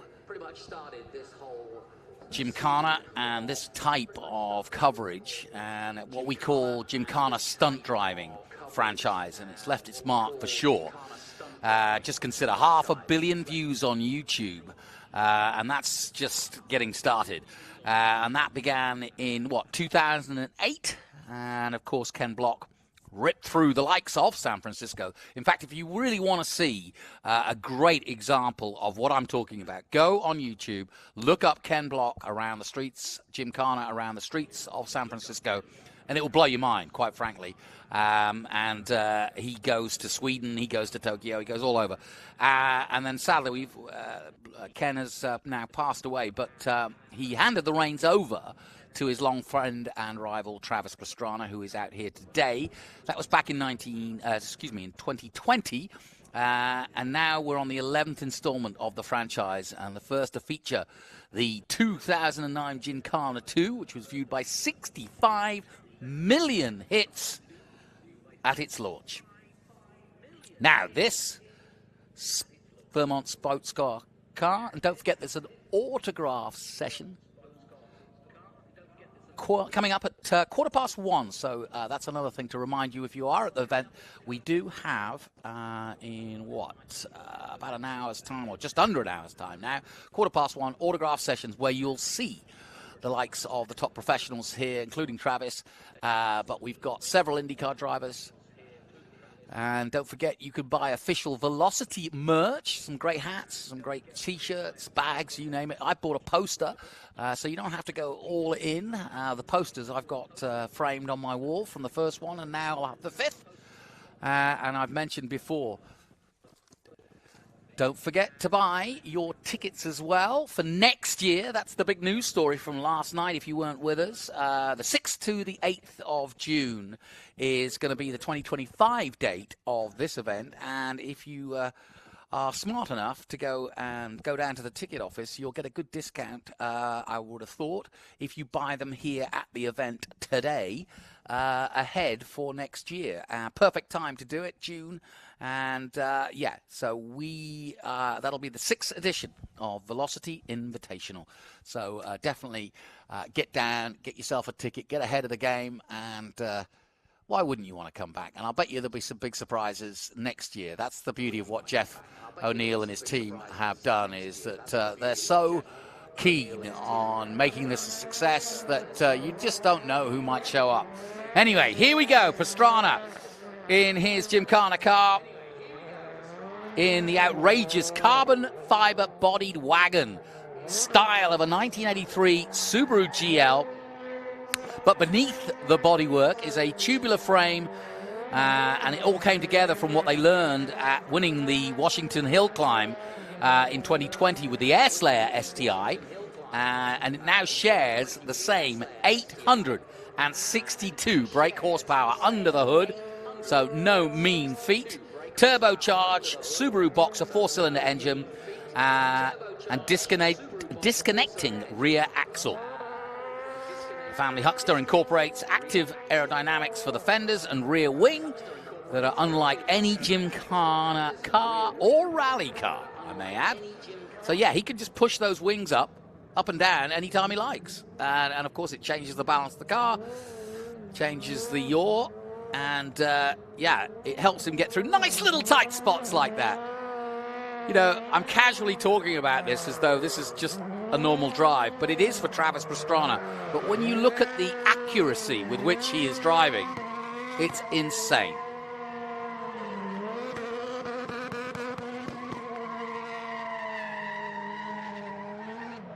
Goes through about 300 sets of tires an hour. No, that was a joke, but he could do. Donut City. There he is, lost in smoke. And I reckon those set of tires are probably pretty much beat by now. And if you weren't here for his earlier demonstration, I was also describing the fact that Travis in his day is a multiple American rally driver champion, as well as his exploits at the X Games, of which he has medal after medal after medal in different disciplines, from super trucks to rallycross to motocross to you name it. And now has his own Nitro series, which he gets some pretty big luminaries at, I may add. And it's just great to have him here at an event like this and putting on a show for the folks. Now, I'm not sure if he's going to be doing any more. It looks as though he's going to do a lap. Is he going to do some actual laps? No, he's coming back. He just chooses to come back through the pit lane, and that could be it. But you never know with Travis, if he's in the mood. Could be it. Travis, if he's in the mood, could be. I've been very lucky to have covered the X Games and watched his career, and he and the likes of Brian Deegan. And if we talk about Leia Block, well, Haley Deegan, about to, well, she's just come from Xfinity, the daughter of Brian Deegan, who is also a multiple X Games champion. And she now is about to take part in the final round of the Formula Regional Championship. So we wish her well. I'll be at that event as well at COTA. That's the final round of F4 and FR. So we'll see how she gets on there. I saw her at the Race of Champions, the All-Star Race of Champions for Trans Am recently. First time she tried Trans Am as well. So lots of women now doing some really spectacular stuff in motor racing, and it's really good to see. And I think you can hear from the enthusiasm of someone like Josie Rimmer just what it means to do and be part of something like that. And it's just awesome to see how this has evolved so quickly and so responsibly too, because it's easy not to be responsible to do that sort of stuff.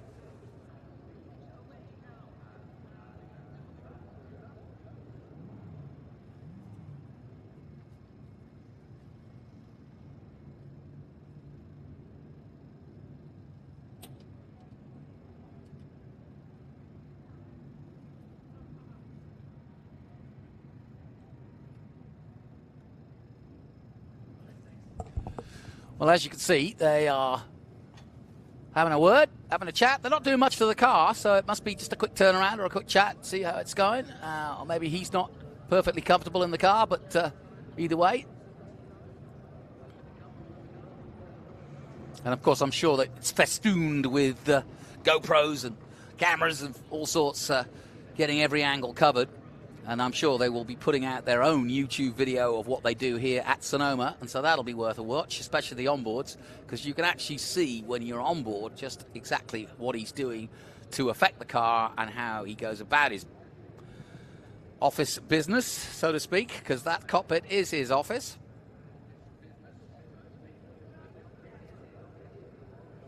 The other thing I forgot to mention is he's also jumped this car at one of the events and jumped it over 200 feet, so no mean feat at all.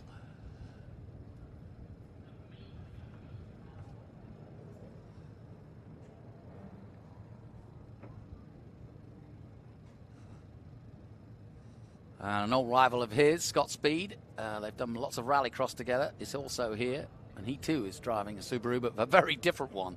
It's the most modern Project Midnight, and we'll see that in action later today. We've had it out already once, but we'll see it again, and that too is really worth a chat.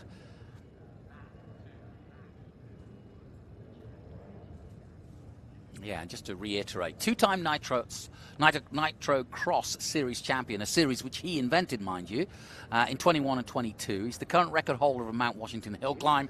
That's where they got the inspiration for a lot of this car and the Huckster. And then Nitro Cross Series and co-founder and track designer as well, of course, and the most successful freestyle motocross athlete in history.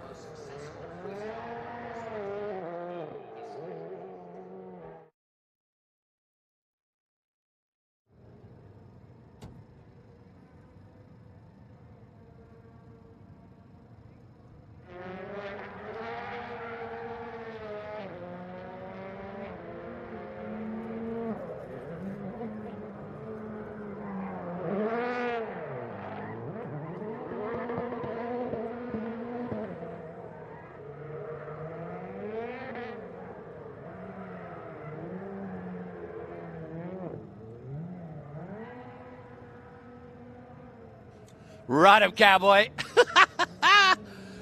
Now, I tell you, I said it before, when I grow up, I want to be Travis Pastrana, please. What else do you want to do? It's so much fun. His memory, that's another thing that astonishes me. His ability to remember a course and learn a course like he's doing here in a very short amount of time is no mean feat. Because if you think about it, what he's looking at is a bunch of smoke and a lot of grey asphalt. And finding those bollards, getting around them, not hitting them, and not spinning out is no mean feat too. Like you see, how can he see through there? Well, he's managing it, and that's all part of the skill. So awareness, agility, technique, and, well, let's face it, just chutzpah are a huge part of what Travis Pastrana is all about. It. He's not the only man in the world who does it, but he's certainly the best.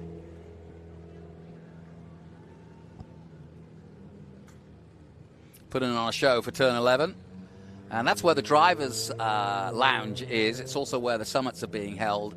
And we've even had a drivers' forum as well, where the professional drivers have got together to discuss their jobs and their lives and what they do and how they go about it. And I'm sure that was very interesting as well. And like I said, we've got a few symposiums. And that's another side of this now. As this grows as an event, we have that ability. Now, Women in Motorsport highlighting this year. Mobile One involved in that as well. And so we've got, we're moving things forward. It's not just a bit of fun. There's some serious B2B going on here behind the scenes. And also some serious discussions about how we move forward in motorsport. So well done to Travis. Another great exhibition by him. And we'll just let him come in and either get ready to go out again. I can see some tyres readied, but whether he goes out again, we'll see. Our next group coverage, by the way, after this will be Group 2. That's cars from 1956 to 1961. That's sports cars, sports racing cars, excuse me. And then we've got 66 to 79 SCCA, B sedan and C sedan cars. And those are the under 2 litre and under 2.5 litre from Trans Am's days. Still going today, of course, the sedan class in Trans Am. And then we'll have our first exhibition of hypercars. It looks as though he's doing some joyrides as well, by the looks of things. I can see some helmets and some folks getting in and out of the car. So, next guest, please. So, putting on some great joyrides. Good to see.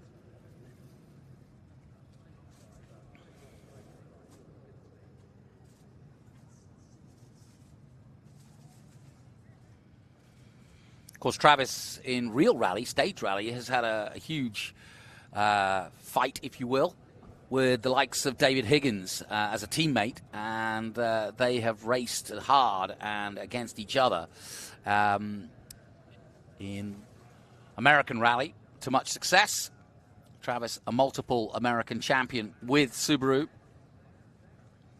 was crowned the 2017 ARA champion, sealing his 5th national rally title. So, pretty impressive.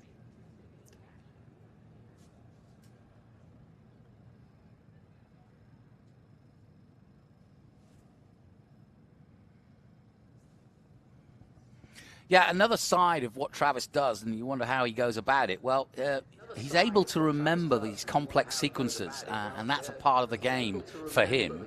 And that's what makes him able to almost thread the needle with this massive powered car. And so that's why hill climbs are part of the repertoire. He's done New Hampshire, Mount Washington, and set a new record in the process at Mount Washington.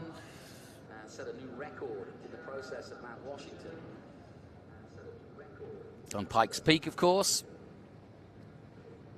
And that was in another Vermont Sports Car Prepared WRX STI. And he blitzed that, a 7.6 mile climb in just 5 minutes and 44 seconds. That's worth repeating. 7.6 miles climbing up dirt roads at speed, 5 minutes and 44 seconds, breaking the previous record held by his mentor David Higgins, fellow rally driver and rally champion, and beat Higgins' time by more than 20 seconds. Pretty impressive.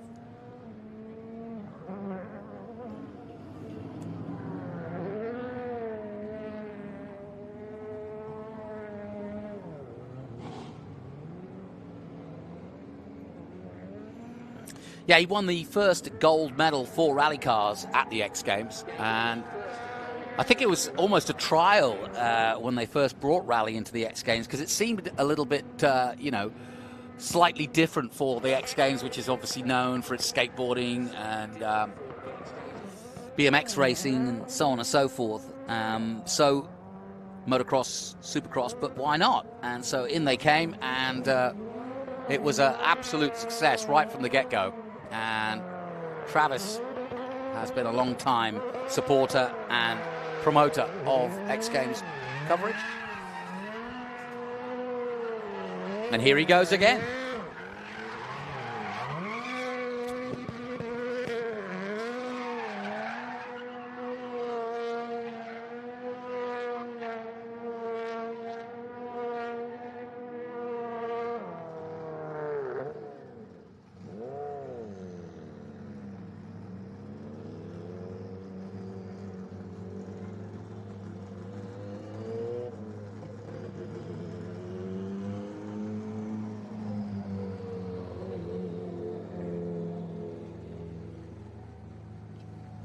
Well, I don't think we've got any more tyres left for young Travis.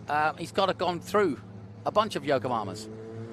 So why don't we tell you and sell you some tyres? We'll take a short break. We'll be right back from Velocity Invitational.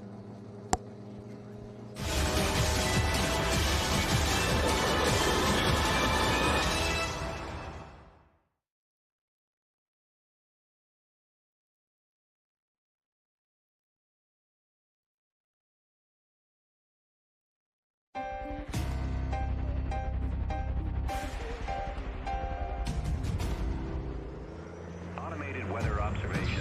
Wind 240 at 20. Peak gusts 28. Sky condition clear. Temperature 23 Celsius.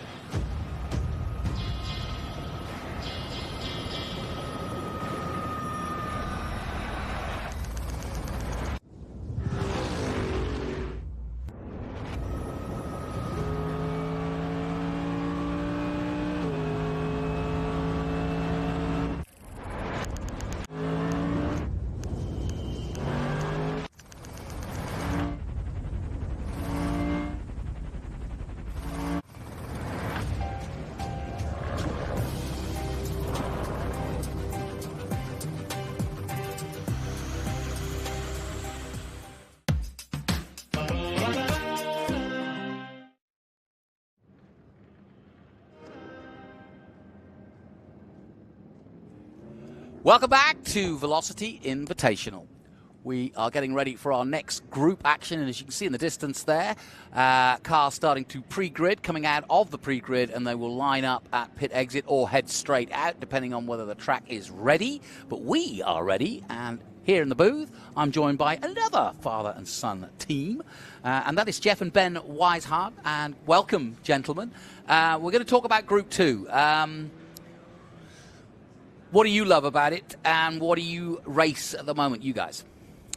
Well, it's Jeff, and We're pretty familiar with the Porsche branded cars or Porsche related cars, particularly the Pooper. That Cameron Healy's driving. He's gotten the better of us more than once in events like this. You know, the Velocity and the Rolex Monterey Motorsports reunion. That's a great car. You know, it's got a lot of history, and Cameron's restored it to better than original condition. And wow, what a driver he is! He's also competing in my group. Ben's driving the Glockler now, which is in Group 1. I'm driving a 911 IMSA GTU spec car in Group 7, and Cameron's in Group 7. Has a beautiful 911S that he's smoking me with too. So. Now, you're a multi-generational family of racers. Your dad, I presume, was into this, and that's what got you into it? We are. You know, the patriarch and matriarch of this deal are my parents, Ben's grandparents, Herb and Rose Weissard. Unfortunately, for the first time in about 15 or so years, they've had to skip this event. My mom's feeling a little bit under the weather, but I know they're watching the broadcast here. Oh, there you go. And it goes back about 45 years, Jonathan. Oh, that's great. They were IndyCar team owners back in the late 70s through the mid 80s, and that's where we really got into it. You know, that became really expensive in the mid 80s, so they moved on to vintage rallies, the Mille Miglia, the California Mille, the Tour de France Auto in Europe, and then we moved on to vintage circuit racing. We started with the Glockler at the Goodwood Festival of Speed, in 2009, and then ran the car for the first time at the Monterey Motorsports reunion that same year. It was driven by a gal who used to drive their IndyCar in the day, a great lady driver by the name of Desiree Wilson. Ah, yeah. You remember her? Yes, yeah, sure. And she did a great job with it, but my dad was, he did a little bit of time trialing in his day, and he says, hey, let's give this a try. He drove it for a couple of years. Then I inherited the ride, I think in 2011, and when we got a couple of other cars, we also have a 4-cam Porsche Carrera, and more recently we acquired from the original competitor contestant with the car, Charles Mendez, a mid-70s spec IMSA GTU Porsche 911. So I drive that car now, and Ben is the pilot of the Glockler. So that's great. We're both here running. Yeah. Well, listen, I want to hear from both of you as this race goes on, but we're about to get underway. This is Group 2, and this is cars from 1956 to 1961, sports racing cars. And we'll just let them roar into action if the green flag waves, and it does. And away we go.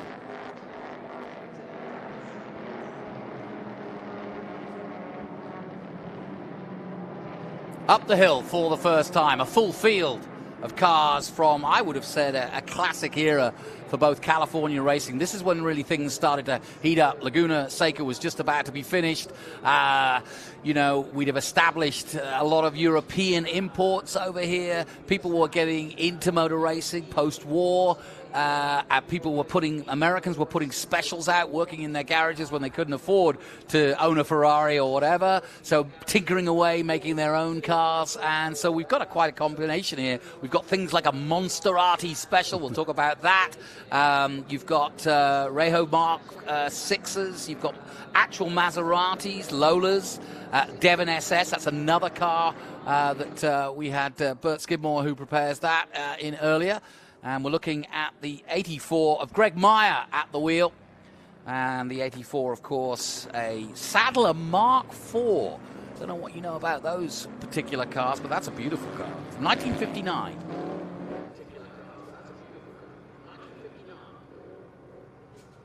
So, Ben, when did your interest become real? I've been into cars my whole life. I've been surrounded by it my whole life as well. My grandpa got us into it. My dad continued it. I've been going to the Monterey Historics probably since I was 5 years old. So I've been surrounded by it my whole life. And about 5 years ago, I actually got the chance to drive the Glockler at the Historics. And ever since then, I've been driving that, the Historics at Velocity, at Rennsport, and it's just been a blast. Yeah, you're a young man, and I would have argued, and I've said this in an earlier commentary, that that a lot of young men are now getting into historic racing because there isn't that pressure that you would find, let's say, in a Miata trophy or an F4 or F3, you know, things that might be the more natural fit for somebody coming up. But actually, this environment is a really good learning environment, isn't it? It really is. I mean, it's competitive racing, but there's more respect compared to, say, Miatas. But people are willing to help you too. Exactly. Everybody's helpful. Everybody's been just accepting of you, of course. And it's always fun to see all of these older cars with younger people driving them, because most young people don't have the experience or knowledge of these older cars. Well, talking of walking the walk and talking the talk, we keep talking about Jeffrey O'Neill. Well, there he is. He's finally out on track in second place at the moment to Greg Meyer. Nicholas Finber in third position. Then David Swig, Robert Davis. Of these out there at the moment, who do you know, Jeff? Well, you know, I'm really, the cars are the stars. I mean, that's true. I really have a lot of respect for what Jeff has done with this event. I mean, gosh, in a few short years, this thing has become, you know, world renowned, and we're really honored to be a part of it, and we'll be a part of it for as long as he'll have us. But you know, that birdcage Maserati he's driving is something else. That was one of the first cars I ever remember seeing run at a historic motor race. It was, I was going to say, it was probably 1982-ish. My dad and I went spectators to the Rolex event and watched Sterling Moss drive that Camerati birdcage car to victory. He won by half a lap. The smoothest performance I ever saw. He didn't even break a sweat, virtually lapping the field, you know. So I have great memories of that car. It was wonderful to watch. Yeah, and it's one of 5 bird cages to be run by the famous Camerati team. Finished 5th overall at the Nürburgring 1,000 kilometers, and back in 1960, you saw Sterling race it, and it also did the 24 Hours of Le Mans in 1960. So a fantastic history, and I would have thought worth a penny or two. And yeah, just another one of these cars. Gunnar Jeanette, a very experienced professional driver in this group as well, currently in 7th position. But your leader at the moment in the 84 is Greg Meyer. And that's in that Canadian-built and raced 1959 Bill Sadler Mark IV Sadler from 1959.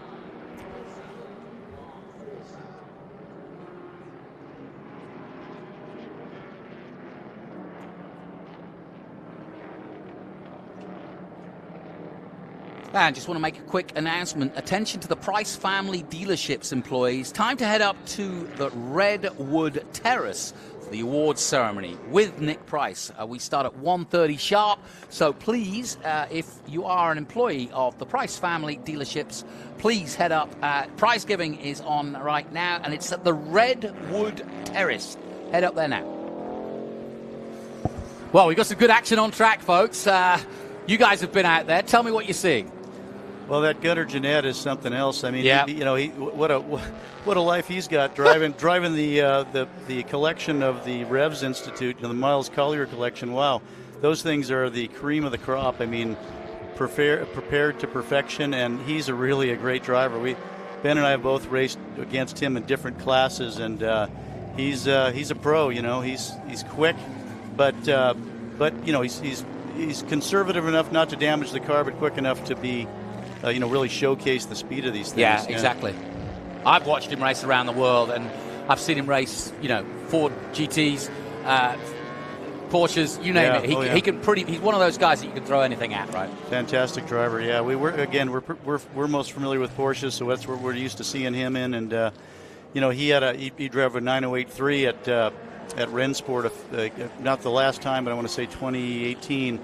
And man, he drove the wheels off of that faster than I think even old Brian Redmond, wheeled it around. Well, they're good friends, those two, actually. Yeah. Well, because they both live in Florida and are from Florida, and I think it was Brian that introduced me to Gunnar. Yeah. Ollie Crosswaite in 10th position at the moment. He came in the booth not that long ago, and he's happily out there right now. Came to talk to us about Formula Juniors. Is there any cars that when you come to an event like this, you think, that's what I'd really like to get myself in a few years' time? How about you, Ben? What do you want to drive? Of Of course, that pooper is beautiful and extremely fast. I'm also not extremely familiar with any of these vehicles other than the Porsches, but that Abarth Carrera is also a looker. Yep. It's a very fast car as well, so I'd say the Abarth Carrera. Yeah. I'm amazed at how big an input both Porsche and Jaguar have had to the American racing scene, and the love that Americans have for European cars. I mean, as a Brit, you kind of assume that everybody has their corner, or, one side of the pond is different than the other side of the pond. We think of NASCAR and we think of big muscle cars, but you guys here in America clearly have a real love and appreciation for what came out of Europe post-war 50s and 60s. Yeah, we really do. I grew up, a road racing enthusiast, and although my folks got involved in, primarily circle track racing with the Indy cars, which, back in the late 70s and early 80s were, did most of their racing on ovals, I was really enthusiastic about their transition into road racing. And when meeting all these guys I read about in the auto magazines of the day, there's no internet or even any coverage from Europe on TV. So meeting some of the drivers that my folks had in the car, their household names, Vern Chupin. Hurley Haywood. We gave Derek Daly his first IndyCar drive. We gave John. I work with his son right John now. Paul Jr. his first IndyCar drive. Yeah, exactly. So, being able to hear it from the horse's mouth, so to speak, about what it was like in the day was just, like dying and going to heaven for a kid like me at that stage. And I think Ben's kind of feeling that now, right? Yeah, I have been. I don't have much experience in any of the IndyCar stuff because I wasn't born yet, but obviously growing up going to these races was massively inspirational, and being able to drive these historic cars in such a good group as Group 1, it's just massively fun. Oh, I can imagine. Well, the car leading has, as you can imagine, a huge history. Raced in Canada, Europe, and even the Bahamas in the Nassau, and on the East Coast. In 1960, the Mark IV was sold to David Greenblatt, who won the Quebec Racing Drivers' Championship during the 1960 season and continued racing the Mark IV into the 61 season. Here's the 96 on track.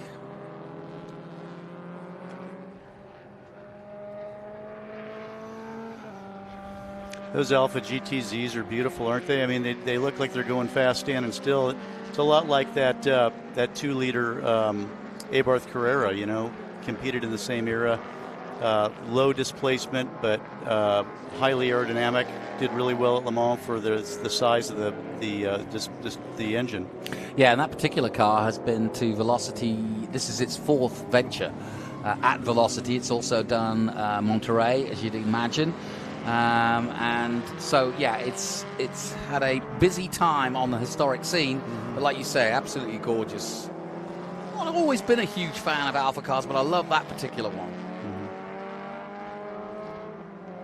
Just a little bit more cuter than some of them that they produce. There you go, Ben. There it is. That's Ranson Webster's car, I believe. Yeah, he's become quite a driver too. He's been around for a long time.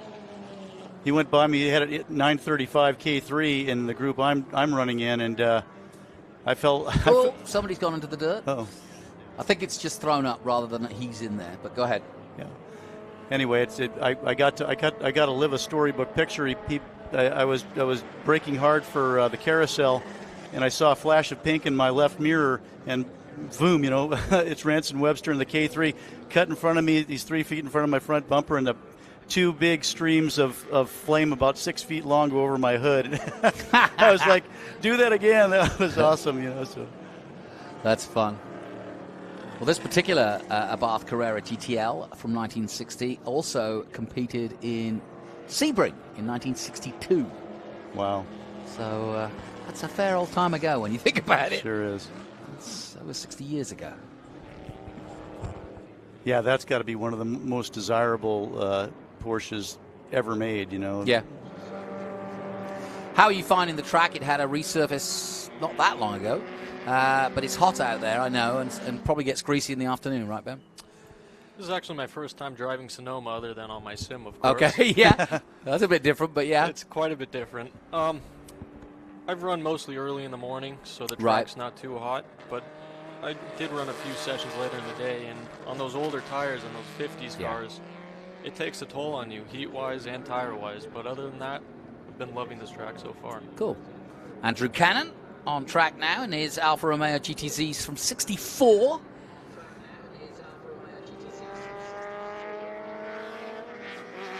Just behind him is the 102. Just trying to find out where he is in terms of position. He is down the field a little bit, but he is currently in 17th position. That's Steve Sannett in the 102.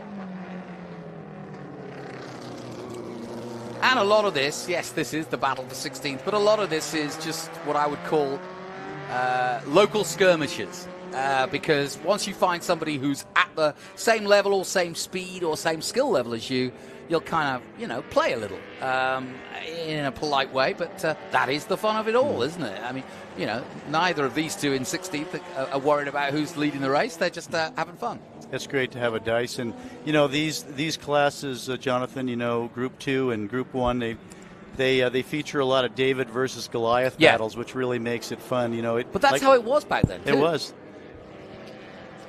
Yeah, I mean, the story of American racing is watching the Americans develop whatever muscle they could into more lightweight cars, because when the Europeans first came over, they really stole a march a little bit, because they frustrated the big muscle car proponents, because these delicate little Lotuses and Porsches were so lightweight that at places like Laguna, and to a certain extent here as well, because there's no major straights that they can use the grunt power. Same with Laguna. So it made it, like you say, a more David and Goliath type thing. And we had in the past a sort of mini versus muscle car action, and you see it visually, how the smaller displacement cars can actually compete with the finer cars. Now, you might recognize this guy. This guy won a championship in 2009. It was called Formula One. This is, once again, Jenson Button at the wheel, but this time of a Ferrari Testarossa. And he's a little bit more wary about this particular car. It's not his own. It's a 1957 Ferrari 250 Testarossa. So, again, not something you want to make a mistake in, but he looks fairly comfortable today. Great to have him here, isn't it? Sure is. Wow, what a privilege. Ben gets to say he was in a legitimate motor race with a former Formula One world champion. How about that?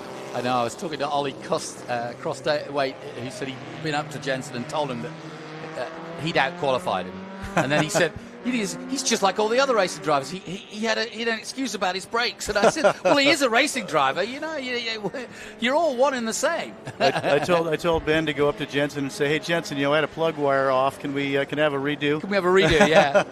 That's great. So Jenson applying his trade to that Ferrari. And like I said, he was a little tentative yesterday, but you can understand why. Built by Ferrari back in the 60s, back in the 50s, these cars dominated the competition at Le Mans, 58, 60, 61, and they were obviously very much related to the Ferrari 250 line, especially the 250 GTO. And of course, Testarossa means red hair, just in case you were wondering, or redhead. And there were 19 customer cars equipped with pontoon fenders like you're seeing today. So, again, just very special cars.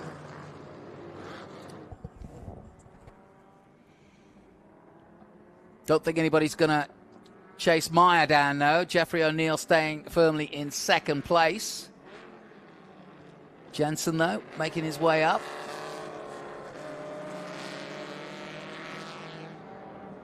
I went and had a closer look at that car. It really is gorgeous. Here's your leader. Getting close towards the checkered flag as well. So even though Jenson won in his own car, I don't think he's going to here. But the Sadler Mark IV on its way. Just gently easing it through the double right-hander and then back down the hill. you have any? What's the biggest problem you have with your car prep? Is there bits that you wonder whether it's going to last? Yeah. And You know, we've been really fortunate. We spent a lot more time on preparation before arriving at the event the last couple of years. Boy, has that paid off, you know. But really, I think my regular job has become my avocation now, and this is my full-time job. It seems it's really time-consuming, and of course, it's so addictive. It's easy to get caught up in doing little detail stuff that isn't stuff you should be working on. Yeah, how much work do you do before you come to an event? You know, Jonathan, I bet you I've got 2.5 months full time into this thing before. Really? Yeah, I do. Yeah, and that's just my time. That doesn't include the time that you know, fellows that help us, you know, experts in the various fields of automotive endeavor, you know, work on the car for us. You know, it's amazing the amount of time it takes to work on these things. And of course, the car, one of the cars we have is a one-off, so you don't just go down to AutoZone and buy a replacement part. So, yeah. Well, Checker Flag is out, and Greg Mayer, no surprise, is your winner of that Group 2 feature race. And nicely done, too. Jeffrey O'Neill stayed in second place and was just 3 seconds behind. Cameron Healy, who we mentioned right at the top, doing a great job in that number 55, gets another podium. Nicholas Finber in fourth. Gunnar Jeanette got it up to fifth. Just trying to see where Jensen popped out, but I don't think he was trying to change the world too much in that particular race. And great to see him out there, though.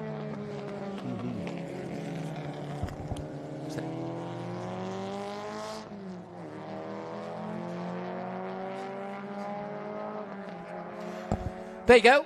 Results. Greg Meyer with the Sadler Mark IV with the victory over Jeffrey O'Neill in the Birdcage from Maserati 1960. Then Karen Healy on the podium. Finber in fourth. Then Gunnar Jeanette up to fifth. David Swig, Steve McCory in seventh place. Arthur Connor, Robert Davis, and David Perkins in the Alpha. 18th place for Jensen Button, but I'm sure, in fact, he's got an Alfa Romeo he'll be back in later, so he'll be pushing it again, but it's just a delight to have the world champ here. We'll take a short break. My thanks to Team Whitehard for coming in. Thank you very much, gents. Appreciate you being here. We'll take a short break from Sonoma. You're watching Velocity Invitational number 5. Stay with us.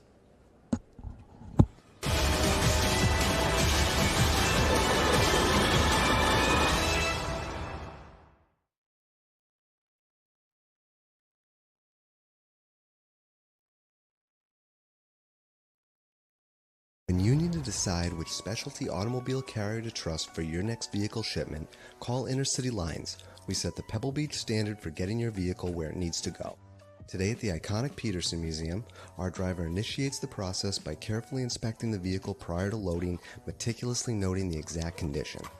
Enter our state-of-the-art equipment that only consists of custom-built hard-sided car haulers. From coast to coast, we eliminate any risk of damage from road debris to weather conditions by delivering peace of mind with every mile. Our driver fastens every vehicle with precision to ensure the safest and most secure transport for your vehicle's body and suspension. Floor mats and seat covers are just the beginning for the treatment your car receives in our care. Intercity Lines has spent over 40 years perfecting auto transport and knows that every vehicle is unique and requires different sets of practices and procedures for the safest transport, and that's what sets us apart. Trust the best, trust Intercity Lines. I found my way down here to Taylor Farm Sip and Savor Pavilion with celebrity chef Tyler Florence, and I just watched you cook an amazing Caesar salad, but more importantly, that steak. I can smell it behind me. What is it like to be out here at Velocity Invitational and share in motorsports along with cooking? You know, motorsports in California has such a rich history, and we love being a part of that. We are neighbors here. We live in Marin County. I have restaurants in San Francisco, but we come up here all the time. It's a really important part of our year. We love sports. We also love motorsports. The NASCAR event up here is so spectacular, and Velocity is the car show of the year. The races are spectacular. The cars at the dealerships and also the racers and the enthusiasts bring out are like a collection. It's like a dream collection. You're never going to see cars like this in any other place other than at Velocity. This is the 5th year. It gets better every single year. And now with this cool food component to all of this, it's just getting better. We have so much fun and all these fans. Did you guys have a good time today or what? Everybody's having fun. The food is spectacular. It's a little warm out here, but it's Northern California in our summer, and we're super excited to be here, so thanks. Absolutely. The finer things in life. These people have great taste in cars, and they obviously have some great taste in food with you here today, so thanks for joining us. Thank you so much. So happy to be with everybody. Thank you. Appreciate it. Thanks. All right, let's check out some more racing on the track.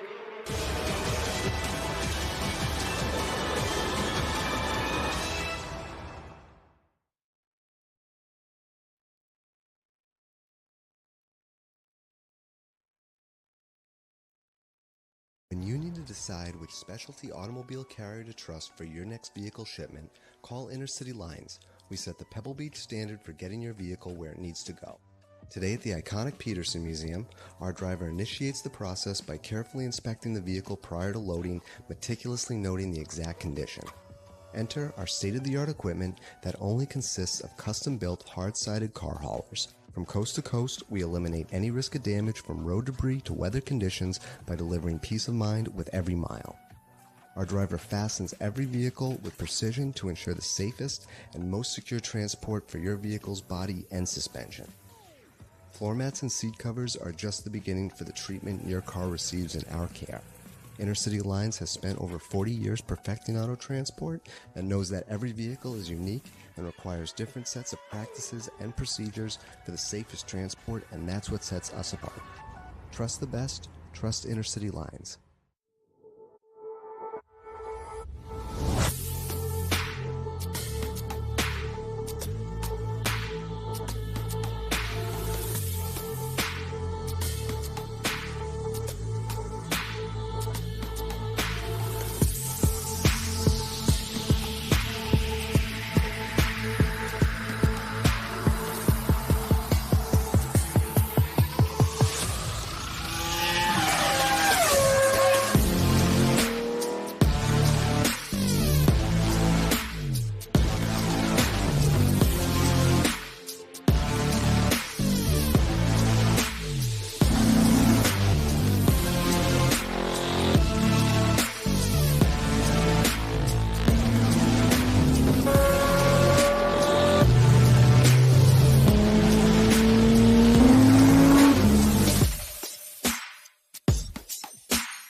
Welcome back to Velocity Invitational. And as you can see, it's fast and furious, as you'd hope and expect, because the racing continues. And we now move to our next category, which is Group 5, and that's 1966 to 1979 SCCA B sedan and C sedan cars under 2 litres of Trans Am and 2.5 litres. And it's their feature race. Now, this does involve, as you can see, a lot of Japanese makes, particularly the 510. So Troy Ermish, I'm sure, will be happy to talk about that. John Norman has a vast history as well. We were with you yesterday. Interesting listening to you. Guys, what have we got here for this Group 5 feature race as we go to green? Well, we got quite a eclectic group. We got some Porsches, some BMWs, Alphas. Oh, we got one guy getting out of shape there. But, yeah, great group of guys. All 4 cylinders with the exception of a couple Porsches. And it's great competition, close-knit cars, well-handling cars. And looks like everybody's getting after it pretty hard here early on. Yeah, and it's worth mentioning when Trans Am was in its heyday from, the late 60s, early 70s, this was effectively the undercard. Same race, but the undercard, as you say, 2.5 litre and under 2 litre. And so they played a sort of a secondary role, but actually entertained just as hard the muscle cars.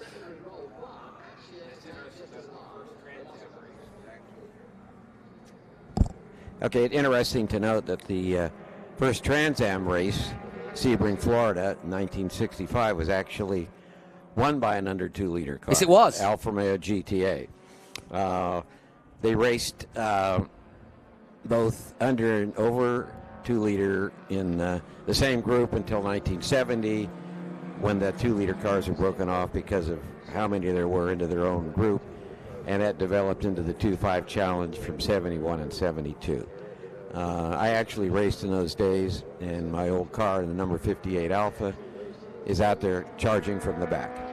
Lovely. Chet Taylor at the wheel of that. Yes. Well, it's actually Billy Taylor. Oh, okay. Billy's Glad you're Billy's here. his dad, and Chet is his son, and they trade places. Yeah, fair enough. Tim Breck, we just saw going by in the BMW from 1967. Very historical car. Oh, That's beautiful. Original Trans Am ride. There's a 2-car team that Breck ran back in the 70s, and they're pretty competitive cars. And the orange and yellow number 18, that's a Rob Dyson race car, original race car we restored. Doing quite well. Actually, the BMW team was run by Hyde Park Motors in the day, driven by Carl Fredericks and Nels Miller. I had a lot of good races with over the years, because a lot of these cars, when the series was canceled at the end of the 72 season, became SCCA B sedans, but the competition continued for probably another 20 years. And now it's moved into vintage, where it's as strong as it ever was. So. Yeah, you'll see that, in my opinion, I think it's some of the best racing, much like HTA. Is a strong group of guys. They're all very passionate about these cars. They're well built, very durable in all the makes, and fun to drive. A lot of guys use these kind of a stepping stone, entry level, to maybe some more of the high dollar vintage makes and models. But all the guys always migrate back to these cars if they've ever had one in high school or ever had a relative that owned one. They can't wait to get back in one of these and compete with their friends. And putting on a good show here. Yeah, no question about it. Lap 2 then of our Group 5, and it's a nice little competitive group, and evenly yoked, it seems, between the BMWs, the Porsches, and the 510s. Yeah, currently we've got a BMW out front, and he's putting on kind of clinic here, and we'll see what Stewart can do, and they're charging hard.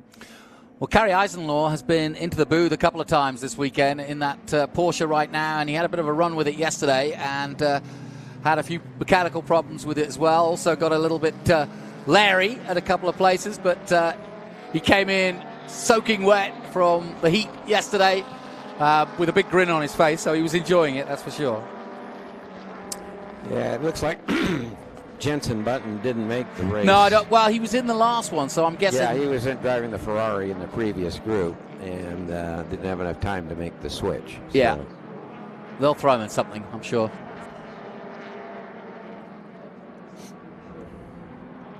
And in second is Stuart Miley? Troy, that's the car you prepare? Which car? Stewart? Yeah. Yeah, that car is in second right now. He purchased a car. He and both Daniel in the 16 car. They fly in from South America for this event. They can't wait. Really? Yeah, they're both from Uruguay. Argentina, and they've been spending time in Uruguay. And so we take care of their cars at our shop and prepare them and arrive. It's a arrive and drive program for those guys, and they're super competitive. They enjoy all the racing they can do in the States, and they usually try to get out here for at least 3 or 4 events in their 510s.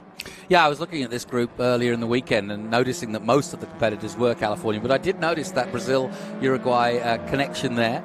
Punta del Este. There you go. And racing their 510s. The number 3 and number 25 Alpha GTAs, driven by Roman Tucker and Sam Cummings, came from Michigan, and those were 2 of the most competitive cars. In fact, the 3 car won the 70 championship with Horst Queck driving, and Bert Everett drove the 25, I think was 3rd in the championship, and they had some great races back in the day. But those are 2 beautifully restored cars, and the other one I would do is give credit to Dave Stone, who worked really hard to put this group together for this event. and it got a lot of encouraged these guys to come out and run. So. Yeah, I would agree. Dave Stone and Glenn Chu put together a tight group of historical B&C sedan cars that have an opportunity to run together a couple of times a year. I know they'd like more. There's other events that are non-historical, but these are special cars that really shine in these types of events where people can look back at how cars were built many years ago, and guys are driving them pretty hard for being 50, 55-year-old inexpensive grocery getters kind of back in the day. Well, and it's a testament to how well they were made, isn't it? Yeah, I'd agree. I think some of these manufacturers, they were kind of ahead of their time, and they thought, what could we build inexpensively, and we can get a lot of miles out of it, and it's kind of a nice marquee. The 510 especially, I thought, was a inexpensive entry-level car, and SCCA kind of latched onto a production-based series that they really wanted a sedan type group to come together, and so the B Sedan group is kind of born, and they kind of ran in parallel with Trans Am. So a lot of drivers would run both Trans Am 2.5 Challenge, and then they would run with SCCA, and obviously SCCA carried on well past 72 with these the small bore sedans. As time went on, the cars kind of got shelved, and a lot of people didn't really know that these cars were out there and how much fun they could be. And I would say probably in the last 20 years, 25 years, they've kind of sort of been unearthed, and they brought back out for people to enjoy, and especially for the drivers to get up on the wheel and drive them hard. Yeah, we're just watching one of the only Toyota Corollas out there. We've been talking the 510s, and obviously now we know the Corolla well, but this is a 72 Corolla. Meanwhile, another 510, this one of Steve Link, the number 49. That's a very early 510. It's a 1968 first-year production 510. It was also an original Trans Am car from the, I believe from 70 or 71. It's been a Trans Am car. It's pretty amazing. And that particular car there, the 9 car, that is a historical car that another one that we restored at our shop. That car has been a race car since 1973, and I had the pleasure of talking to the original owner, who was from Chicago. He bought that out of the actually not Yellow Pages. He bought that from the Want Ads, and he drove it home one day and decided he was going to race it, and he raced it for a year, and then moved on to racing Formula Vs, but his secondary job was driving trucks for Horace Quick. That's interesting. So preparing 510s, what is there an Achilles heel that you come across a lot, or is it pretty much an easy car to work with? Probably the easiest car. I think it's the least expensive, so that's probably why there's more of them than all the other makes kind of combined.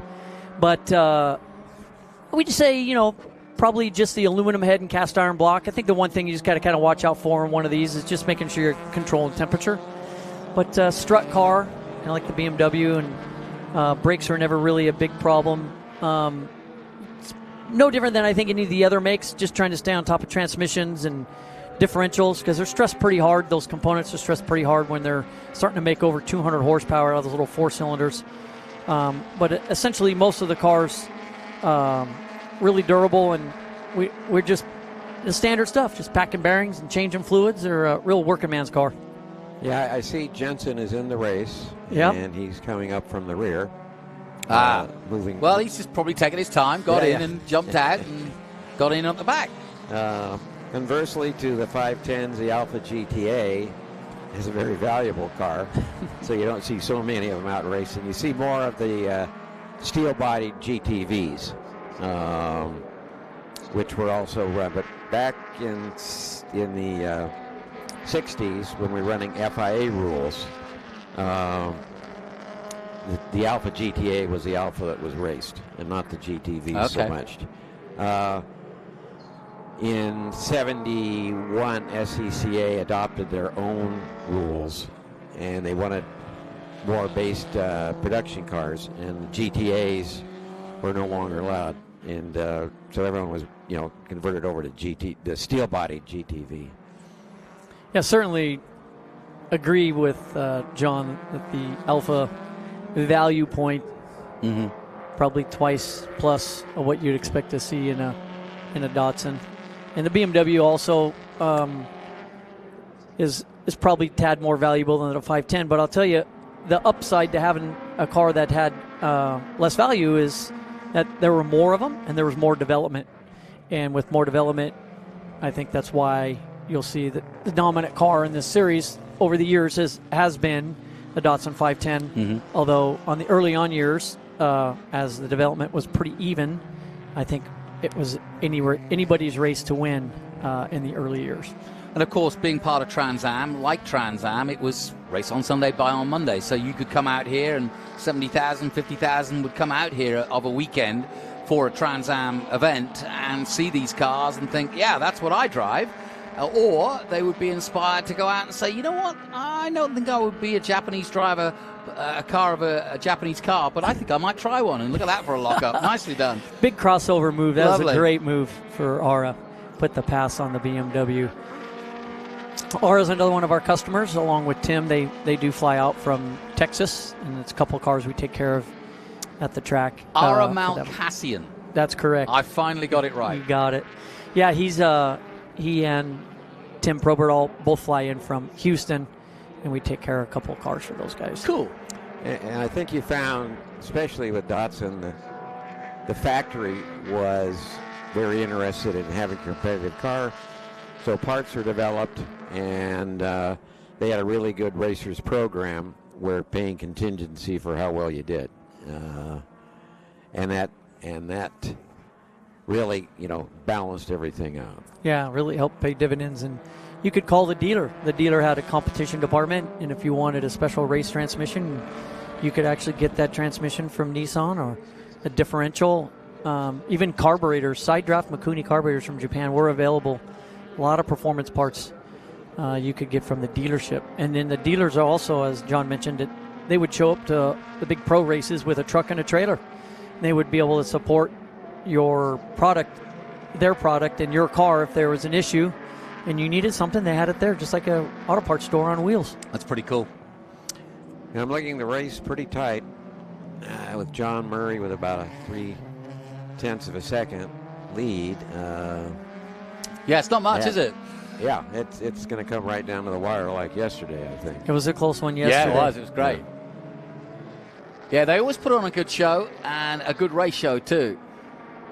But we've had a change, have we? Yeah, I think we had that crossover move earlier. Oh, Bakashian out in the lead. Correct. In the 66.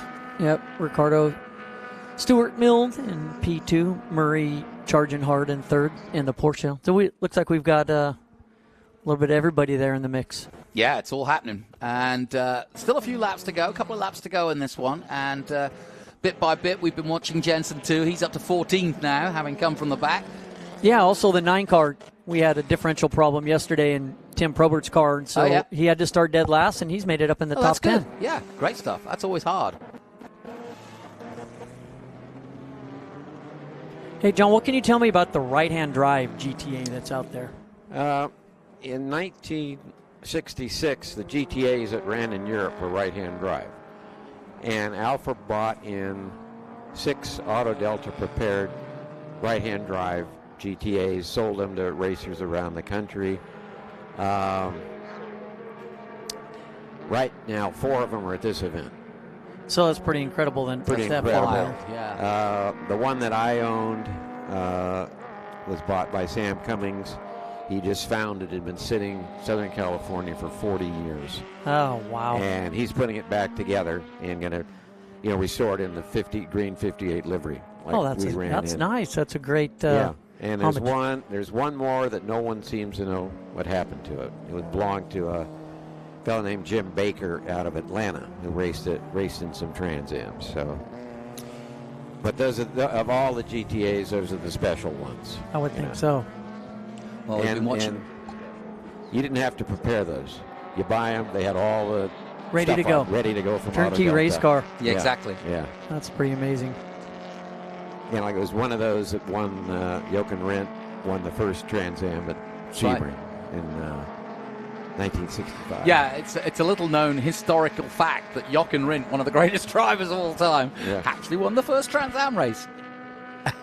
And here's a little story that Troy can relate to. In practice, he flipped it.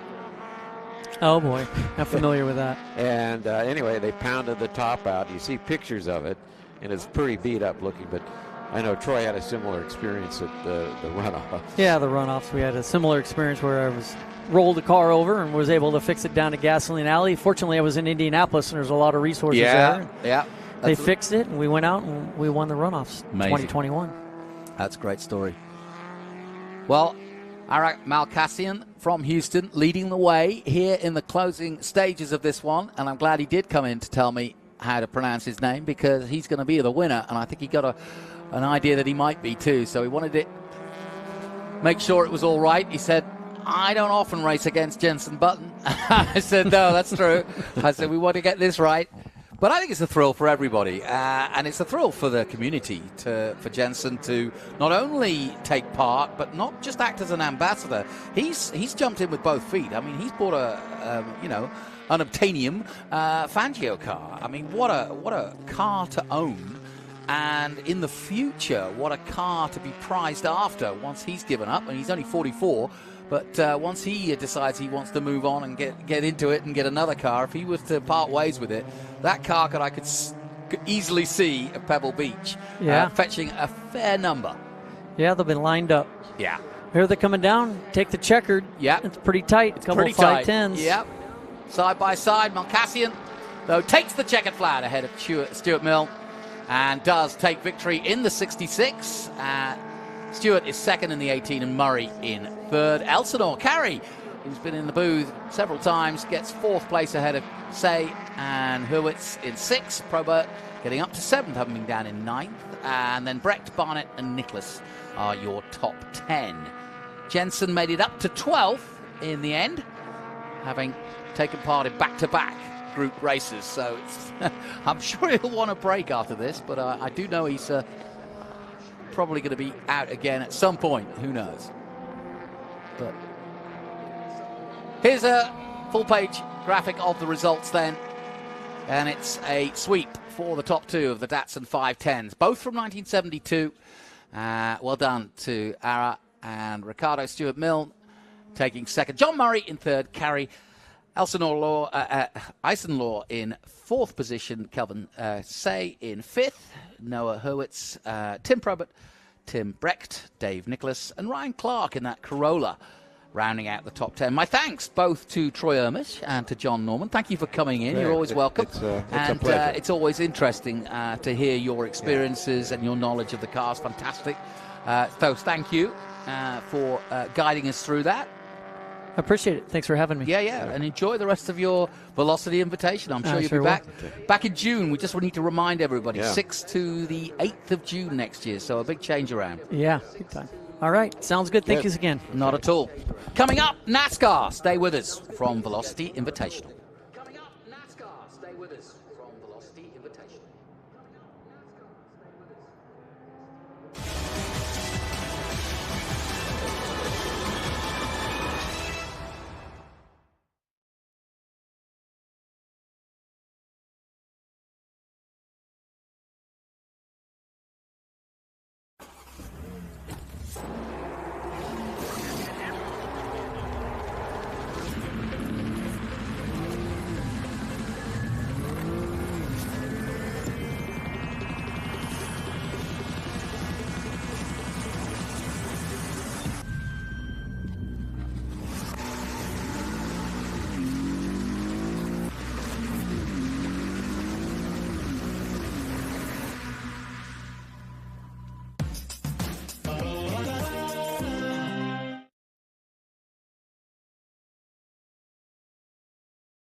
And just want to say welcome the Price family having their get-together down at Turn 11 and all their employees. So congratulations to you, of course, Nick Price, a big member of the community.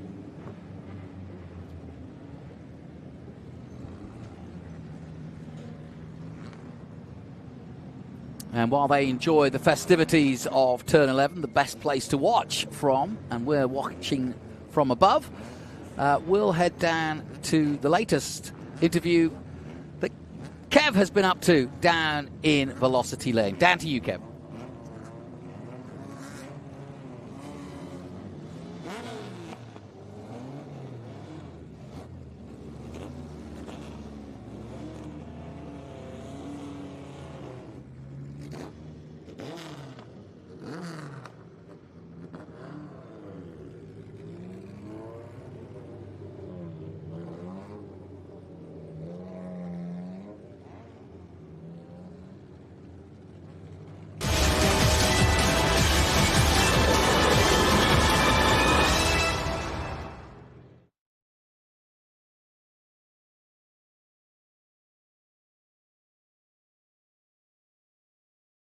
When you need to decide which specialty automobile carrier to trust for your next vehicle shipment, call Intercity Lines. We set the Pebble Beach standard for getting your vehicle where it needs to go. Today at the iconic Peterson Museum, our driver initiates the process by carefully inspecting the vehicle prior to loading, meticulously noting the exact condition. Enter our state-of-the-art equipment that only consists of custom-built hard-sided car haulers. From coast to coast, we eliminate any risk of damage from road debris to weather conditions by delivering peace of mind with every mile. Our driver fastens every vehicle with precision to ensure the safest and most secure transport for your vehicle's body and suspension. Floor mats and seat covers are just the beginning for the treatment your car receives in our care.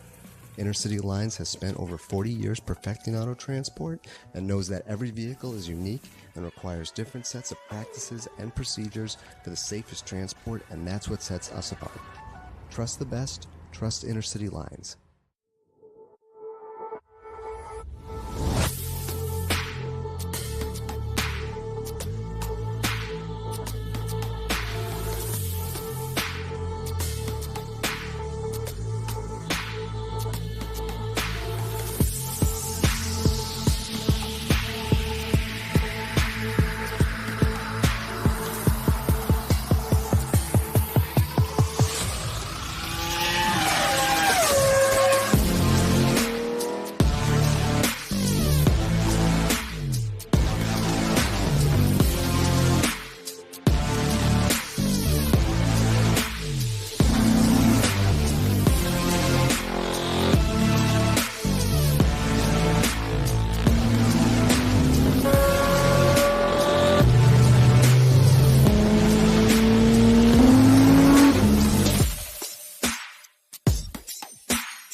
Weather observation.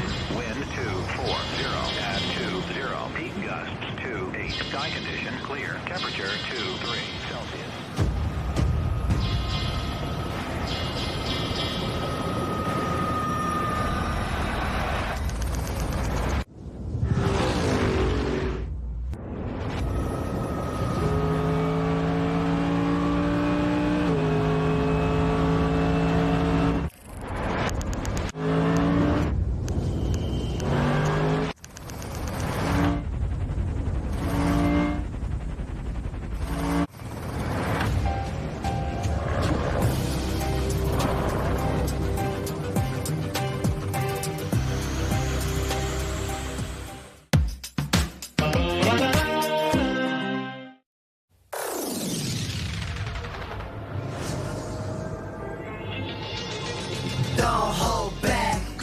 up in the morning with initiative to move, so I make it harder. Don't hold back, cause there's a party over here, so you might as well be here with the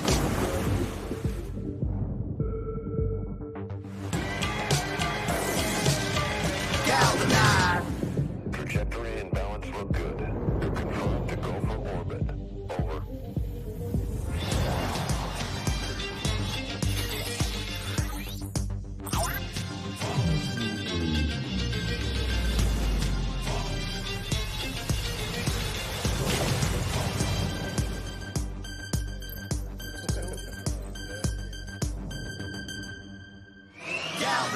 Every day, Michelin innovates to move the world forward on the road and far beyond. Michelin, motion for life. Down here on Velocity Lane for Group 6 are NASCAR historic stock cars, and I'm going to see if I can grab a quick word with JR. Before you throw that helmet on, how was it yesterday racing here at Sonoma? It was a blast. I mean, I grew up watching this car race here from the Turn 2 grandstand. So just really cool to be here. It's my home track. Anytime I get a chance to get out at Sonoma Raceway, I love it. So being here in this thing, just extra fun. 700 horsepower makes it even more fun. Absolutely pure American. There's a lot of non-American cars here. Have you had a chance to walk through the paddock and pick out a favorite yet? Ooh, a favorite. That's tough. Apart from the one you're in right now. kind of a mix of American. There's a Bizzarini over there, a white Bizzarini that I think the Fudges own. That is just a beautiful car. Love the B sedan group. All the Alphas and all that stuff. So cool mix of cars here, just across the board. Obviously, walking around the pits, a lot of the cars that aren't racing out on track today are really cool. Great to see Travis here. So, yeah, just an awesome event. Lots to see. Absolutely. Last question. Ready to go out for a race. What is your game day face? How do you get ready to go out there and race? Just this big smile on my face is my game day face here. So, yeah, looking forward to it today for sure. Excellent. Well, I would say give them hail. I don't know if I can, but NASCAR guys are ready to go out on track. They're going racing. Everybody else has got their window nets up, so I'm not sure if I can get a quick word with anybody else. But take a look at these cars. Elliot can give you a nice, closer look at them. What beauties. This is probably my favorite cars to see out on the track. We didn't have these last year, so this is a real treat for me to get a really deeper look into NASCAR. Obviously growing up as a kid, we would have all those stuffies. I watch NASCAR with my dad every weekend. So what a treat it is to be down here. We're going to go to a quick commercial break, and then we will see these cars on track. Don't go anywhere.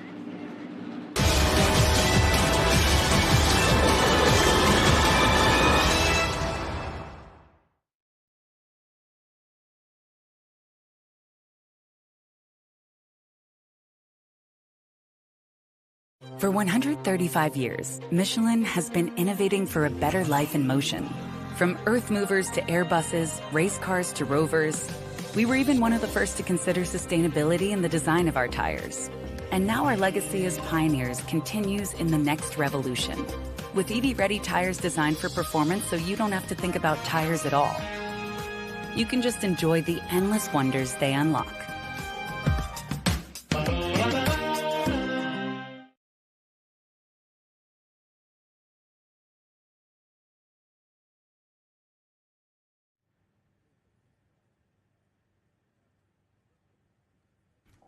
Welcome back to Velocity Invitational. I'm joined by a fellow Brit, and why not for a NASCAR race, I'd say.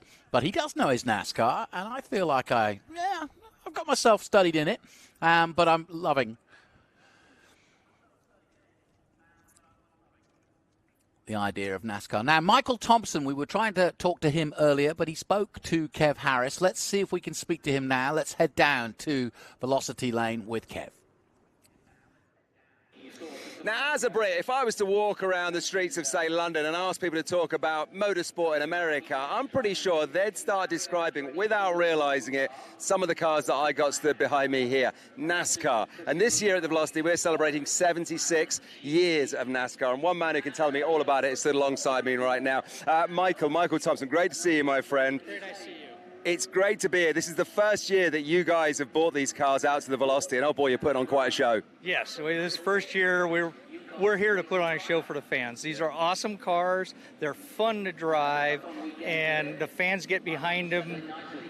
So this is great, you know. It is really great because I have to say we got 9 classes running here. You guys, I forget what group number you are, but when your 16 or so cars are lined up going that first lap before then you start to go, it's like nothing else that's here. The roll of thunder of a V8 motor coming up those hills, you know, 8-10 cars deep is just mind-boggling. Now, talk to me about NASCAR then, because for you, and probably like many enthusiasts who get into motorsport, it started out when you were much younger and just sitting at home watching the TV. Yeah, much younger. In '79, the first fully televised NASCAR race at Daytona 500 was televised because they had a massive snowstorm on the East Coast and it shut down all the football games and everything, and that was the only thing on TV. Before that, we just got little snippets of NHRA and NASCAR on Wide World of Sports. And I was 13, 14 years old at the time, and I've been watching IndyCar and Monaco, you know, the big races, but that's first real induction into NASCAR that it's actually something that's attainable for a normal person. I mean, quite remarkable that, you know, when I stand alongside these cars, you think it's attainable. They look terrifying to me. They look anything but attainable. But honestly, what are they like to drive? Because you got into driving them a little bit later in life as well. You weren't coming at it from like a pro driver point of view. I spent many years as a crew chief working on teams, you know, with drivers, and I made the jump into the driver's seat at about 40, 45 years old. And sometimes I wish I would have started earlier because I'd had a lot more behind me. But it's a fun car to drive. There are lots of horsepower, lots of brakes. The tires are the least amount on the car. You know, tires, the newer cars run bigger, wider tires. They got a lot more grip. The biggest thing is the grip in the tires. Yeah. But there's so much fun to go bouncing off the berms, and they're just great cars to go run. We're familiar with NASCAR doing banked ovals, and, you know, like I say, if you ask your average Englishman, that's what they think, you know, you'd be doing all the time. You're obviously here at Sonoma, though. You got lefts and rights, you got ups and downs. It's a lot more than a banked oval. How do they handle it around a track like this? They handle awesome around a track like this, set up right.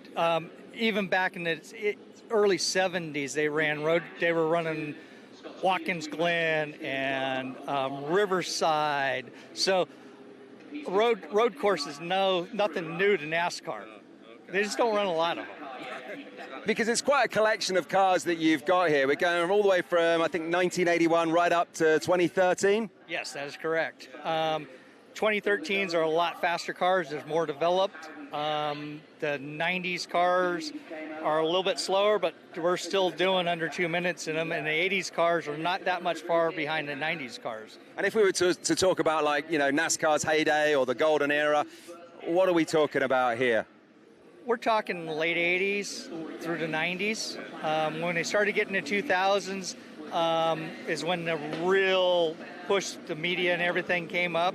But the heyday of the cars being factory-backed was, you know, in that era of the 80s and 90s. And that was a time really as well when television was king, wasn't it? So it's getting beamed in homes all around the US. And that's why really, I suppose, the liveries of these cars, they're just iconic, aren't they? Everyone remembers them. Up on the TV. I mean, the biggest thing that, you know, we got on the TV in '79 for the Daytona, and then TNN brought on NASCAR on their programming and Speed Channel, and it just went to national Fox and those guys.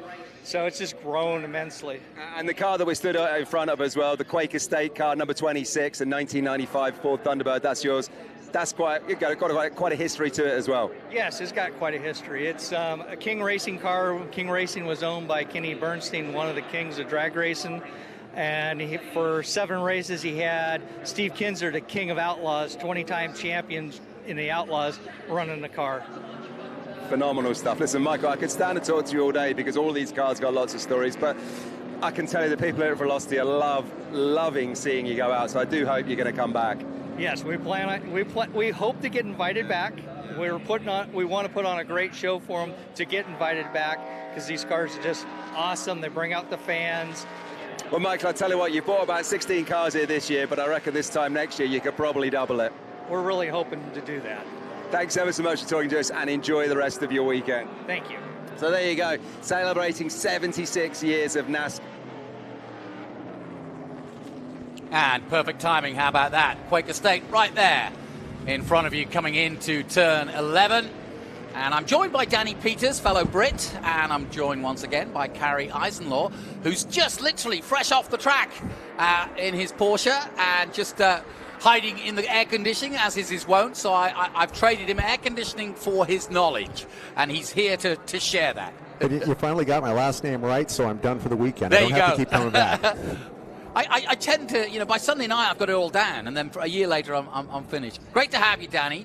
And even though you are a fellow Englishman, you do love your NASCAR. I do. You don't want to talk about soccer today? No, well, I always like to talk about soccer. No, I do love NASCAR. I've been writing a column on NASCAR for about 16 years, oh, and wow. I shoot about 8 to 10 races a year.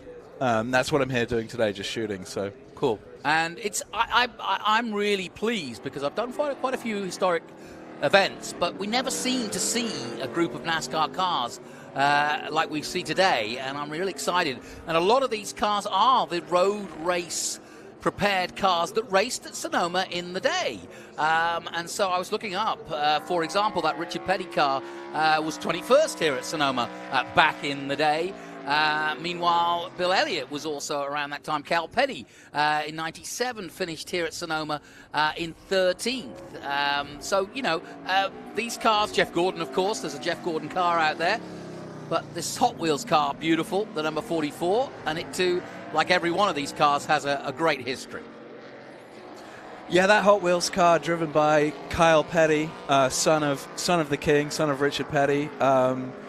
Kyle had 8 wins in 829 races in NASCAR, had a hugely long career. One of the racing royalty, the Petty family. Well, and I love the fact that Petty went over to Goodwood. Yes. I think that's great. I mean, we're finally we're bridging the pond is getting smaller. Right? Is that true, Carrie? Yeah, I think so. If we're embracing NASCAR in Britain, especially at Goodwood, I say, Hail Mary, that's fantastic.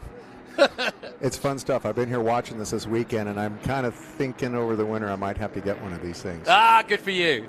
Well, now, let everybody know, what do you use? Because you've just come off the track. You were in a Porsche. Most of my what else have you background's been running? in sports car racing, a lot of endurance racing, Sebring, Daytona, that type of racing back in the 80s primarily. My last race was in 99, but I wasn't doing too much through the 90s.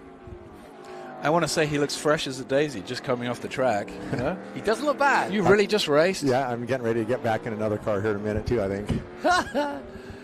Well, he's using his pit stops wisely. He's getting way better aircon than being outside in the heat, because it is hot today. Is it a struggle out there? Yeah, it is. It's pretty warm out there. But there's some really, really cool cars here with some great history that are out there. A lot of Daytona winners that are out there. Now, the one thing they explain, too, is that they have the super speedway cars, and they actually have a different chassis that they bring for road racing. And they started road racing way back in they used to race mostly at airports and stuff. Yeah. And I think it was when they got done with Riverside, they started to race here in Sonoma, I believe in 89. 89. Yeah. And this was really the big challenge, because they'd been on these big open airport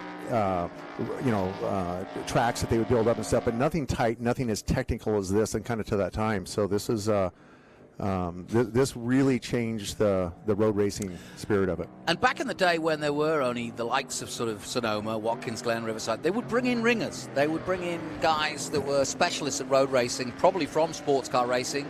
And that still continues today, to be honest. But now those ringers are regular guys like Kyle Larson, Chase Elliott, guys that know road coursing, and, of course, more recently, Shane Van Gisbergen, because, of course, that is his bread and butter. He was like, street circuit, I got this, in Chicago.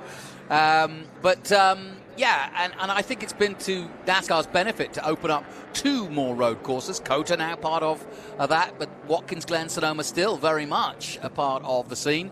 But it's changed NASCAR in that now you can't just be an oval specialist. Now, what's happened to the 44?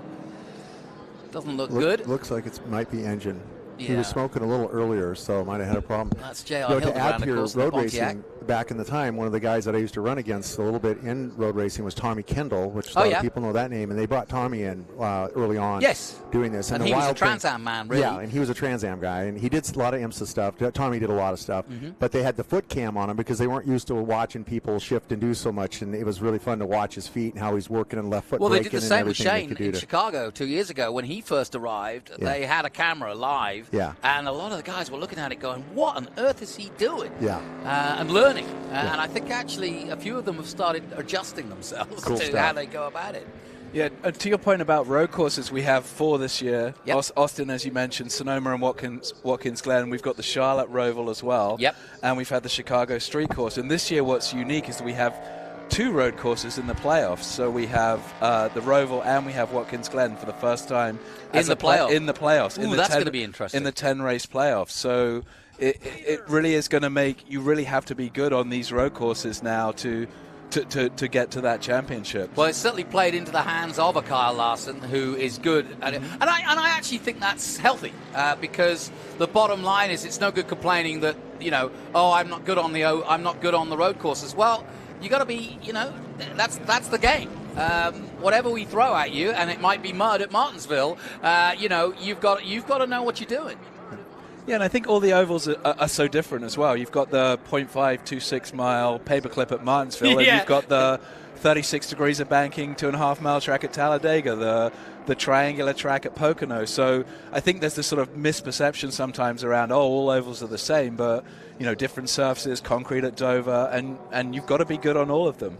And Carrie, I, like many, and I'm sure Danny's probably the same, when you first watch NASCAR and oval racing, we are under caution after that, so that the oil that's gone down, there we go. But Carrie, just talk to this for a second. When you first watch NASCAR, it seems to the uninitiated, there's not much to it. And I say that knowing what I'm about to say, which is, then I spoke to Boris Said, who told me, and I know, given the family he has, and now his son coming through into Trans Am, but Boris Said is one of the most famous drivers, NASCAR, Xfinity, you name it, sports cars, IMSA, everything. He's done it all. But he said, when you are in mid-pack at Daytona in a NASCAR, you really know you are in a race. Dealing with the drafts, the side draft, the suck from behind and above and below, he said it is the highest form of racing I've ever been part of, and I just wondered what you thought. And I've never been fortunate enough to get out there and do that, but watched it very closely, and there's all air does at the speed they're at and what the air is. And if you notice, a lot of the crab when they're coming down the super speedways, because they get them a little sideways to make them slipperier when they go through there, and it tells you the air, if you just move the air just a little bit, it'll send guys up into the wall. So you've got to really be 100% focused the whole time on what's going on and know who's in front of you and how far and what they're doing. And there's so much to understand. Where in road racing, you don't think about aerodynamics much, except for like at a couple of places where the cars, when you suck down behind them and they flip you up in the air, like at Le Mans and also when you're in slicks and wings, you get to a certain point where you get close enough and you're going to get that wash. You know where it's going to be, and you kind of either choose to stay away from it, then pick your moment to overtake. But racing in the wash is not also going to help the tires. And so, and yet they're dealing with this every second. Yes, and what you understand about cars and road racing is so much different here, and you've got to stay focused the whole time, and you're looking at different strategy by far. So it's another game, and that's when you're talking about some of the drivers, which I used to love. You don't see it as much, but back in the AJ Foyt time and stuff like that, those guys drove everything. They'd be down at Baja, they'd be at different places. And when I used to run at Daytona in the 80s, I used to notice a lot. No one talked about it much, but all these guys would come to Daytona and they'd drive in kind of quietly at the 24, so that they were getting used to and getting ready for the season and stuff. And I was actually out there in the day with Earnhardt and stuff, and I'd look at that and go, wow, that's Dale Earnhardt. And he'd run the Corvettes and stuff like that. And so those guys, it was real cool because they'd go drive everything and then focus. And I don't know if there's as much of that nowadays as there was, because it's, there's different training and everything else that goes on. But it's really probably just Kyle Larson that does that now, I would say. That guy's amazing. And, before another guy who won his final race of his illustrious 3 championship career, Tony Stewart, is another one who drives in a lot of different the sprints things. and everything like that. And Carl does the sprint racing and stuff too. And that's another complete animal is doing sprint cars. And Kyle, of course, acquitted himself really well in the Indy 500. And he's going to do that again next year. So I think he's going to get a top 5 next year. Yeah, there's every reason why to think that he might be able to do it. Well, as you can see, they're putting the dry set down and trying to get the oil off the track, because we saw it ourselves. It was quite a big let go, and so it could be a few laps. So we might just get a couple of laps sprint at the end of it, but that doesn't matter. We've got time to talk about NASCAR and its development. We heard in that interview at the beginning of the race, 79, a real turning point when TV came along. And I think that has been the secret sauce, if you will. They've managed to do a really good job, because they started on, it was a country network, didn't they? Right at the beginning. But then they got major TV, and from there on in, they've never looked back. Yeah, I mean, we have Fox and NBC that run the full schedule now, and next season we'll have TNT and Amazon coming in for races as well. So that's going to be another new wrinkle. Dale Jr. is going to head up that Amazon coverage. But he was great, by the way. I mean, he's awesome as a broadcaster too. Amazing broadcaster. And speaking of amazing broadcasters, we've just had Lee take over as the old mate of mine as the Cup Series broadcaster. So we got an Australian. I know broadcasting NASCAR. Well, it's giving me hope. I want to be the first Brit to get involved at a level in NASCAR, because I'd love to do it. Lee, I took over World Superbikes from Lee Diffie back in the day. He came over to England and lived over there, worked with Andrew Marriott, I'm sure you know. And, I'm delighted for Lee Diffie. He's going to be heading up the NBC coverage for NASCAR, and I just think he will also take it up a next level. He also did Trans Am when he first arrived here, and we've been following each other's careers for a while now. But great broadcaster, and I'm delighted it's going to be a strong team. Yeah, he's really made a good start right from the first race, and he's been very popular. People are loving his coverage. Maybe not understanding every word he says as an Australian, but you know. I think we've reached a point, Carrie, where if you appreciate the sport, you appreciate motorsport. It doesn't matter what the accent is, and everybody's got you can see here's two Brits talking about NASCAR, but we love it, and there's nothing better. I think you've got all forms of motorsport, and especially if you live here in the States, as I do. You can't help but get enthused by it and be part of it. I made it a mission of mine to learn about NASCAR, because I like so many people, didn't know much about it and was foreign to it. But I realized the money involved, the sponsorship involved, and I think what Steve Phelps is doing is brilliant at the moment. Is it Phelps? Yeah. Phelps is doing at the moment. Really good job of trying to make it more diverse, protecting the likes of Bubba Wallace when we had that situation with him.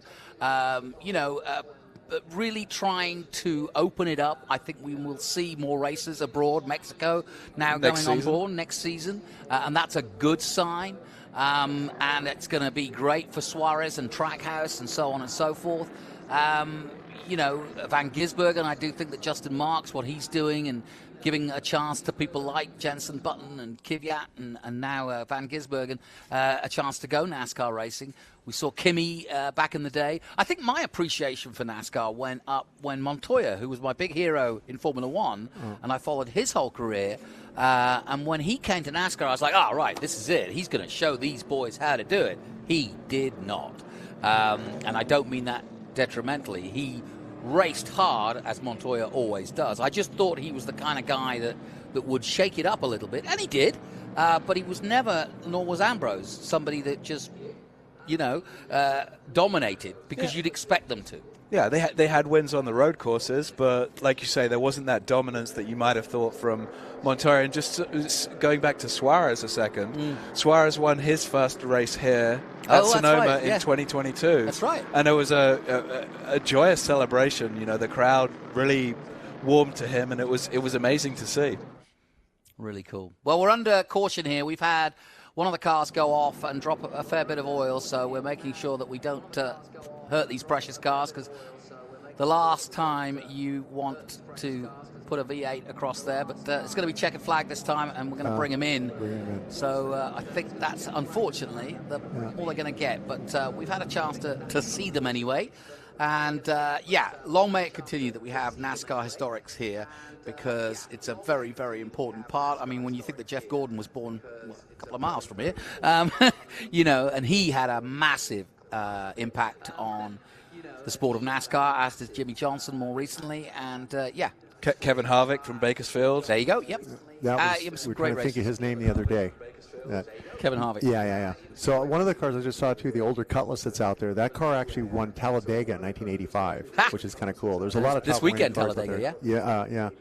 Yeah, it's happening right now. Yeah. And I was hearing you guys talk about the Kiwis and stuff like that, and the only thing I learned one time when I was listening to you guys speak, and it wouldn't be you, I'm sorry, Brits, but it was a Kiwi, and he was talking, and I found out they named their cars because he was talking about car 18. And I'm thinking, 18, why didn't he? Oh, 18, when I saw the car go by. See, I had to learn how to speak Kiwi in order to know what he says. It's an 18 car out there. I did. Yeah, give it full jangle, mate. Scott McLaughlin. Yeah, we just have to learn a little bit, and then we got it. So. Yeah. And for all you guys listening out there, he's actually... I've made Danny laugh. Oh, that was good. That was really good. I'm impressed with that. I actually know Scott. So. Jeff Gordon, of course, the all-time road course winner in NASCAR with 9. Yes, absolutely. Chase Elliott, who you mentioned, talked a little bit about yesterday, with 7 as in third, behind Tony Stewart with 8 wins. Yeah, and I think we're moving away, and Jeff Gordon kind of started it, away from this Southern-only kind of NASCAR thing. Now it really is a multicultural, multi-international sport with some of the greatest drivers in the world. And I say, bring them more, bring them on. Thank you, Carrie. Thank you, Danny. We'll take a short break here from Velocity Invitational. More to come, though. Don't go away.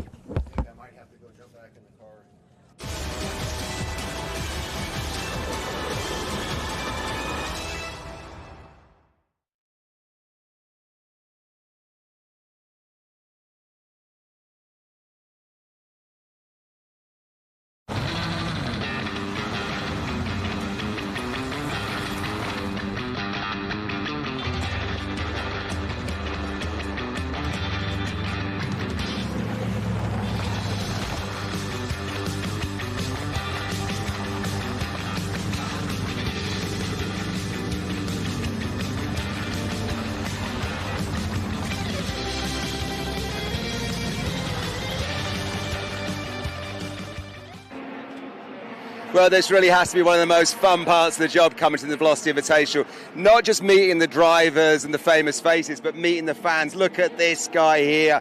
He's obviously a huge Formula One guy, huge McLaren guy. Piastri on the back here, but just getting the signatures from the Arrow McLaren's team here.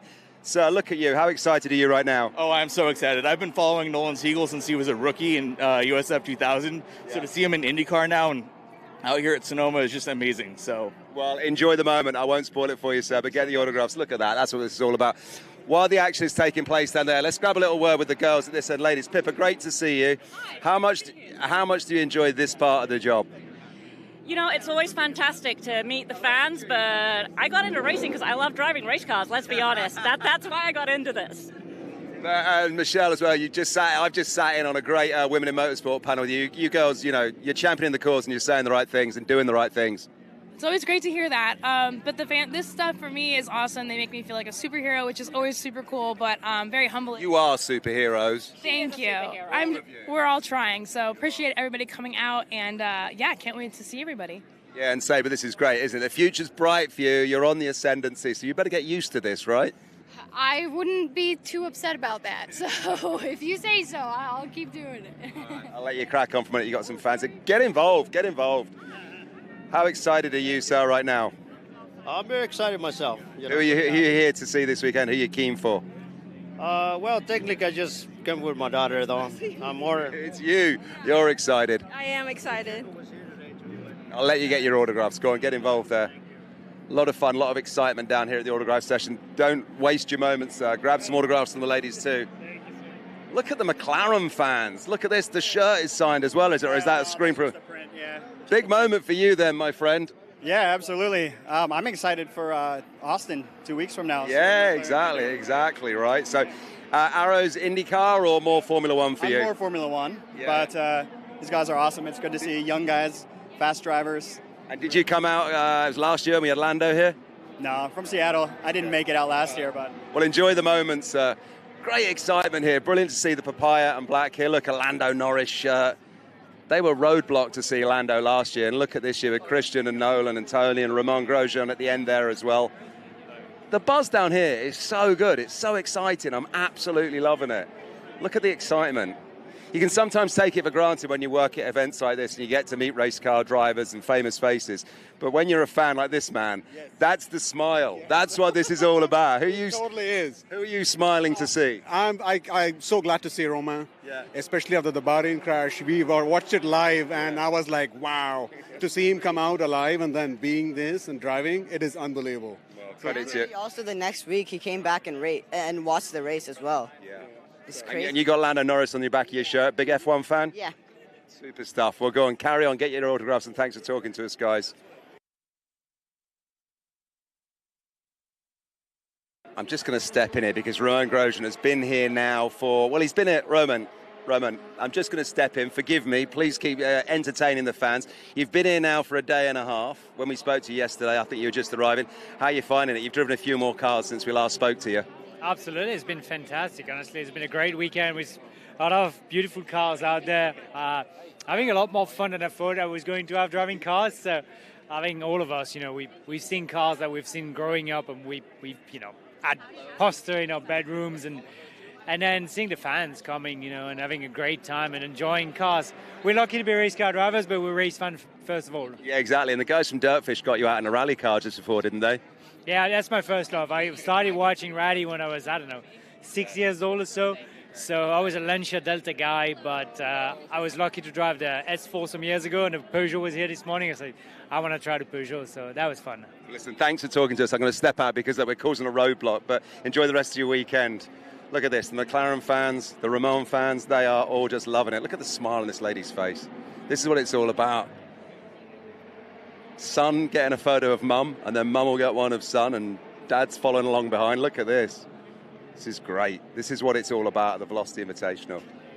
This is great. This is what it's all about at the Velocity Invitational.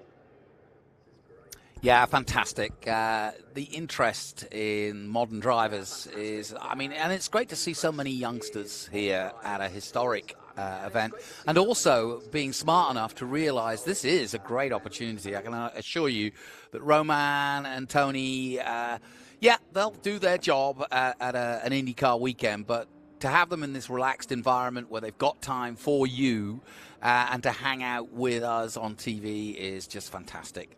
So great, and hats off to all of them for being so professional, giving up their time when they can be relaxing with family, in Roman's case back in Florida, or flying his plane. As if you've got a copy of the program, you can read up on what Roman's been up to, but definitely settled into the American way of life. We're getting them one by one. Got a French ace, we've got the British ex-world champion, and they're all starting to make their way over to the States and enjoy, as I do, the American way of life and also the American way of racing. And talking of American way of racing, not only is Velocity Invitational about the past and a celebration of that past, it's also about the present and the future, as we take a look now at some hypercars out on track. And this is a big exhibition for what I would call unobtainium. We've also got some joyrides going on as well. There's, coming out of the mist, the gorilla that is the Senna McLaren that Tony Kanaan was at the wheel of yesterday. I don't know if he's at the wheel of it again today, but that is a beauty. We've got an Apollo IE out there. That Senna is a 327 from 2019. Jerome Pohil driving the car, and like I said, though this weekend we're not surprised to see whoever shows up in it. Like I said, Tony Kanaan's driven it, and he, of course, a huge Senna fan and now part of the McLaren family. He must be tickled pink. He's just become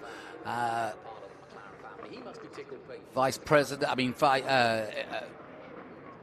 vice principal of the Arrow McLaren for IndyCar team, and at just the right time too, because there's youngsters like Nolan Siegel, who's here this weekend as well, and Christine Lundgaard making their way, and to be able to dive into the knowledge of a man who's not only won the 500 and the series, but has been pretty much a part of the furniture at Indy for the last 20 years or so, is going to put McLaren in good health for the future, and they're racing against what has been one of the toughest fields. It's I think this is also, we talk about NASCAR being at the top of its game. IndyCar currently, I've not seen a stronger field in IndyCar or IMSA in a long, long time, and it really is quite a special time in motor racing.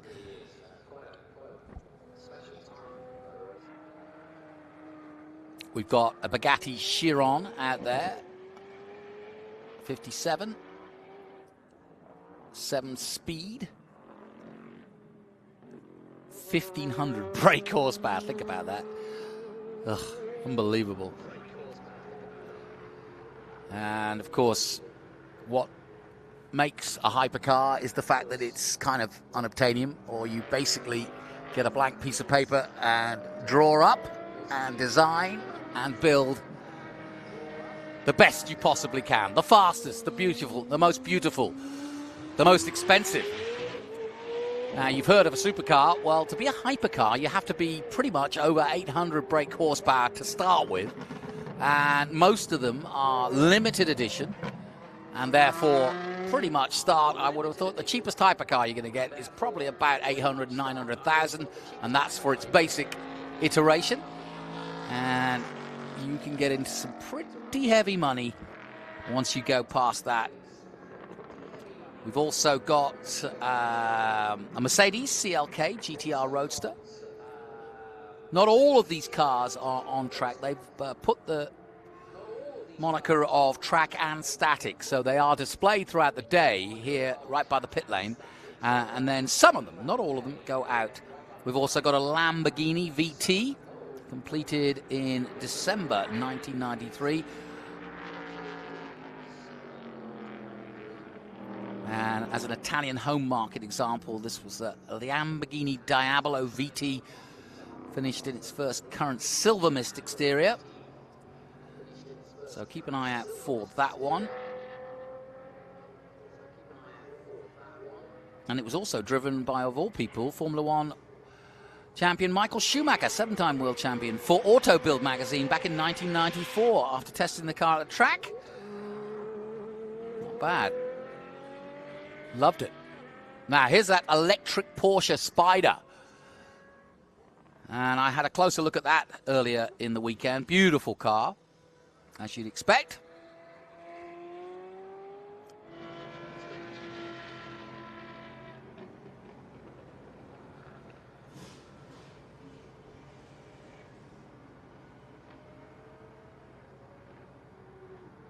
In baby blue.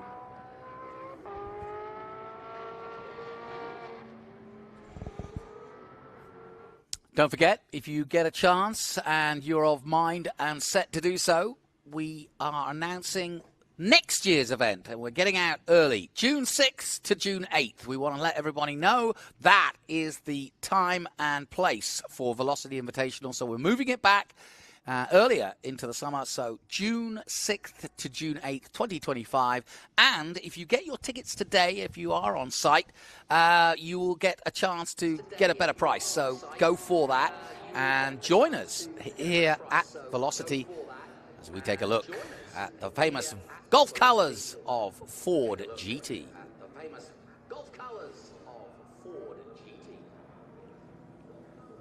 We've got several GTs out there at the moment. We've got a 2024 GT Mark IV. We've got a 2006, a couple of 2005s.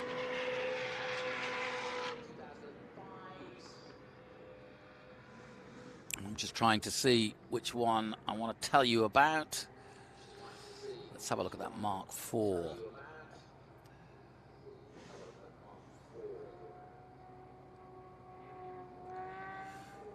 Yeah, that was the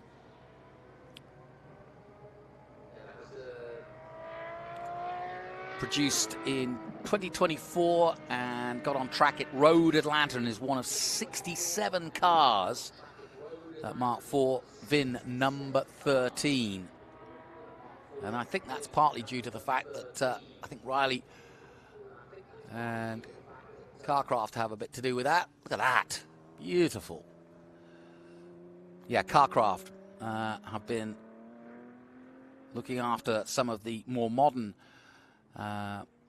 iterations of the Carcraft Mark IV, as they're calling it, and Riley having a part in that.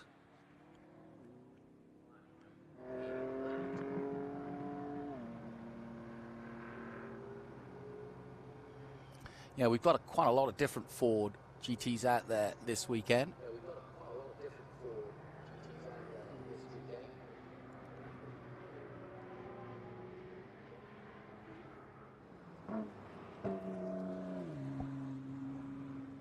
I want you to hear these cars as much as possible.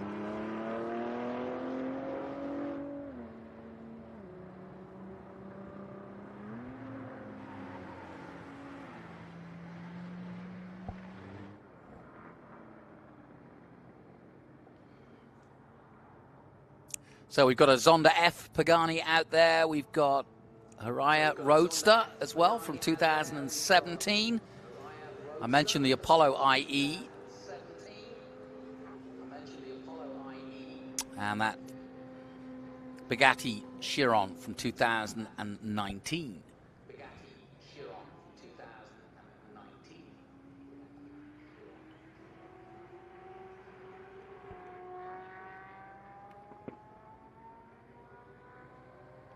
Now this is a similar car to what Roman Grosjean drove yesterday. This one in the Golf colours.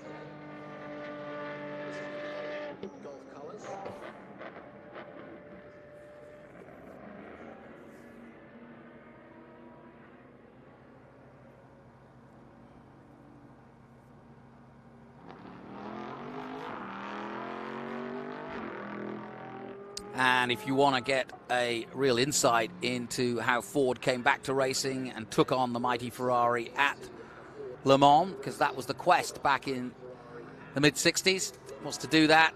And a lot of Californians were involved in that project. Carroll Shelby, Ken Miles, you name it. And, of course, Ford versus Ferrari, the movie. Go see it.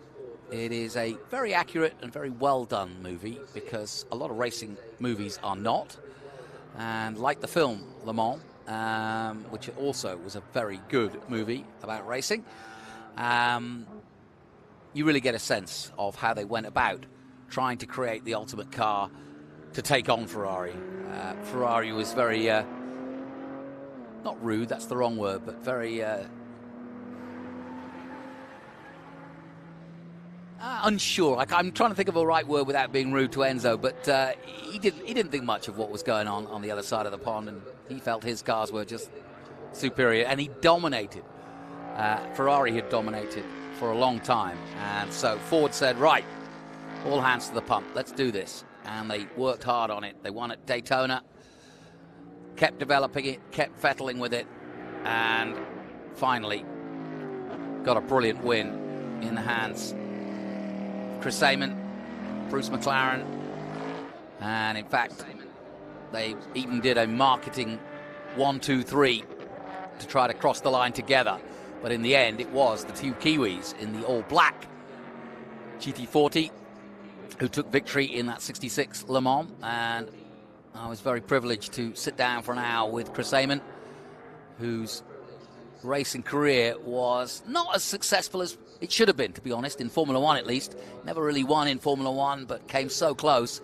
But he got his glory, and he got his Le Mans win, and he also got a replica car, same colour, in the black, sent to him into New Zealand, and he did drive it before he passed away, I'm glad to say, on his farm in Bulls in New Zealand. So great story, and sadly missed Chris Amon, but so many drivers that have gone by the wayside. And this year we will remember Parnelli Jones with great reverence, one of the greatest drivers in American history.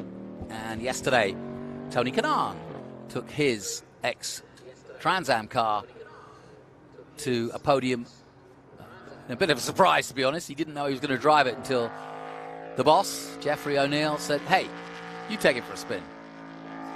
Qualified 13th, or it was qualified 13th, and Tony jumped in and took it up to third.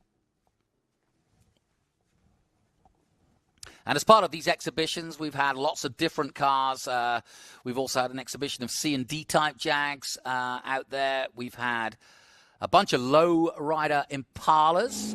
They are based under the main grandstand.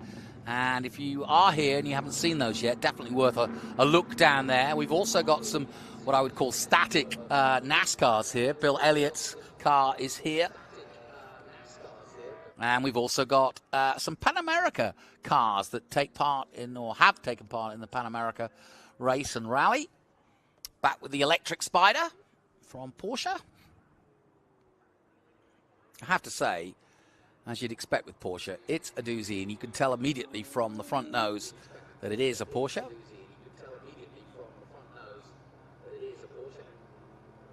And whoever's in the passenger seat is having a good time.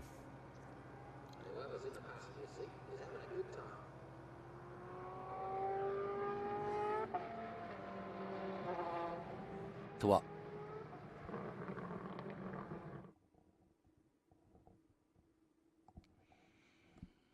So, this is our Hypercar demonstration, and it's concluding in a moment as the Porsche comes into the last complex, 11 and 12 again, gets back on the power. Beautiful. Gets back on the power. Beautiful. Up to fourth gear and across the line. And there's the checkered flag for our Hypercars, so it's great to see them out in action. So we go from the past to the future and to the present and to the latest designs. We'll take a short break. We'll be back with more from Sonoma after this.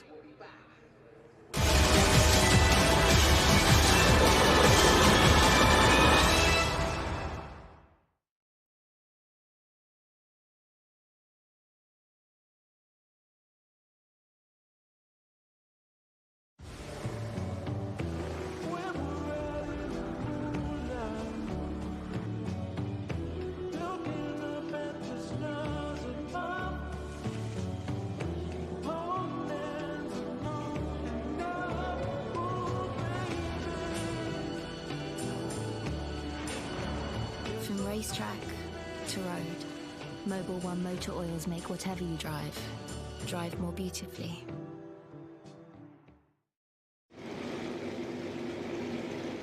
Down here on Velocity Lane with Group 7, I'm going to try to get a word with Martin before he takes off. We've got that 3-minute board. You're now on the pole. That first place car said he wanted to start in the back. What are your thoughts heading into the race? I don't know. I just inherited a position, so I'll take it. Hopefully I can keep it. We'll see, but having a fantastic time here at Velocity Invitational. So this just got better, just got a little better. It just got a lot better, I think, getting that #1 spot. What's your favorite turn on to, the track? Turn 2. I like going up into the sky. That's fun. Oh. Yep, yeah. I like it. Well, best of luck out there in your group. Thank you very much. Cheers. All right, thanks, Martin. I was able to catch a quick word. We've still got that 3-minute board. I don't know if I'll be able to get a word with any of these other guys. Let's head down to this third car down here. This is car number 55, Chet Taylor. Obviously a great name. Let me see if I can catch a word with Chet. Chet, how are you doing today? I'm doing great. I'm looking forward to the race. It's very, very hot. How are you feeling? Getting ready to get that air in your face, right? Yeah, I'm looking forward to lifting my visor at the end of the race. It'll feel really good. It felt great yesterday. Yeah, you're up here at the front of the pack. What's it going to take to get to that one spot? I don't know. I'm going to try and get them. I was really close with Martin and Rob yesterday, but there's some really fast cars starting behind us, so I think they'll get around us eventually, but I'm just going to try sticking with them. All right. Well, Chet is ready to go. We're getting that 1-minute warning, and I can hear these guys firing up. So let's get to racing. I'm going to head to Jonathan in the booth. Thanks, Taylor. Yeah, appreciate it. And I'm here joined by Scott Durnick. Delightfully so. He has been out on the track earlier today and joins me here in the booth. First of all, I'm going to ask, before we turn to our IMSA GT FIA Group 4 et al., Group 7, Scott, what are the conditions like there? It was slippery yesterday. Is it any better today? Yeah, it was really hot. It was pretty slick.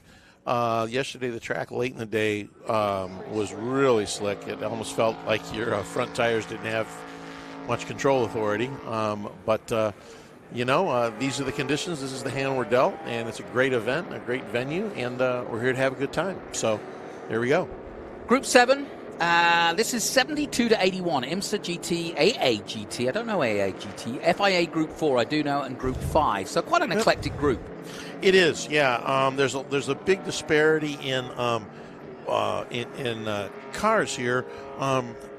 There's cars like the Decon Monza, which are dedicated tube frame, big V8 racing transmission.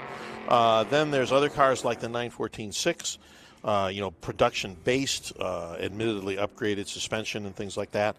Then cars that even are a little bit closer to the production car, like some of the BMWs in 3.0 and 3.5. 3.0 especially, they had lighter bodywork and they had revised suspension. But there's no mistaking that's a car that somebody somewhere is driving to the store to pick up some coffee. I have to say, though, Group 7, not for the faint-hearted. These are not a car that you can just throw an amateur at and say, knock yourself out. These are proper racing cars. You need to know what you're doing to drive these well and to drive these proficiently. And we do have quite a strong field of guys who fit that. Martin Lauber we saw there, Charles Nierberg, you mentioned. Carrie's out there. He was going to try to get out there in his Porsche. But Cameron Healy, these are good name drivers. Of course, Ranson Webster, Richard Goldsmith. These are guys that know how to pedal. Yeah, it's not their first trip to the rodeo. They've been around the block. There's some serious hardware out there. The RSRs are certainly extremely capable cars. The cars you're going to see are surprisingly faster. The Decon Monzas. Everybody thinks of those as some sort of GM Econobox from the 70s, but I think other than maybe the emblem on the side, there's not much else about a Decon Monza that's in common with the cars around the track right now. Tell me if I'm wrong, but it seems to me, looking across this field, that the governing authority board putting this together must have been a real struggle to try to get so many different cars from so many different walks of life, so to speak, all in one group and have it not go awry or have complaints or not have, balance of performance, whatever you might call it. But because it's such an eclectic group, it must have been hard at the time to get them all racing together. Yeah, in period, the classes were a little more stratified. There was Group 4, Group 5. There were balance of performance issues. The RSRs were forced to carry some weight. The Decon Monzas eventually carried some weight, but the Decon Monza had an advantage that it was classed differently because it used a production-based pushrod engine. So all these cars use production-based engines, but there was a lot of granularity in the rules about configuration and then advantages and minimum weights. It was a pretty complex landscape. Here we go then. And watch the 49, the black and yellow from the start of this one. He's had a good run so far, and it's got a great history. We'll tell you about it, but he's just slotting in to second place as they head up the hill for the first time. How do I turn it down?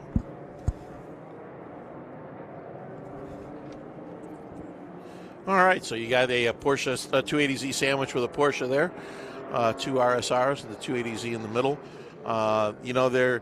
At first, you think, oh, my God, there's a Porsche and there's the 280Zs. But the 280Z is also a six-cylinder engine of similar displacement, a little bit less, but they were allowed to run lighter than the Porsche RSRs. And this is a track that rewards a car that has a little bit of oversteer and changes direction well. And the 280Z is very good at that. So we'll see how these guys go. That Datsun 240, the number 49, in second place at the moment. That was actually a pace car. There he is. Yeah, there he goes. He was a pace car for the 1972 California 500. There you go. And it's also not Mr. Fuller's first trip to the rodeo. He is the driving force behind Datsun 510 racing and vintage racing. So he's certainly no stranger to the track.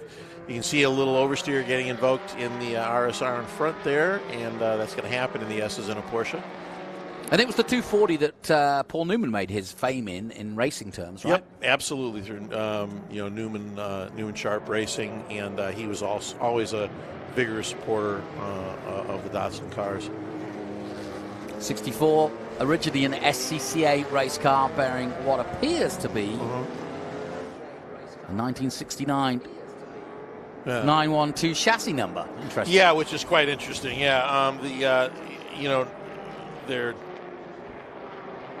certainly there were no 912s that looked like that, but that's the chassis that they started with. Interesting.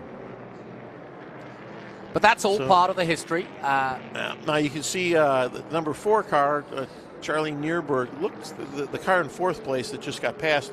Looks like he's struggling a bit. Charlie is a very good driver. Yeah. Has a lot of cars and a lot of experience, but looks like he's a bit off the pace here. Well, Charlie is, if you like, the epitome of what historic racing is all about. He has a collection of cars in Dallas, Texas.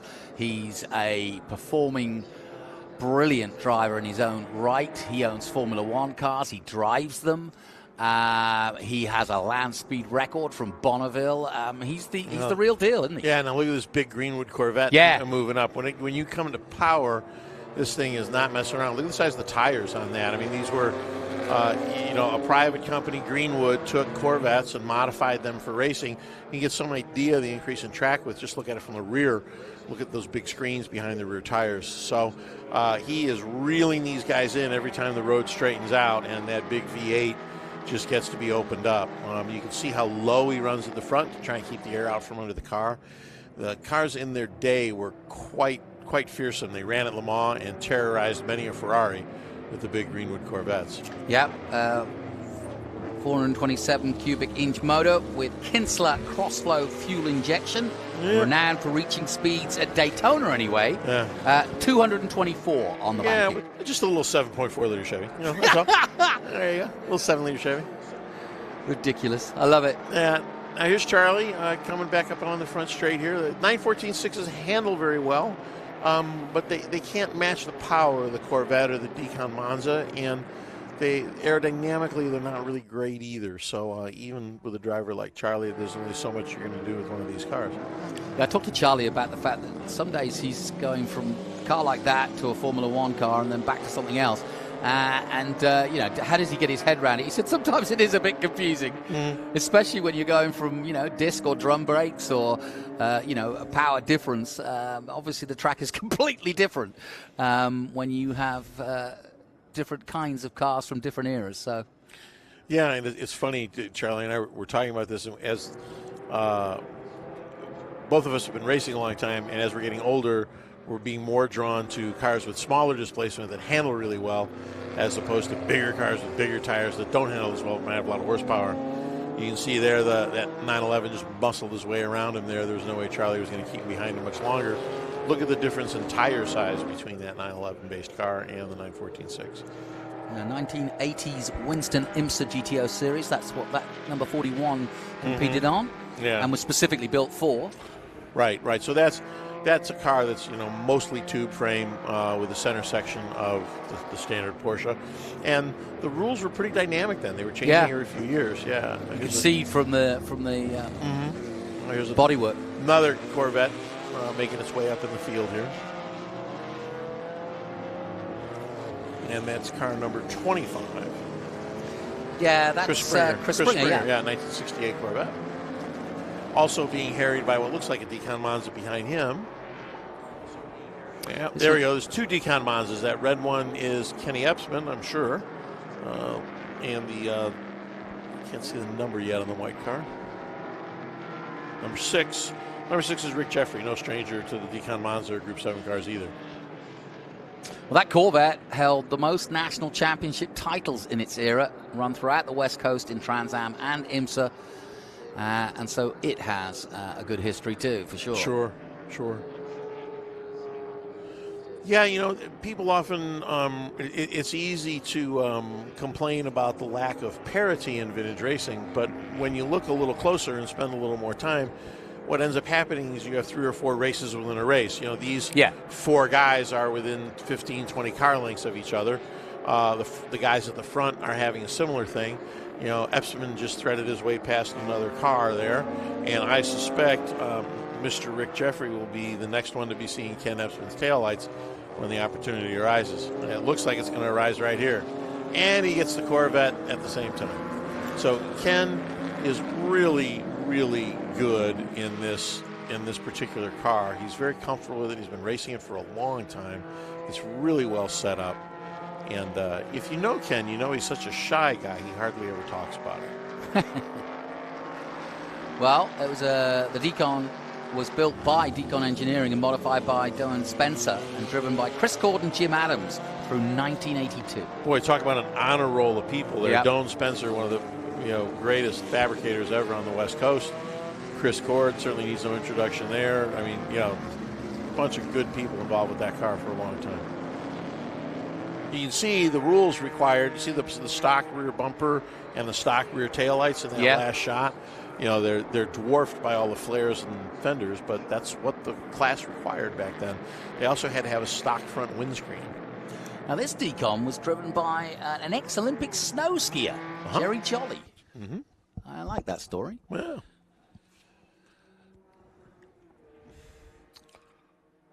and I would say things must be pretty stable at the front since we're not getting much view there. Yeah, Martin Lauber, I think, might have. Well, he's not checked out, but Byrne's given him a good run for his money. But not a surprise to see Martin at the front. Mm-hmm.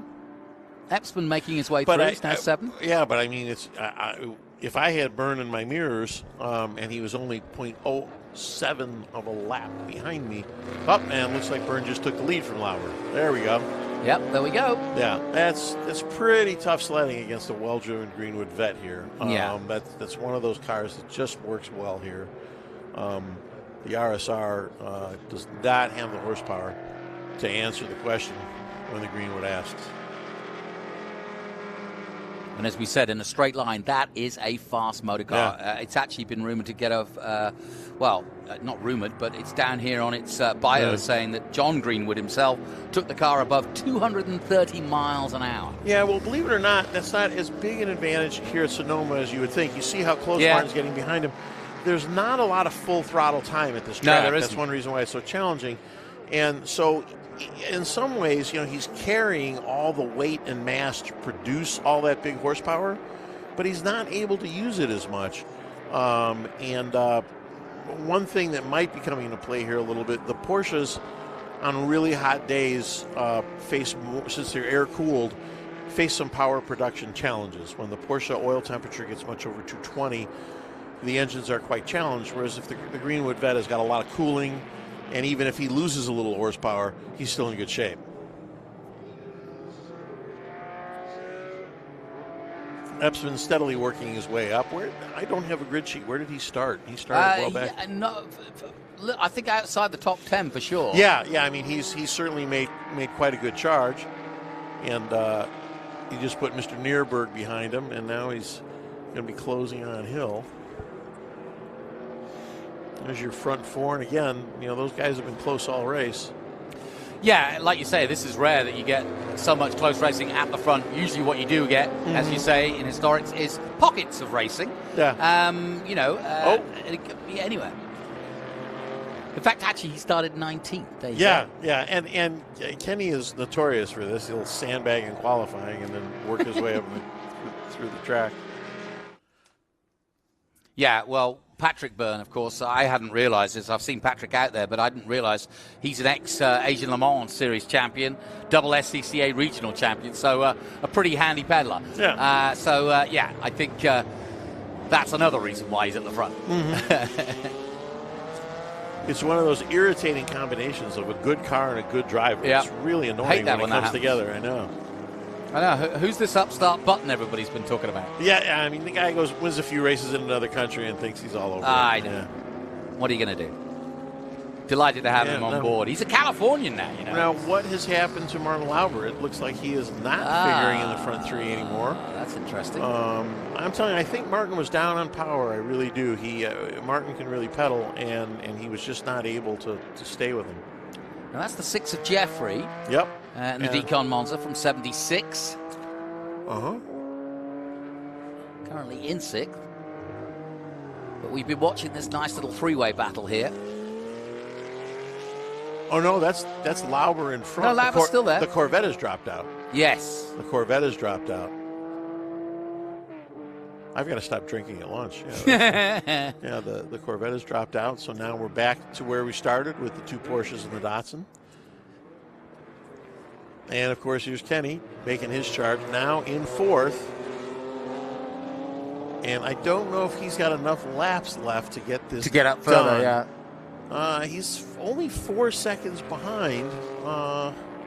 And those guys are busy fighting with each other, which is going to play into Kenny's favor. Yeah, he's got a few laps to do it. Kenny has only got, 1,647,000 laps of this course under his belt. So, and very good driver. What would you say very good sportsman. is your most raced laps around a circuit? Where have you done the most? Probably Laguna and Thunder Hill. Yeah. Yeah.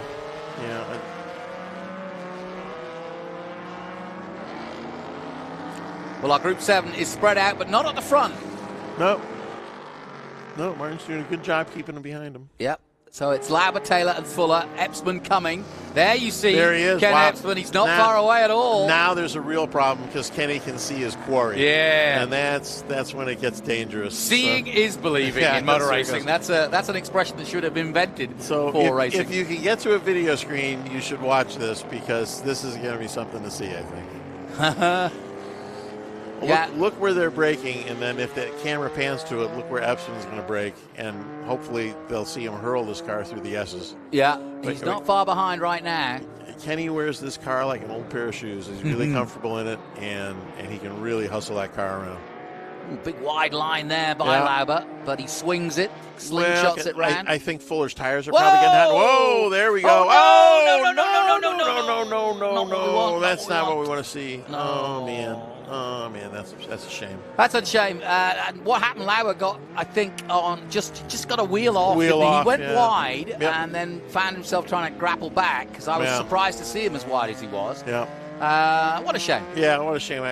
Both really good drivers, but it's so hot out there, and the tires are carrying so much heat, and they're driving hard. Yeah. And as we all know, the tires get pretty non-linear when they start exceeding their optimal temperature range. So now, what's that going to do? Because that's going to put Taylor in first and Epsman in second once they go past start finish. Well, we got a full course caution, so I think that could be how we finish it too, because it's going to be a while to get those out the way. Luckily, well, I say luckily, but it was, I think, a concrete piece that won't change having to adjust the track at all. Right. But those cars are going to have to be towed away, I'm afraid. Now, I hate to say this, but it looks like Mr. Goldsmith passed under the yellow there. He went by that Corvette. That's a very good point. And unless there's a time machine here on track somewhere, that was clearly yellow. Your eyes don't deceive you. I saw it too. I did see it. So now clearly the Corvette is realizing, he's like, hey, buddy, I want my space back because they're under a yellow, and he's crowding them in the turn. Maybe Goldsmith will figure it out. Oh, boy, he's given him every gentleman's notice he could that he took a position under yellow. Yeah. Well, he should see the yellow. He should, but, sometimes things get a little misty out there. Yep, I get it. So it looks like we're going to go back to a full course green, though. Well, that would be good. If we can finish the race, that would be awesome. Yeah. We'll soon find out. Yeah, we'll see when we get a shot coming out of the carousel there. So Taylor leads from Epsman and now Hill. Jeffrey up to fourth. Lindbergh, he's counting his lucky stars. He's gone from 10th to 5th. Yeah. It's worked out well for him just being patient. Yeah. Now so we must be off the yellow because there's another pass there. Yeah. Well, and here's Carey. Yep. Eisenlaw. Eisenlaw. I'll get it right. I finally got it right. Eisenlaw. Great name. Good German name. And there's the 55 coming into shot. That's the 911 RSR from 74. Chet Taylor at the wheel. So I'd like to see what kind of progress Epsman's making at the front there. I suspect the pressure is now on. Yeah, he's got to go for the win now. Yeah. Oh, well, so we've still got the double wave yellow. Yellow. Yeah. So that's a Sam Posey car there. Yeah, but help me out here, Jonathan. I've seen at least 3 or 4 passes, but that looks like a full course yellow, doesn't it? Well, maybe I'm confused.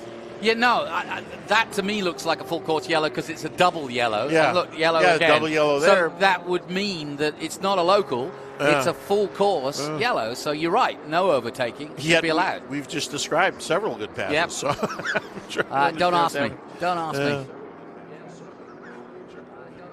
World's gone mad.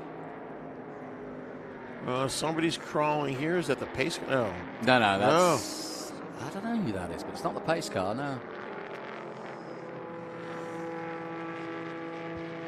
Well, we had the NASCAR finish under safety. This is going to probably do the same.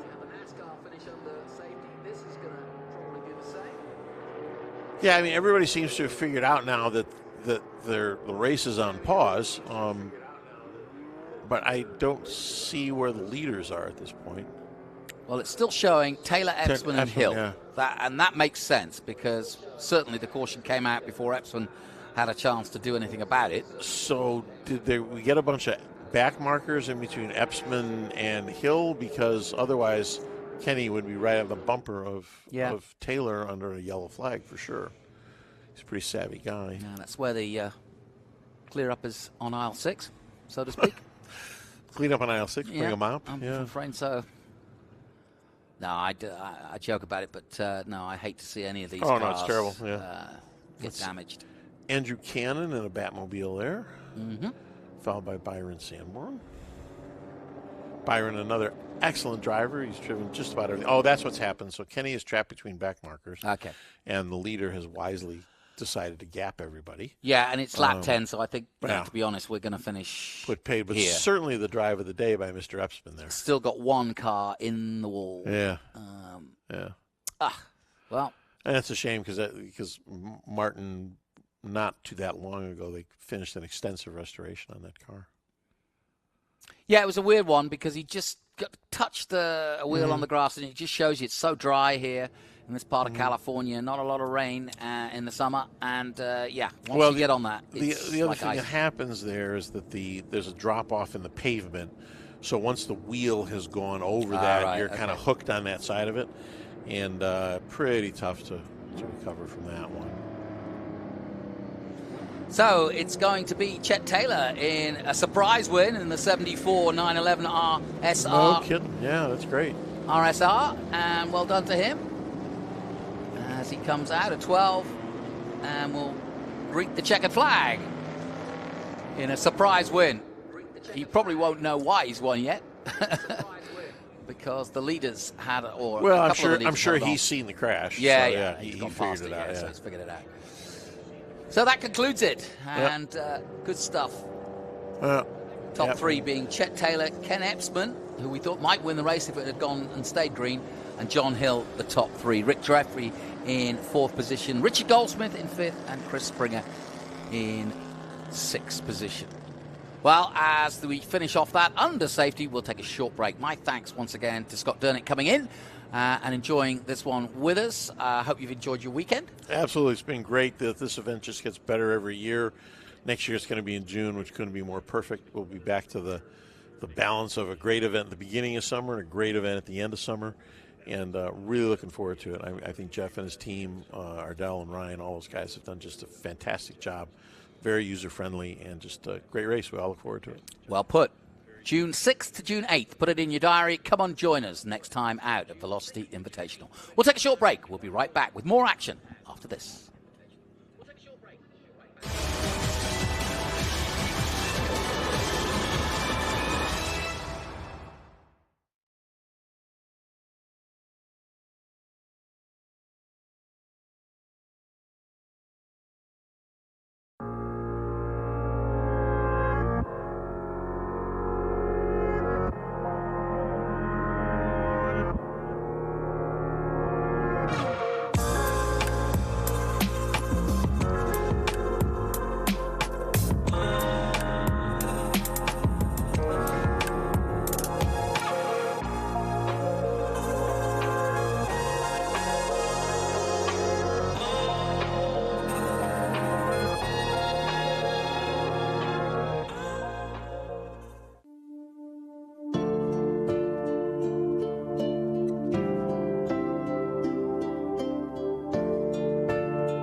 Well, the great thing about coming to an event like the Velocity is the people you meet, and I'm really pleased to say a chap who I spotted at Goodwood earlier this year with a pretty interesting car cover is sat alongside me right now, James Kirkham. James, great to see you here, my friend. Thanks for taking the time to have a chat to us. Talk to me about the raw spec AMG car that's behind us, because this is one of the stars of the show. Thank you for having us, first of all. The raw spec program is really inspired by Ken Block, to be honest. He was a good friend of mine. It's our way of trying to grow the sport. Michelin's been so kind to have us here, and I say that because this is our platform to bring in premier partners into our world and bring this world to the world in new ways. So we've done some pretty crazy things like driving it through the streets of LA, or lifting it to the top of the Hollywood Roosevelt Hotel and having an insane party with all sorts of people from the entertainment industry there, and then driving it in the desert with this Unimog, because why not? So yeah, we're happy to be here, having a lot of fun. Celebrating the historic chassis here, the C190 Mercedes AMG chassis, and seeing how good these Michelin tires really are. Well, the Michelin tires are doing a great job for you, because you're running in the global time attack class this weekend. That's not something you'd ordinarily do with this car, but talk to me about that series and how you're having fun with those guys this weekend. Yeah, so time attack is really cool because it's really approachable. Racing barrier of entries really high, and it can be really expensive. And time attack, it's still heavy competition, and we're having a lot of fun. It's like you said, it's not something I typically do with the car, but anytime you're challenged to go put a fast lap down, I'm down. We're out there with Scott Speed. We did the hill climb earlier, went backwards. That was pretty cool. Finished on the podium with flanked by 2 Formula One drivers. So, I think we're doing all right, and the car's putting on a show. It's really loud, and we just added some power, so we'll see how we go in the time attack class. Yeah, I mean, was there ever a point in your life when you thought that would be happening to you on the podium with Formula One drivers and running lap times against Scott Speed? To be honest, I love Scott. I used to have such a grudge against him because he was the American, same age as me. He won in a karting championship that I was in, and went to Formula One. And I used to watch all the races and be like, Scott Speed. And then I got to know him really well, and it's just an honor to be here running wheel to wheel with him now. And also, as we talk about people who are doing things well, Jeff O'Neill, now in his 5th year of doing the Velocity Invitational. For me, I've worked on this 4 times. This seems to be getting better and better every year. And one event that I've already referenced and you know all about is the Goodwood Festival of Speed. Jeff's trying to bring a bit of that over here, isn't he, into the West Coast sunshine? Yeah, you know what? I have to say, I didn't expect it to be this cool. I just didn't, and I'm very impressed. The cars that are here, the people that are here, the just taking part in it as a driver is phenomenal. We got to do Goodwood this year, which was such an honor. We were featured as one of 8 cars for representing Mercedes-Benz 130 years of motorsport, which was big honor. I mean, it's really cool. And we went from there to Pebble Beach, and we're the stripes that you see behind us here in this Michelin booth were on their activation at Pebble Beach. So making a black and white brand quite colorful, and really proud. But I say that to say that after doing all the events we've done, this is easily at the top of my list, especially of how participatory it is. There's so many drivers and such an opportunity to have fun, and I think at the end of the day, that's what it's all about. Yeah, it really is, and the caliber of cars that's here. Jeff and Ryan, who put this whole thing together, they sort of curate some great cars in these classes, don't they? They really do. I got to just run in the NASCAR Group 6. I ran out of brakes in like 3 laps, unfortunately. But I'll tell you, I felt like Rusty Wallace there for a minute. And, it's pretty cool. I'm lined up next to the Earnhardt car, and next to that's another Rusty Wallace car. I mean, even in that class. And then you see what's happening in the Trans Am cars, and you see Jensen Button jumping out of random cars. It's pretty cool. I signed autographs next to Tony Kanaan, jumped in the elevator with him yesterday at the hotel. It's really cool. I'm honored to be here. Yeah, listen, and it's an honor talking to you. Thanks ever so much for taking the time to do it. You're going to be racing again in Global Time Attack. You got more sessions to run this weekend. You're hoping to do great things. You're going to get Scott Speed on the podium, take the top step away from him. I actually think we have something for him. We'll see. I saw a little fear in his eyes because he saw us updating the computer. So I think we got a little more power. Tomorrow morning we'll see. We're going to put some stickers on and run pretty fast. It'll be greasy today, but we'll see what we got. I mean, even just the time attack, the hill climb, it was a whole different chassis. So we'll see. James, thanks for talking to us. Thanks to AMG and Michelin for making all of this possible, and all of your sponsors, and very best of luck. Thank you so much. I appreciate you. There you go. How about that? James Kirkham and the AMG Raw Spec car. What a thing that is.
Racetrack to road, Mobil 1 Motor Oils make whatever you drive more beautifully.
For 135 years, Michelin has been innovating for a better life in motion.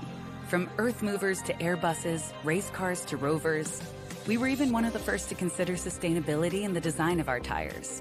And now our legacy as pioneers continues in the next revolution, with EV-ready tires designed for performance so you don't have to think about tires at all. You can just enjoy the endless wonders they unlock.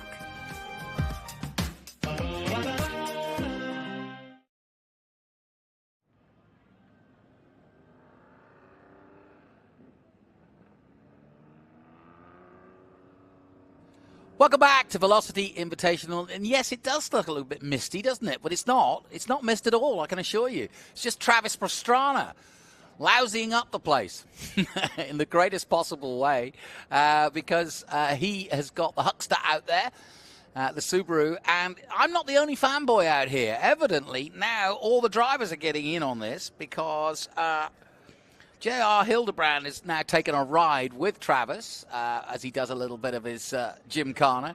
And evidently Tony Kanaan is about to jump in and do the same. So that is just great stories. That is the spirit of Velocity Invitational.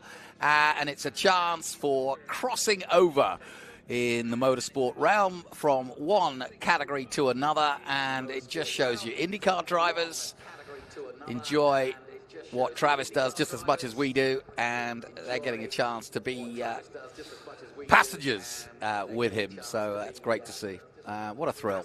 And if you've just joined us and you haven't seen any of this, we have one of over an 800 brake horsepower 1983 Subaru out there in the hands of the greatest of all, and that is, of course, Travis Pastrana. And it's known as the Huckster. And all part of the Hoonigan scene, the Gymkhana scene that, of course, Ken Block made so famous. And now Travis continuing the legacy with Ken sadly no longer with us.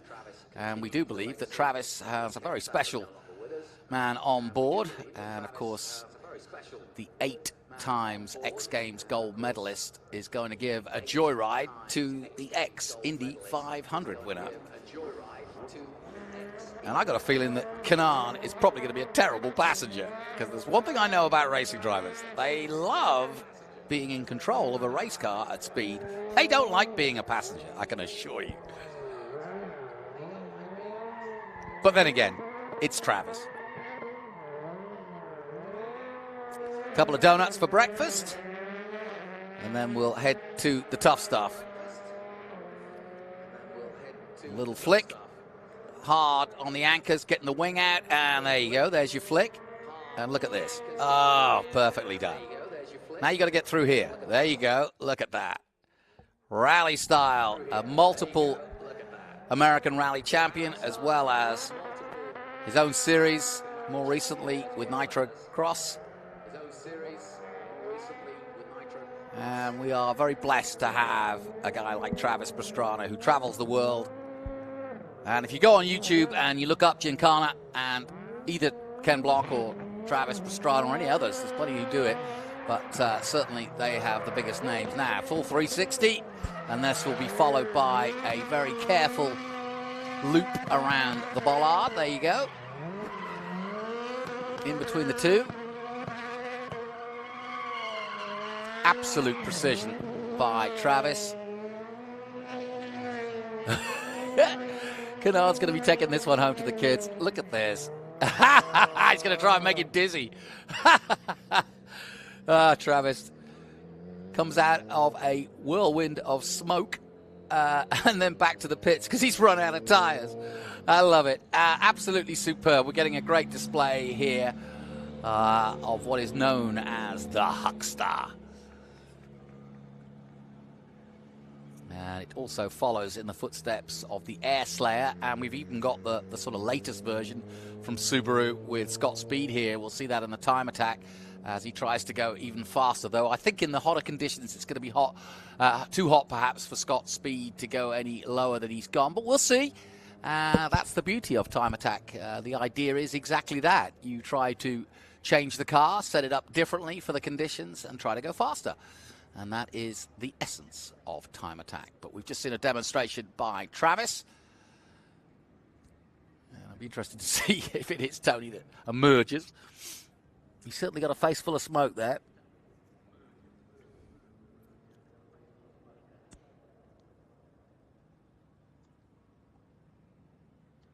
And he's put on a couple of demonstrations. Only came today, and so we're milking as much as we can of his time and track time on Velocity Invitational, because it's a busy schedule, as you can imagine, and there's so much going on here. While you're watching the track evidence, there's almost so much going on behind the scenes. We've got simulators, we've got vendors selling clothing, we've got food, wine, sipping, you name it. We've even got a chef here, celebrity chefs putting together meals and sharing their secrets. So out he emerges.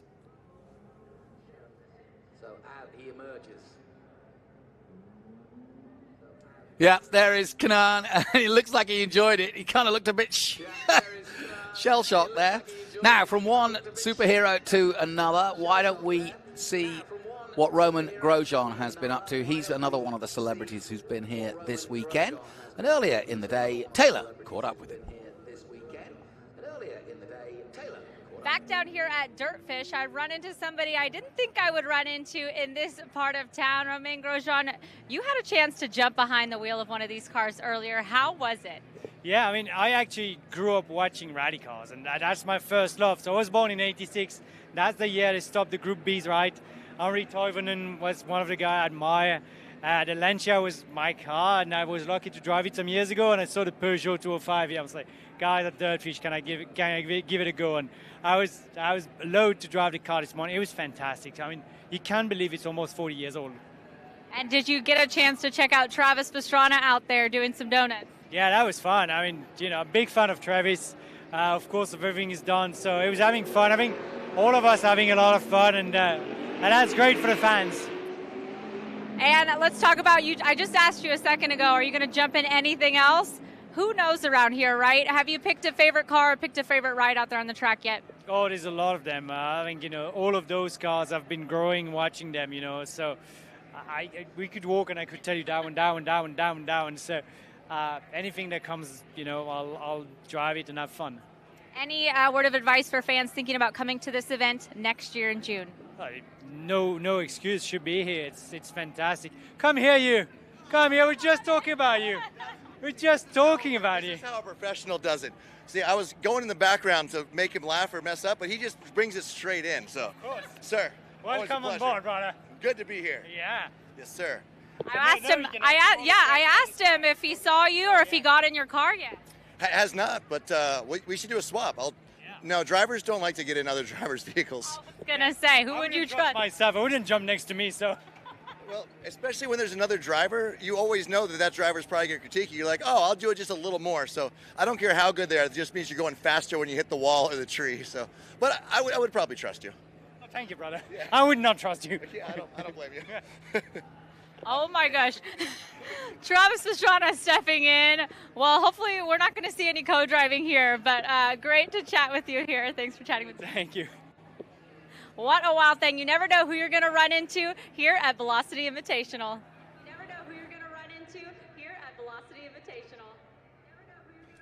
Great moment. What a great... well done, Taylor. That's not easy. When somebody basically crash lands your interview with a very important driver, and it's kind of usurped by another important driver. But, yeah, we had the perfect conversation there. No, racing drivers don't tend to jump into each other's cars too often. And, yeah, this is about one of the few occasions you'll see it. But clearly, Travis having a lot of fun. So Travis is out the car while they re-prepare it. We'll take a short break here at Velocity. We'll be back with more as we continue with this great coverage of Velocity Invitational.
Welcome back, and as you can see, the drifting boys are out in full flare and doing their bit.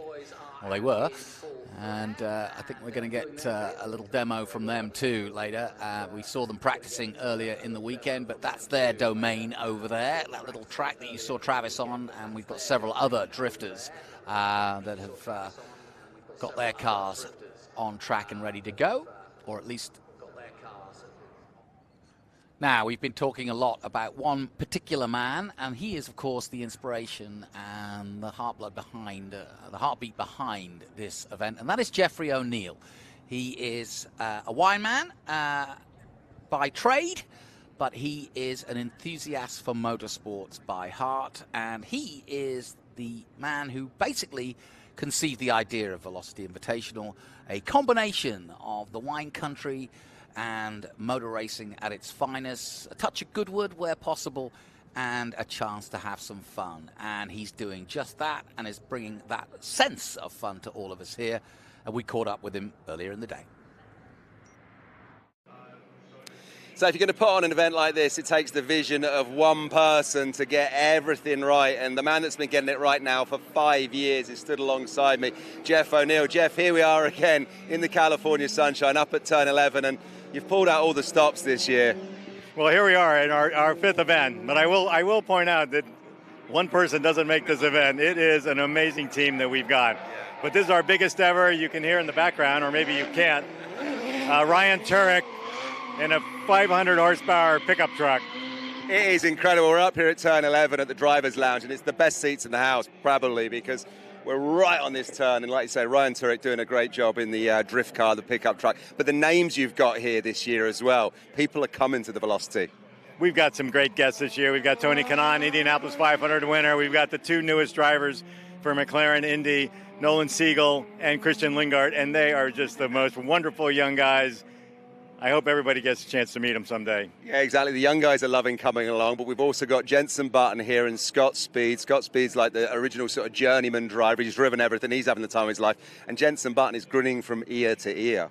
Formula One world champion here, just getting to drive all kinds of things. It's really amazing. Yeah, Jenson came. He brought his 1953 C-Type Jag, driven by another world champion, a guy named Juan Manuel Fangio. He's kind of famous. And he's kind of famous. For those of you that are younger than 50, he was the greatest driver of all time in the 1950s. So it's pretty unbelievable. And we've got Romain Grosjean here, who had 11 series in Formula One and now driving Indy. And these guys are just fabulous. They are, and what I like when you walk around here and you see Romain, you see Jenson, you see these guys, they're just enjoying themselves, aren't they? Because they're kind of like, they've won the world championships, they've done the big races, and now somebody says, hey, do you want to drive that 250 Testarossa that's over there worth like $10 million? And they go, oh, yeah.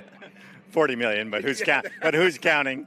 Yeah, I mean, look, these guys have had a ball. I put Tony Kanaan, Indianapolis 500 winner, in the Parnelli Jones Boss Mustang. He went out yesterday, had a blast.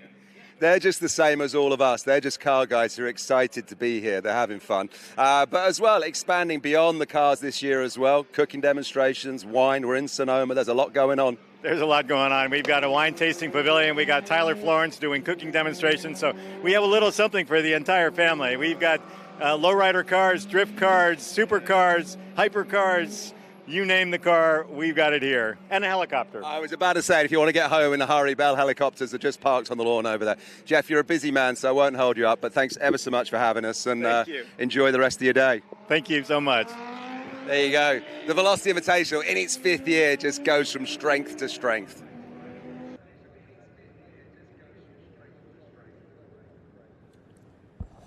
Certainly does. And as you can see, high above the Sonoma Raceway.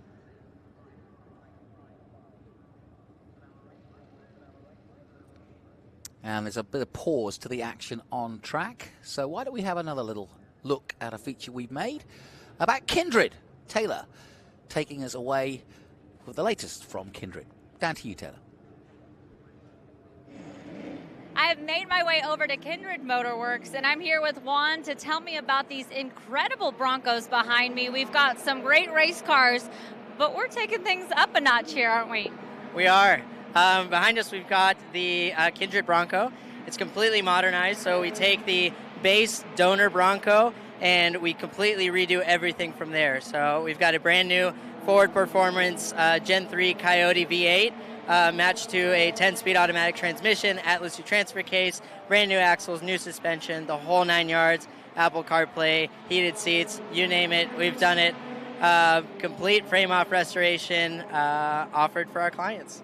So taking a classic and turning it into luxury, right? And then not only that behind me, but there's another one over here to my left that's a little bit different. Tell me about that one. So that's our latest and greatest. So we've essentially taken it through the same Kindred treatment where we've completely taken it apart and rebuilt it, except that one has a fully electric powertrain. So all-wheel drive, 2 300 horsepower motors, and enough battery to get you where you need to go and back. I love it. And all the fans here, they've really been enjoying these Broncos. I mean, really a taste for everybody. How are you guys enjoying the Velocity Invitational thus far? It's very hot. This is great. I'm a car guy, so this is like a candy store for me. You see some cars here that you hardly ever even see in museums, so it's a treat just to be here. Glad the Velocity invited us here, and we were able to host such a cool audience and see some cool things along the way. We've spoken to great clients, had a great time on track yesterday, and hoping to round the weekend out with more success. So. Excellent. Well, great chatting with you. If you guys are in the pits, head on over to Kindred Motorworks and check out these absolutely incredible Broncos. More racing coming up soon.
Back on Velocity Lane for Group 9. I'm going to see if I can get a word with number 45 car right here. I've got Ken Adams. Ken, sorry, can I grab a quick word with you? How's it going? Are you ready for this race? I am ready. It's kind of fun. I'm actually enjoying the heat, believe it or not. Aren't you real? It's almost 100 degrees. I saw those track temps, but this car must have some fun out there then. Oh, it's good. It's a lot of work. No power steering, no power brakes, but it's a blast. Oh my gosh. Well, I can tell you're ready and you're up front, ready to start that baby up. Thank you. All right, have a good time out there, Ken. Let me see if I can grab one more word with Patrick Byrne over here in the 2X car. We've got our 2-minute warning. How's it going? Are you ready for today's race? Oh, yeah, of course. Yeah, no, the impeccable guys got the car ready. I'm here ready. Yeah, it's going to be a fun race. We got Kanan behind me. We got Adams in front of me. It's no better place. I love it. Well, best of luck out there. Thanks, guys. Have a good show. All right, let's see if we can grab one more. Well, where's our driver at? Is this our Kanan? Tony's pooped out. He's been driving so much, I think he's had enough. He just got out of the bird cage. Okay, okay. Jeff's trying to get his gear on and get here as soon as he can. So this is Jeffrey O'Neill's ride. I remember, yes, Tony Kanan took a ride in this one yesterday. He's gotten his hands on everything here, so maybe Jeff O'Neill can make it. Yeah. We're getting the 2-minute board. This is the longest 2 minutes I've ever seen. It is. Well, he's hustling. He's trying to get here. He's got a golf cart, so he might have to roll out in the back, but he'll get here. I don't think that'll be a problem for Tony Kanan. No, not Tony, for Jeff. Oh, for Jeff O'Neill. Yeah. We'll see who gets here. If not, it's going to be a fun time anyway. Thanks, sir. Let me head on down, and we'll keep moving with Elliot here. All right, 48. Mike, how are you doing this weekend? I'm doing great. Thank you for asking. Doing great. Well, it looks like you may or may not move up a spot automatically. Jeffrey O'Neill is trying to hustle to get his clothes on and get in that Parnelli car right there. If not, it's all on you. Okay, no Kanan? I don't know. I don't think so. Oh, it could be a surprise driver. It's going to be a surprise. All right. We're having a good time. Good. Excellent. Thank you. Thanks for having us. All right. Well, enjoy your last race. Thank you. It's going to be a good time. I'm getting the signal right now that these guys are ready to roll. So Group 9, you can hear that sweet, sweet sound of Trans Am. Let's go racing. Johnny, up to you. I think you've got the accent for it. Let's go racing, boys. I think I'd love to hear Taylor giving it some full belt on that.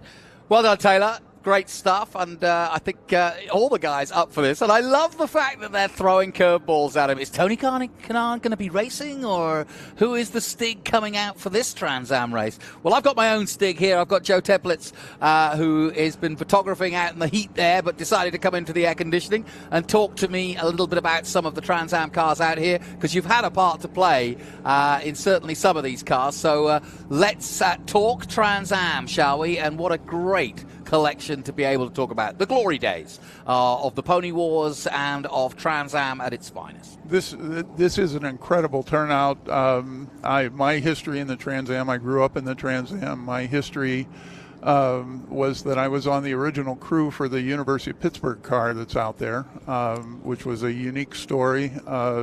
University having a road racing team. We ran in SCCA Nationals and in the Trans Am Series. Well, let me stop you there. Why would a university get involved in motor racing?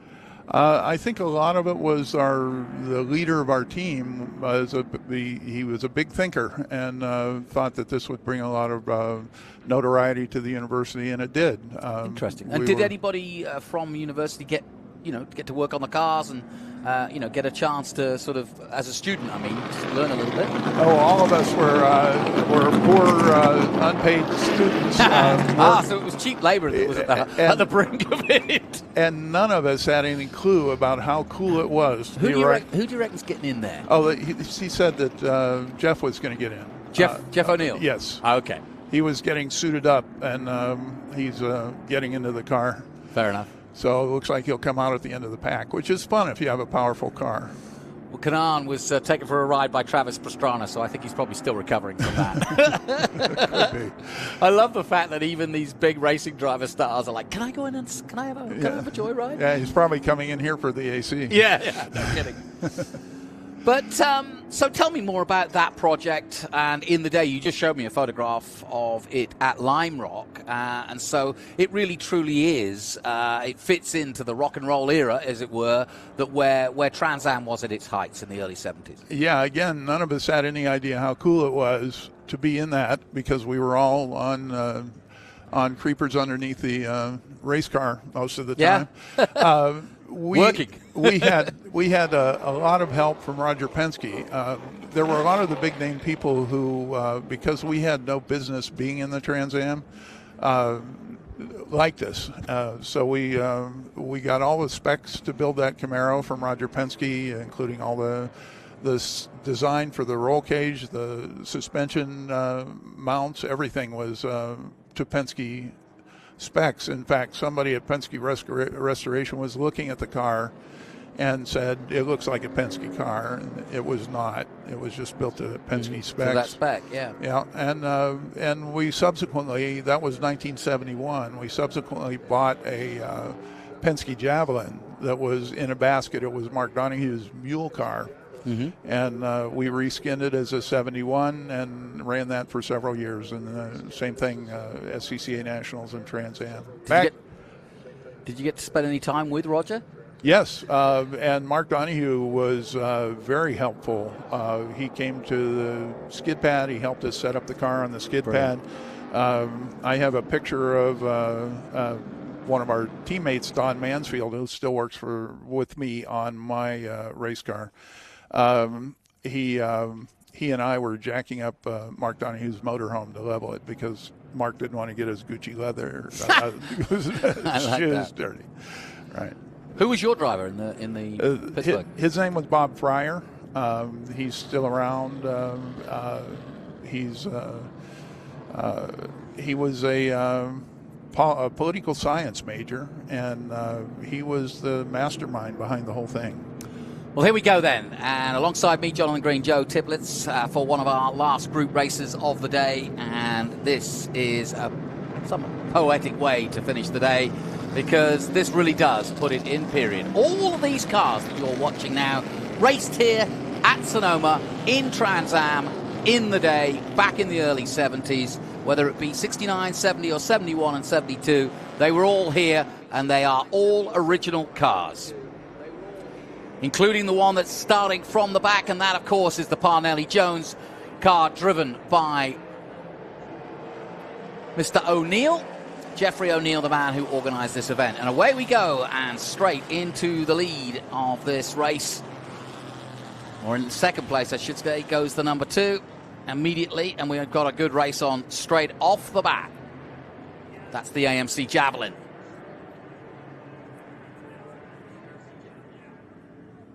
Good clean start. Ooh, little bit of dust flying up there from the fourth place car, but just gathers it all together before the right-hander, and now we start down the run downhill. And I was saying, and I'm sure you can confirm, back in the day, back in the early 70s, there would be, 50, 60,000 people enjoying a Trans Am race. It was very, very popular because these were cars that you could presumably go buy at a dealership. They weren't tube frame. They were built on a stock body, highly modified, but they were built on a stock body and looked just like the one that you would see on the showroom floor. Well, and also with the sedans as well, of course, as part of the field, as is true of Trans Am this still today, because Trans Am is the longest road racing series in America, started in '66 at Sebring. Jochen Rindt, of all people, winning the first ever race, and just a couple of years later, they really hit their stride with the manufacturer, the sponsorship, and of course the drivers of huge notoriety. You mentioned Mark Donohue, so many others as well. But yeah, it suddenly became the real flavor of the year, and it went from strength to strength, pretty much up until the energy crisis in the mid-70s. And that 17 we just saw is a 1970 Chevrolet Camaro Z28, originally built and raced by Walter Perkins of White Bear Lake, Minnesota. Was it hard to keep up with these cars in terms of, obviously everybody was trying, I mean, it suddenly became very serious very quickly, didn't it? So was it hard? Scott Joy there, it's good to see Mike Joy's son, now racing in Trans Am Historics, as his dad Mike, the commentator, he's busy doing NASCAR at Talladega today. But his son Scott is here, and he's pretty good driver. These cars were very, very competitive. The group was very competitive. There was a lot of money that was spent on engine building, and we had John Greenwood building our engines, and they were good for one Trans Am weekend. So we had 3 engines. We had a short block on the truck, we had the engine in the car, and we had one up at Greenwood's garage being rebuilt. And every Sunday night, we'd take the engine out of the car and take it to Detroit and get the new one, come back and put it in the car. We had sponsorship from PepsiCo and Amoco and Goodyear always for the tires. When we got the Javelin, Gulf Oil sponsored us, and Goodyear. Yeah, those are pretty hefty sponsors. We're looking at John Hildebrand on the Grey Ghost, the Pontiac. We never saw too many Pontiacs, or now in historic. Were there more in the day? There were. The Pontiac Trans Am was a factor in the Trans Am series, but when Pontiac got out of it, Herb Adams built not Herb Adams, the Pontiac engineer used his wife's Pontiac Tempest. Oh, that's right. Yeah, I've read that built story. the Grey Ghost. I love that. Yeah. It's a good story. And it was, I was there at that Lime Rock race, 1971 Trans Am, when that Tempest made its debut in the Trans Am, and everybody was just scratching their heads wondering what the story was. Yeah, that's it. The solution was Herb's driveway. His wife Sandy's 1964 Tempest. As part of the GTO program, Pontiac had homologated the car with FIA as a Group 2 sedan, and Herb and his crew worked nights and weekends converting the car to a state-of-the-art 71 Trans Am. There you go. I love that. Herb had access to all of the Pontiac parts from the factory that had the Trans Am team, and they got out of the business, but the parts were still there. So they used a lot of the parts from the Pontiac Trans Am on that Grey Ghost. That's my favorite Trans Am car out there. Yeah, and it's interesting. I do the modern day Trans Am on a regular basis, and I'm always surprised. It's like a unicorn. The Dodge Challenger also not in evidence. I don't know if it was more so back in the day, but very few. We do get a Poncho Weaver prepares some for Boris Said still, right. But the Dodge Challenger is a rare commodity when it's mostly Camaros and Mustangs. Got a current Trans Am driver here this weekend in Michelle Abate, as we look at Kevin Sittner in the 69 Ford Boss 302. And that really was the standard bearer, wasn't it? And that 16 is a storied history too. It's a Bud Moore car. Yeah. The reason the Bud Moore cars were painted that color is because Bud Moore had a school bus company. And Bud Moore, am I right, it was a NASCAR guy? Yeah. But why did he then choose Trans Am? Because it was close enough and just wanted to expand? It was close enough, and there was just so much. He was riding the wave. There was just so much there. These cars were so popular. Yeah, no kidding. Well, Peter Gregg drove that Bud Moore 302 in 71 to third place in the overall championship.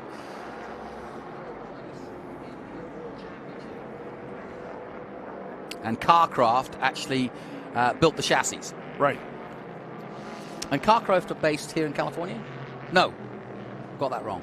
They're based in Atlanta, aren't they? I think so. I don't know.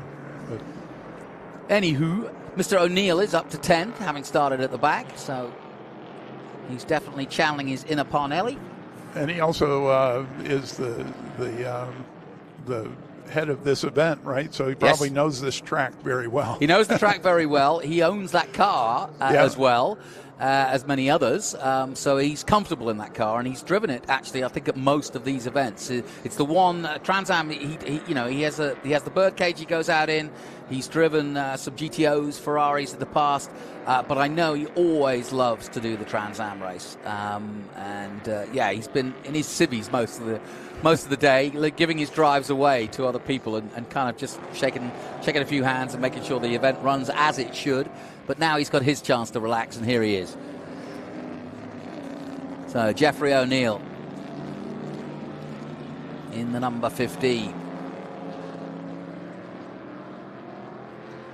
And Parnelli, would you put him up there? People were talking when he passed away in June about how he is up there as one of probably the top 4 drivers that has ever graced American racing. I think that's probably true. I think that he and Mark Donohue, because we watched them at all those races back then, and they had very different styles. Parnelli muscled the car around more, and Mark Donohue was more of a precision, smooth guy. At that Lime Rock race, 1971, it was pouring down rain. Our car went out about halfway through the race. The Trans Ams back in the day were 2.5 hours long. That's right, yeah. And they required several pit stops. Our car went out with a broken spindle, and I went down to Big Bend at Lime Rock in the rain and watched Mark Donohue come around Big Bend. And every lap, his front tire, with the back end of the car hanging out in the rain, every lap his front tire was within an inch where it was before on the last lap. That's pretty impressive, isn't it? Really a precision driver. Yeah, it's not a lot of racing drivers don't get the credit, especially from those outside of the sport, for the sheer precision and discipline involved in motor racing. And given that your life is on the line, let's face it, as Jeffrey is piling his way through, he's up to 8th now. Yeah. Just that precision, and you only notice that when you stay on a corner and watch one particular guy. And it's almost inch perfect. I mean, just watching Formula One the other week in Singapore and just watching them touch the wall but not damage the car just shows you it's possible to be that close each and every lap.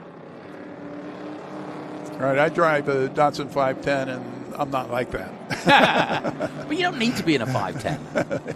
That's the beauty of it. I do like to slide it around. Well, let me ask you this.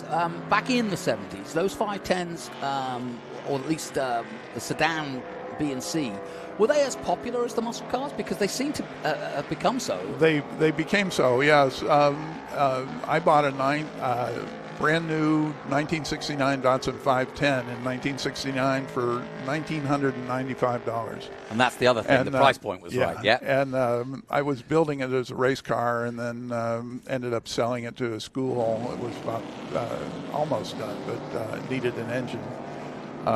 I sold it to school, and then life happened, and now I have a 510 and I'm back in it. Robillard in 10th position here, coming in the 56. We've got a great battle at the front as Haig now hits the front. Hildebrand second, Byrne now third, Adams in fourth, Fudge. We've got a real finish to this one as we watch going through 11 to 67. Number 56 of Robillard.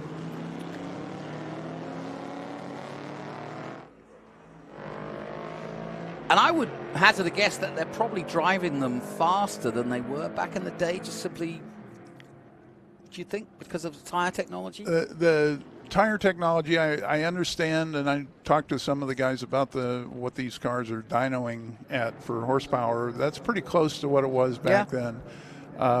It'd be interesting to find a racetrack where they run now and where they ran back then and see what the lap times are. Guys, this is for the race lead, and we are 3 abreast here in historic Trans Am. The battle for P1 is on. Hildebrand has the lead at the moment. For how long, I wonder?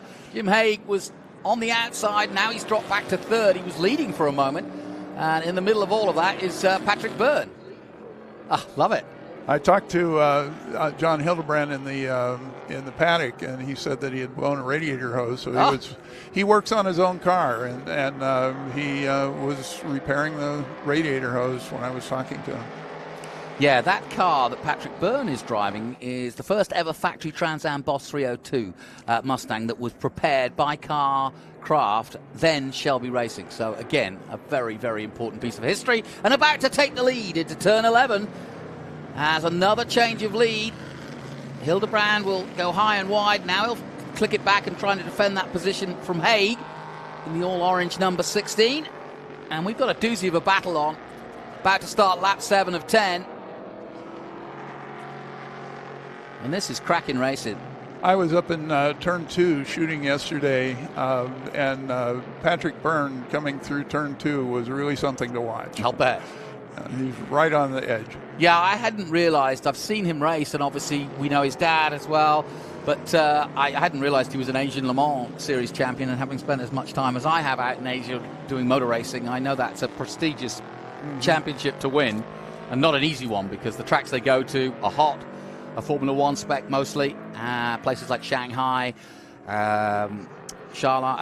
Malaysia. And look at this. Again, Hildebrand takes it high and wide through the long left-hander, and this is exactly what happened last time out. Now can he hold on? So he's great downhill, is Hildebrand, but he loses out through the S's on the run back. So we'll see if it happens again. It's a big car, and I'm amazed that he runs that car without power steering and without power brakes. That Camaro of Jim Haig's was brought new in April 1970 in Foley, Minnesota. And after accumulating 94 miles, Walter Baer and his friends spent several months turning it into a competitive race car. They all then went on to they went on to take part in 5 Trans Am races with a respectable 8th place at Elkhart Lake. Wow. And now involved in 2024 in a 3-way battle for the win here of the prestigious Velocity Invitational.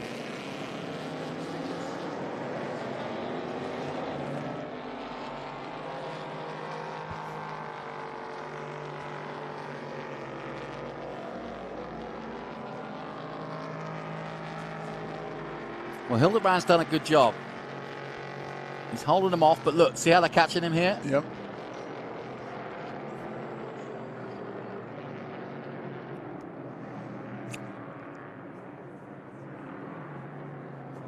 The longer the race goes on a hot day like this, the more the tires change, too. Yeah. Especially on a hot day like this. Well, there's nothing between that top 3. And in fact, there's some good battles all the way down through the top 10. So even the likes of O'Neill, who's now up to 6, I may add, having started at the back. So this is a good run by Jeffrey O'Neill. That's what he's up to. And he's now got a little bit more tough competition when it comes to Fudge and Adams, because they are pretty handy in their historic Trans Ams and always have been. Now, Jim Haig now at the front in the all-orange number 16. And there's your 45 of Adams, who started on the front row, takes the inside line and takes the lead. Nicely done. Or takes third, excuse me, I should say, because Hildebrand had been at the sharp end and now is down to 4th. It's a interesting change around quickly. That's what I love about these cars, is they're so evenly matched.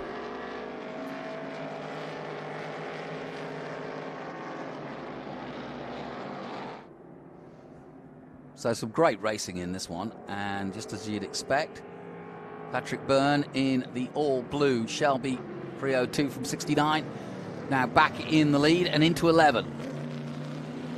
And about to start the penultimate lap. Still a 4-way battle for the win, though. Jeffrey O'Neill trying to make his way into this group, and he's up to, 5th now?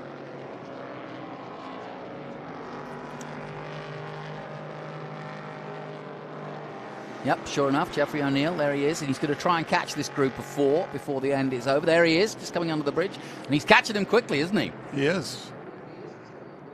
Well, this is what we wanted.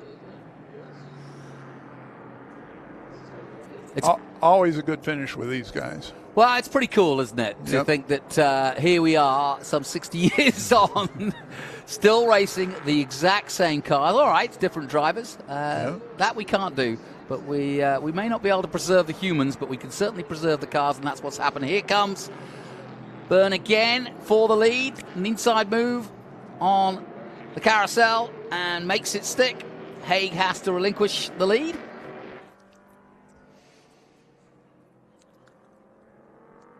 Whoa, Hildebrand going very wide there, just manages to get it all together. We had a crash earlier in one of the other groups.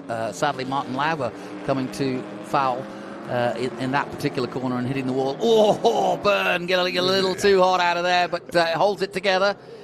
Here comes Jeffrey O'Neill. You can see all of their tires are hot right now. Yeah, exactly. They're slip-sliding, slip, sliding away, aren't they?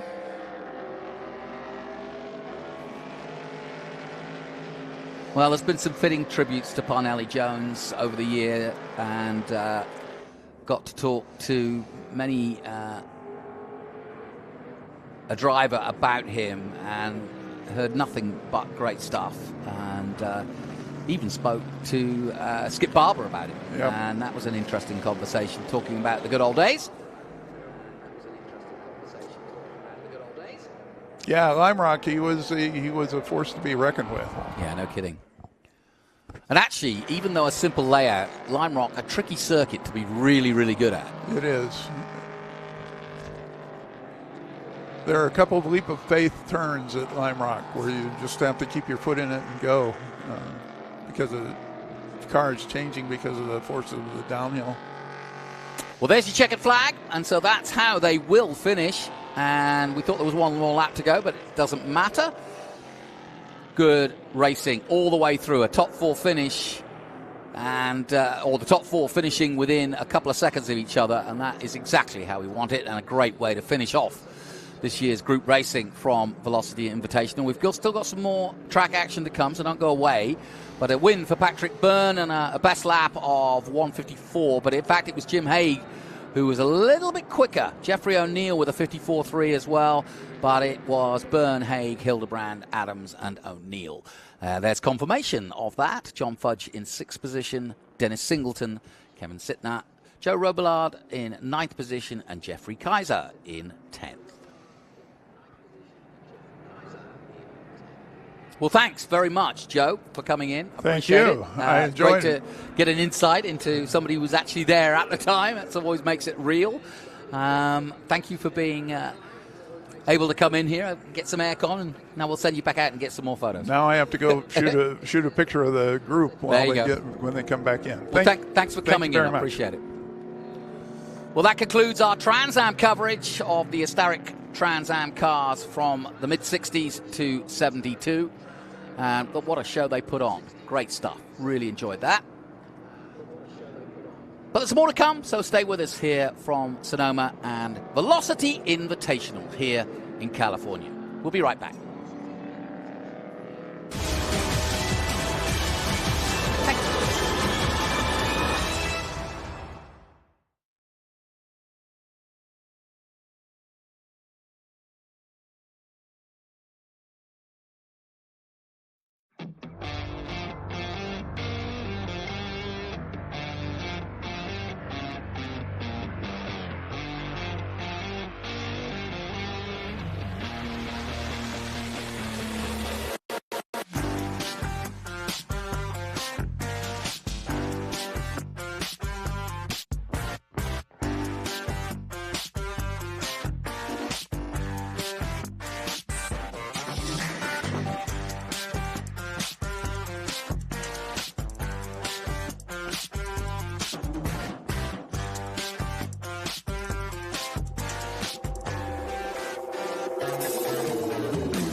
Now, getting in and out of a racetrack can sometimes be tricky unless you got a pal like Greg Maitland here from Bell Helicopters. Greg, great to see you. It's great seeing you. Thanks for taking the time to have a chat to us. Now, Bell Helicopters, you've been involved in the Velocity Invitational a couple of times now, because I've seen this thing parked on the lawn here at Turn 11 before. But just tell us, what is it about an event like this that was a sort of natural fit for you guys at Bell?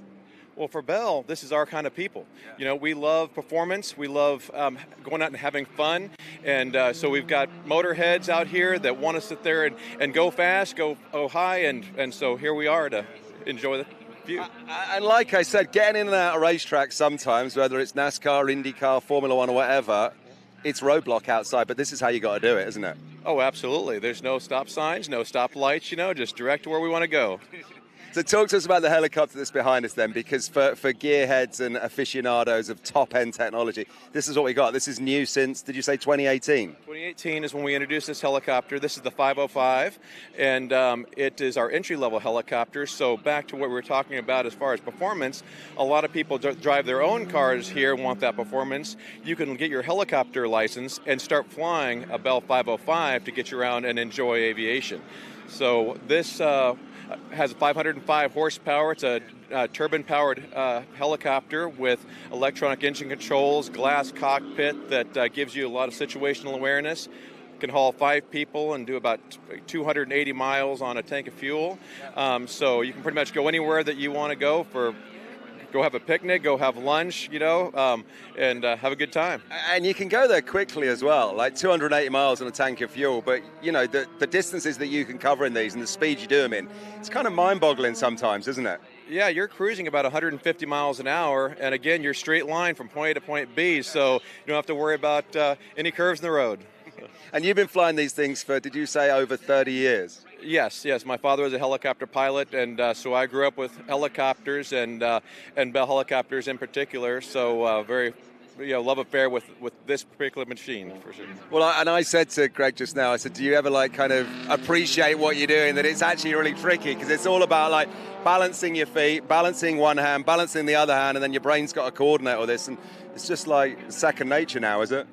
Well, very much, but it's just like driving a stick shift car, you just have to manipulate the clutch, and that's, again, why we like to come here is because it's all like-minded people that like that same thrill of manipulating the controls and having fun. So you're not going to take this off on the lawn this afternoon, but I understand you're out of here tomorrow morning. Where are you headed back to in the morning, and how long will it take you to get there? We borrowed this from a customer down in L.A., so we'll fly this thing out tomorrow morning and head directly down to L.A., be back there, by lunch. So. That is the way to get around. What we're going to do, if we weren't here, we could go on a wine tour, couldn't we, of California or one of these things, except for the pilot's not drinking the wine. That's the only downfall of helicopters. You can go land at a vineyard, you just can't enjoy the vineyard. Greg, thanks ever so much. It's great talking to you. Enjoy the rest of your weekend. Thank you. We appreciate being here. There you go. If there's one thing that I would love to get a ride in this weekend, but perhaps it isn't going to happen, it's on the lawn behind me right now.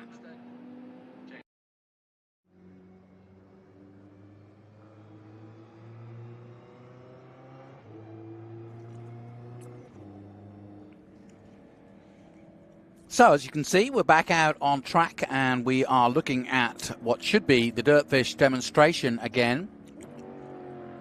And if you're coming late to the party, Dirtfish are the premier rally school in North America, located 30 minutes outside of Seattle, Washington.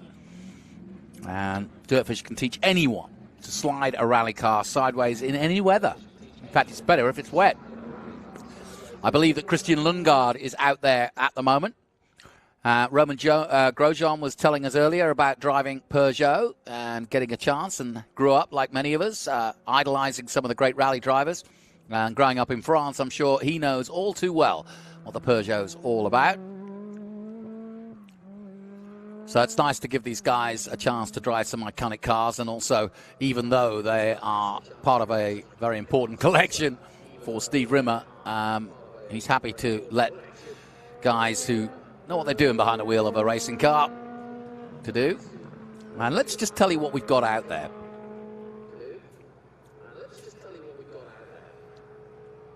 We do have a Lancia Delta, and that's the S4 chassis 221. Made its debut in the Memorial Bottega Rally, driven by Marco Allen. And this car was used in the 1986 season as a test car for Henri Toivonen. So all of these Group B cars are absolutely pristine in terms of preparation, but also just pieces of history. That Peugeot T16 and that chassis C206 from 1986 made its debut in 1986 at the Monte Carlo Rally with Juha Kankkunen. The great Juha Kankkunen drove the car, won the stage victory and finished 5th overall in the event.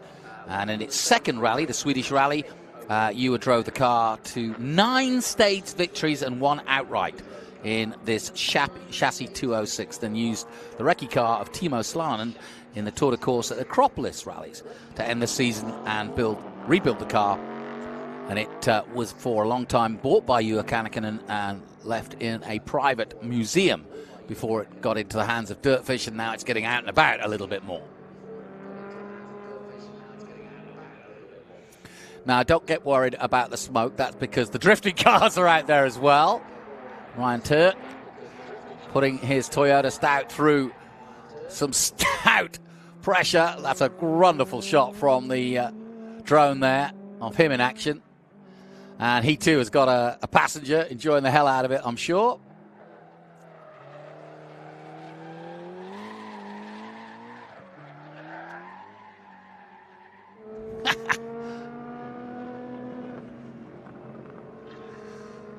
You know, I hadn't realized how perfect Sonoma is for this kind of drifting. They could do lap drifting races here at Sonoma with so many corners.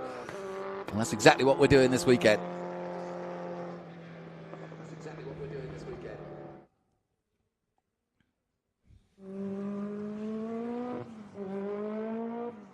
Now, there's also a 1983 Lancia 037 chassis number 178 making its debut in 1983, driven by Carlo Capone. This Works 037 finished second at Tagliaferro Rally, fourth at Costa Smeralda Rally, and wrapped up the season in 83 by winning the Rally Internazionale della Lana.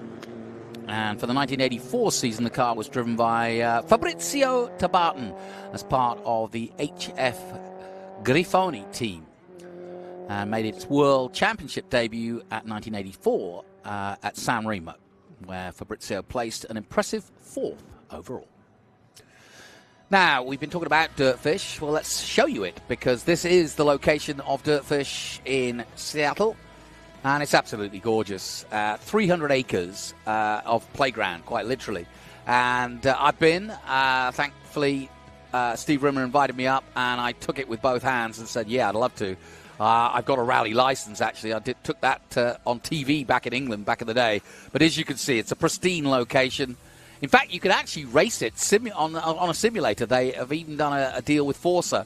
So they have simulators, about 8 simulators inside. So before you actually go out on the track, you go on the simulators to sort of warm up, then the BRZs, and then eventually you can step up to a World Rally car at one of the Subarus. But you get to do all sorts of exercises, whether it be stopping, whether it be slalom through the bollards there and doing donuts. But Dirtfish, definitely, it's got to be on your bucket list.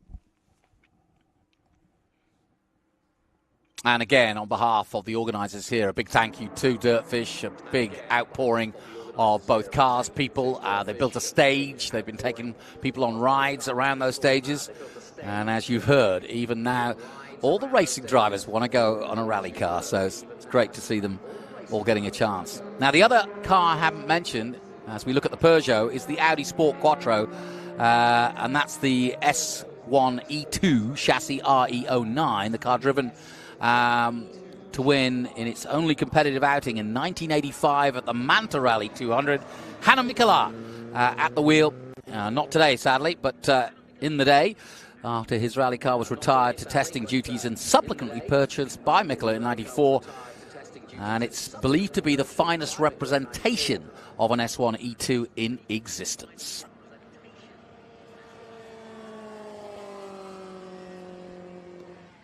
So this has been a real thrill, and if you're still here at the venue and you want to get a closer look, come down at 2 pit exit opposite the media center, and you will see these cars parked up, and you can get a real close look at them. Here's the Peugeot again. And like we said, we'd think that Christian Lundgaard's at the wheel of this one, unless it's Roman again. We know Lundgaard's out there, but I'm just not sure which car he's in.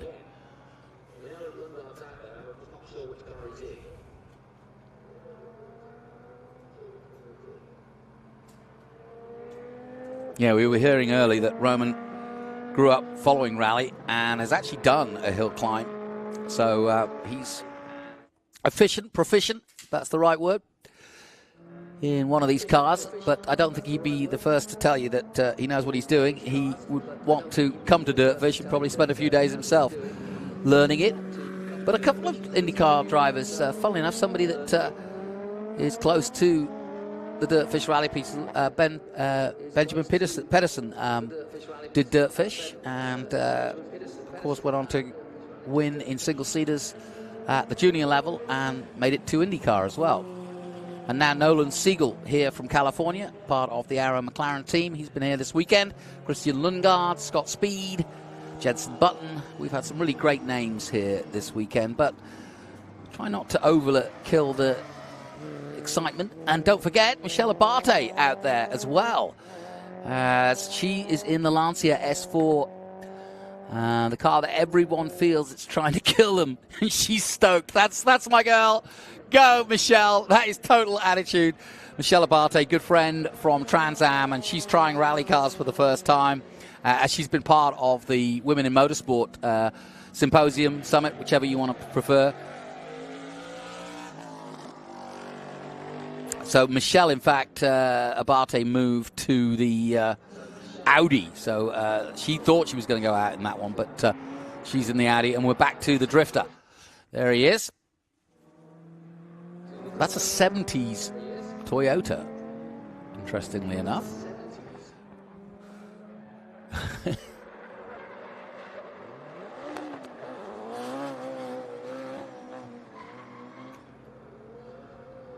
Wonderful sound. And that should be Ryan Turek at the wheel.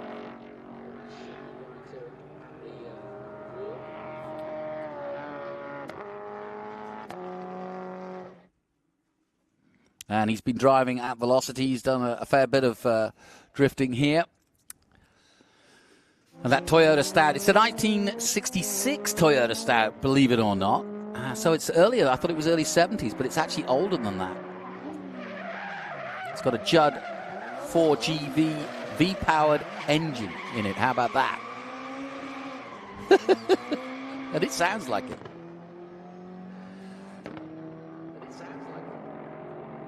And lest we not forget the other big star that's been here this weekend, Scott Speed, taking the Project Midnight Subaru, the 670 brake horsepower missile, to the time trial. We'll finally see that here at the end of the day, which is coming up very soon. And that'll be a great way to finish off what has been a superb weekend as we celebrate the 5th running of Velocity Invitational. And our thank you to Catalyst, our sponsor, the energy drink. And thank you to all of our vendors, including the Grand Prix Originals. If you haven't bought your jacket and it's getting cold, head over there. Get yourself some golf material. Who doesn't want to wear baby blue?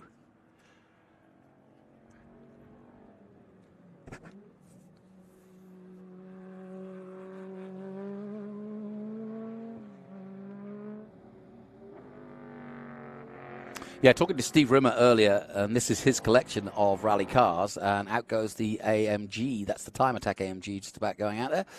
But he was talking about, keeping these Group B cars fettled, and actually admitting that actually the older cars are easier to look after than some of the newer cars because of the electronics. Obviously, if you know a modern car, it's harder to pull up the hood and sort of work on it. Because so much of it is electronic itself, and so you can't just open it up and adjust this and adjust that. I'm thinking of modern-day BMWs or Mercedes, whereas the earlier rally cars were a lot easier to work on and less sophisticated, but made them just a little bit easier currently to get them back up to speed and back up to scratch.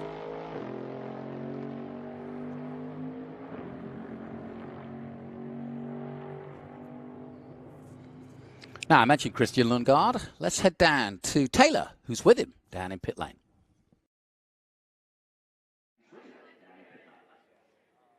I sure am. I am down here with Christian Lundgaard. I'm going to see if I can have a quick chat with him. You are just in that car right now. How was it? It was an experience. It brings me back to basically where I'm from. My dad used to race rallies, so this is the first time I actually ever drove a rally car, so it's pretty special for me. You're having quite a weekend. I know when we last spoke, you were saying this is my first day with Aero McLaren. How has it been thus far being a part of the team? It's been one hell of an experience. I can't really thank Jeff O'Neill enough to bring us out here. And for this to be my first round with Aero McLaren as well, wearing papaya, I finally feel seen, which is great. But no, it's just an experience. And we came here not necessarily knowing what cars we were going to drive, and I've driven a lot more cars than I thought I ever would. Absolutely. You're going to have some teammates and some IndyCar guys that are going to be a little bit jealous, I think, of some of the rides you had. Yeah, they've already driven this, so I was actually the last of the puzzle. But no, it was fun. I got before coming here, I'd actually never driven a McLaren, and I got to drive two yesterday. So it's been a very cool experience. Excellent. Well, thanks for chatting with me, and I'm glad you enjoyed your ride out there. Thank you. All right, guys, Time Attack is still getting ready to go. I see some more rally cars lining up, so don't go anywhere. There is still more action to be had on the track.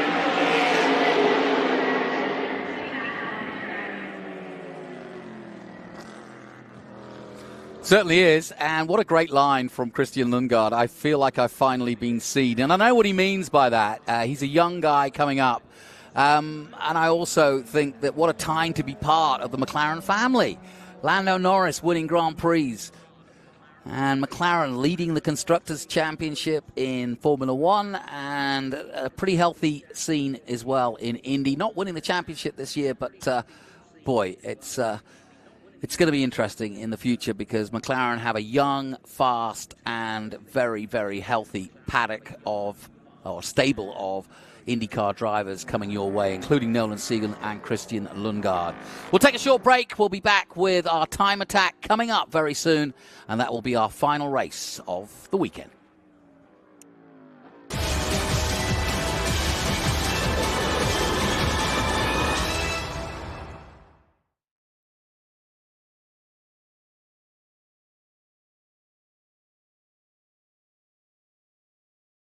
For 135 years, Michelin has been innovating for a better life in motion.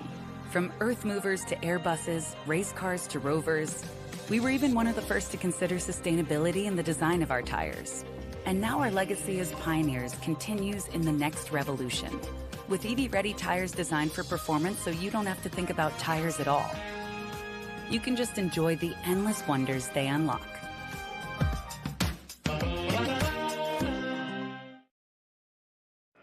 Well, as race series go, Global Time Attack is one where often the fans become the drivers. And I got a guy with me now who I think it's fair to say, Gabe, that's kind of what happened to you. You started out, you told me, doing track days, and then you just got more and more into racing. And here you are now doing Global Time Attack. Yeah. I started off just doing regular track days with the E36 M3 a few years back, and just kind of wanted something a little more competitive. And found my way at Global Time Attack and competing now with the GT3 RS. So. And the GT3 RS, we've seen it go on track. This thing is, well, it's a bit of a weapon, isn't it, really? Yeah. And you're actually in the limited class. Yeah. So limited class is, I don't know. Putting you on the spot. Yeah, 100 treadwear tires or higher. Different aero than unlimited. Yeah. So limited has unlimited regulations. We're a little more limited, I guess. But yeah, pretty much the main thing is the tire itself. It can't be like a full slick, nothing like that. But still incredible high speeds. And you said to me that was the sort of like the thing with Global Time Attack. It was about guys just trying to make the quickest times with the quickest cars, and that really sort of ticked your box. Yeah, exactly. So, we have a GT3 RS that's naturally aspirated. We're making about 500 horsepower, but we're competing against cars making 800 all day. And so that challenge, I really have to drive the wheels off of that to really compete with those guys that are making, almost double the horsepower as us. And your background, though, you're relatively new to this in kind of like your lifespan, to be fair. You've not been doing this for many years. No. Honestly, just started off playing video games as a kid, racing cars. When I was younger, joined the military, and, didn't really have much money to be racing, doing anything like this. Finally got a little money and bought that E36, like I said, started doing just regular track days, and yeah, that's pretty much it. Fantastic. And the Global Time Attack series, you're actually based in Brazil, but it takes you all over the US. Yeah. So we go to COTA. COTA is the Super Lap Battle, which is hosted by Global Time Attack. They have Road Atlanta. They got a new event out in Arizona. Button Willow is the Global Time Attack Finals. That one's pretty big, a pretty big event as well. And this weekend here at Velocity, there's some great cars lining up for what is effectively a global time attack kind of demonstration. But the other black car that's making a big noise and just making some great times around this circuit is Scott Speed in that Subaru. Yeah. How is it lining up alongside him and seeing that thing appear in your rear view mirrors? Well, you asked me how is it like to see it, and the thing is I don't see it. It's so fast. I'm just, he starts off a couple cars in front of me, and I have not seen him once on track. It's just so fast, I don't even have a chance to. So, yeah, I don't know. I haven't been able to see it move yet. And he's a busy man. When you get a famous race car driver at an event like this, he's a busy man. He's getting dragged here and there. Did you get a chance to chat to him at all, or has he been off the radar? No, I haven't actually. I saw him on getting ready for the hill climb. I wanted to talk to him a little bit. He was talking with Tony Kanaan. Tony Kanaan's one of my idols. I live in Brazil with my wife, and so Tony Kanaan is, I don't mean to change the subject on you, but like Tony Kanaan is an idol out there, a prodigy of Senna. So when I saw Tony Kanaan, I was like, okay, I got to talk to this guy first, actually. I'm sorry. And Tony Kanaan, by the way, I've not had the privilege of meeting myself. He seems like one of the most affable, nicest guys in motorsport, right? Yeah, really nice guy, it seemed like, at least. And it was pretty cool to see him driving that white Senna out there. Yeah, exactly. I mean, last year he drove a Senna McLaren, and I know he was nervous about driving it. And I think when he came here this year, he was like a different man. He's just so happy to be here. But, I mean, what an event, hey? We're here at the Velocity Invitational in Sonoma. And when you were back, in the military, do you ever think you might be stood here getting interviewed and rubbing shoulders with some of these race car drivers? Not at all. I appreciate you guys for hosting us. Honestly, this is amazing. This is truly one of the best events I've ever been to, whether I'm driving or not. Well, listen, Gabe, thanks ever so much. You're not dumb, because you're going to get the race overalls back on a little bit later on, and we'll see what you can do with the timing sheets. Who knows? You might win it. Yeah, thanks, Kevin. Appreciate it. Well, best of luck to Gabe then, and keep your eyes open for car 70, the Porsche GT3 RS, running in the limited class in Global Time Attack. Oh boy, what a car that is.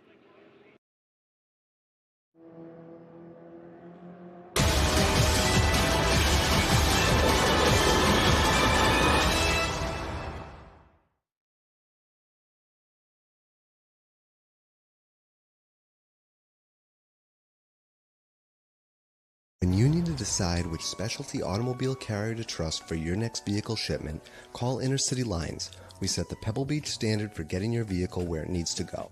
Today at the iconic Peterson Museum, our driver initiates the process by carefully inspecting the vehicle prior to loading, meticulously noting the exact condition. Enter our state-of-the-art equipment that only consists of custom-built hard-sided car haulers. From coast to coast, we eliminate any risk of damage from road debris to weather conditions by delivering peace of mind with every mile. Our driver fastens every vehicle with precision to ensure the safest and most secure transport for your vehicle's body and suspension. Floor mats and seat covers are just the beginning for the treatment your car receives in our care. Intercity Lines has spent over 40 years perfecting auto transport and knows that every vehicle is unique and requires different sets of practices and procedures for the safest transport, and that's what sets us apart. Trust the best, trust Intercity Lines.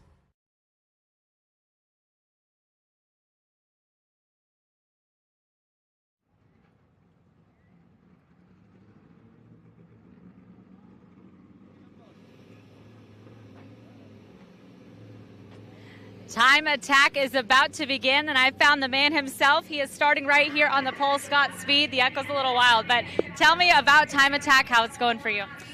It's going great. I think conditions were quite a bit better this morning, so I don't think anybody was going to go any faster, but we're definitely going to go out there and put on a show. Track's awesome. It's really fun to rip this thing around here. Obviously, a four-wheel drive monster like this is super fun here. Have you had a chance to walk around the paddock at Velocity Invitational and check out amazing cars that we have here? Oh, yeah, such incredible cars. I love historic cars. I think it's such a cool window into history and to what, real men did when they were driving. It was a much different game back then, so it's really cool to see those cars here, be able to run around a proper racetrack in anger. Different back then in terms of innovation, but I think that competitive spirit was always there with these guys. Yeah, competitive spirit for sure, but they were also willing to die. Like I have a much lower risk tolerance than the guys that were racing in 1960 for sure. Like that's more like Travis Pastrana. He would have fit right in. Me, no way. I'm a race car driver in the 50s and 60s. Scott Speed is here for a good time on the track. Thank you. All right, I'll let you get in. I heard that whistle blow, but let's see if Kev has somebody as well. Kev?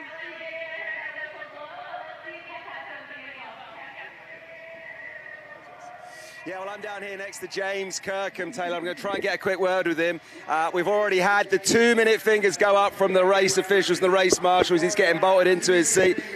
I don't know whether I'm going to get in there, but James has been fighting out with Scott Speed. I don't think I am. Can I get the mic in there for 1 minute? James, can we get one word? Last session with you, mate. How are you feeling? You going to go for it with this one? Yeah, the track conditions aren't in our favor, but we're going to sure give it a shot and put on a show if we can. Very best of luck. I honestly, the noise down here, it's something else. I haven't got the headset in, so whatever he said, I'm sure it was words along the lines of he's going to give it some, and he's going to chase Scott Speed, and he is going to go for it on those timings. So let's see what happens. Johnny, we'll have to go back to you because we can't hear anything down here. Well, you're absolutely bang on. That's exactly what he said. And he's sporting his centre helmet, so I know he means business. James Kirkham in the AMG. And alongside me, once again, I'm delighted to be joined by Jason Deanhart. So what is the news? I guess what we just heard from Scott Speed is we're not expecting times to drop any lower than they were this morning because the conditions were just perfect. True. Now, that is normally the thought process on this, but you know, doing this for 20 years, we have seen last session, last few minutes, someone surprise you. You never know. So the thing is that, you know, it's not over yet. Now, traditionally, weather, heat, track surface is going to tell you different, but you never know.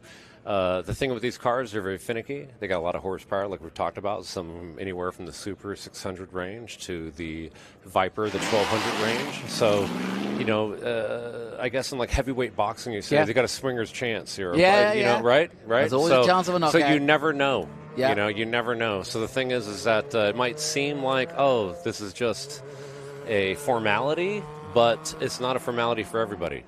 So you never know. So we'll see what happens here. This is going to be very interesting next 20 minutes. I love that comment from Scott Speed about the difference between him and Travis Pastrana. I was reading up on Travis. He evidently jumped out of a plane over Puerto Rico without a parachute. Right on. Yeah, yeah. And he got in a lot of trouble for it because he did, obviously he's here today, so he survived it. But what he did was he basically, in midair, hooked up with a tandem, another parachutist. They hooked together and then they landed together. But, of course, it's probably not legal to jump out of a plane without a parachute. Not ideal. No, definitely not ideal. But I can't see Scott Speed doing that. No, it doesn't seem like it, not from his past comments. But, you know, Travis definitely is an amazing human being. He's done some amazing things with motocross and motocross. You know, jumps. I think he was the first to do a double flip. Yep, first ever. I mean, just amazing things. So, you know, to see him transition and to get in four-wheel motorsports and to do what he's done and to take over the Jim Connor franchise for Kim Block in terms of these videos that they produce is absolutely amazing. So very special weekend. Again, you know, we're stoked to be here at Velocity Invitational at Sonoma. You know, what a great event. And, you know, Jason, we talked earlier, and we have all weekend, but this is sort of broadening motorsport to areas it's never really been in. This time attack, I know, is been around for a while. It comes from Japan originally, but, you know, it's just another opportunity for people to see some fantastic machinery like this. The Project Midnight that Scott Speed is driving from Subaru and Vermont Sports. Just brilliant. But you know, with drifting as well, you know, we're broadening our horizons as enthusiasts. Yes, most definitely. You know, and the thing is that these cars, you know, they're purposely built. You know, this is a great view of the Project Midnight Subaru right here, with Scott Speed driving it. And, you know, they're purpose built just to, you know, get the fastest lap that you possibly can. So it's a very pure form of motorsports in terms that, you know, there's no teammates out there. You know, he's really going for broke, as you can tell right now, even though he knows that he probably won't get his fastest time today. But at the same time, he's a competitor, which you can tell out there, and he's pushing it. Well, if people are watching it for the first time, he just took the green flag. Explain, if you will, the kind of philosophy here. You get your warm-up lap, and then you go for it of a flying lap, right? Right, yes, exactly. So the thing is that you're entering, you know, into your lapped time at speed. So when you first get out there, you know, it's not a standing start. So it's a warm-up lap, and you might choose to take 2 warm-up laps. Okay. Most people don't, but some people will. And then usually you're going to go into a hot lap or what we call a flyer, which is actually looks like what Scott's on right now. And he's going to push his time and see what he can do. Well, we'll keep an eye on the times for you. But as we said, we had a session this morning, and the times were, or the conditions were absolutely perfect for a time attack. And even Scott himself said didn't think he would ellipse that. But you never know with these guys; they're always saying that and then doing something different to create a bit of drama. Yes. Again, you never know. You know, this is what facts would normally tell you, but at the same time, when you get out there and things feel right, you know, they might be able just to really push this car and you know, maybe get it down into 128s, which I know they were really hoping to do. 680 horsepower under the hood, a 2-liter turbo boxer engine, and bags and heaps of power, very lightweight. The wings doing their business, and the intakes, there's an exhaust intake on the front of the car. Yes, the exhaust is exiting from the hood. That's interesting, isn't it? Yes, yes. Now, with the way those engines are set up, it's kind of beneficial for it to exit that way because they're a boxer motor. Yeah, okay, good point, yeah. Here's your Porsche. Yes. Gabe Zamora, I believe, is who that is in the Dundon Porsche. Well, hang on a minute. 133.9. Okay. Hey. What did we did last time?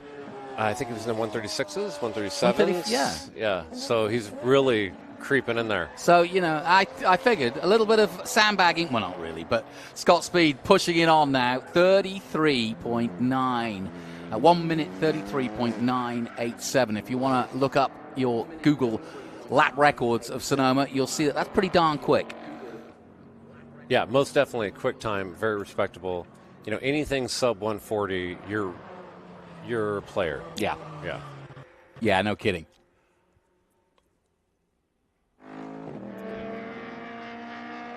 I mean, you know, just listening sometimes is great.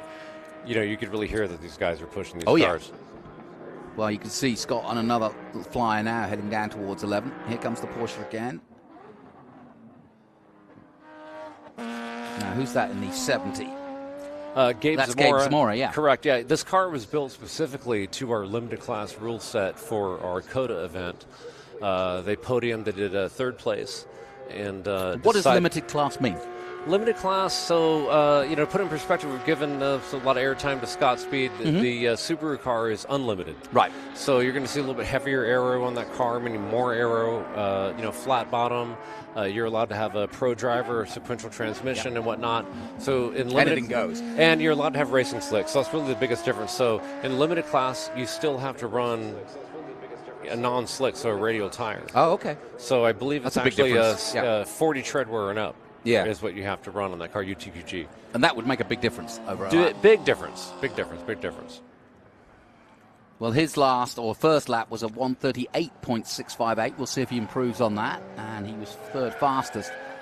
Right here we have Gary Wong. Yep. Like I talked about, you know, you asked about what car is very popular right now in time attack. Supra, and this is the new Toyota Supra. Supra, I mean. You know, very popular in time attack right now. Like I talked about before, there's been times where our street class is, you know, first, second, third place are all Supras. Well, I remember when they brought the Supra back. Remember, it was a sort of fallow for a long time, and then they finally re-entered, and everybody was begging them to come out with a new Supra, and they did.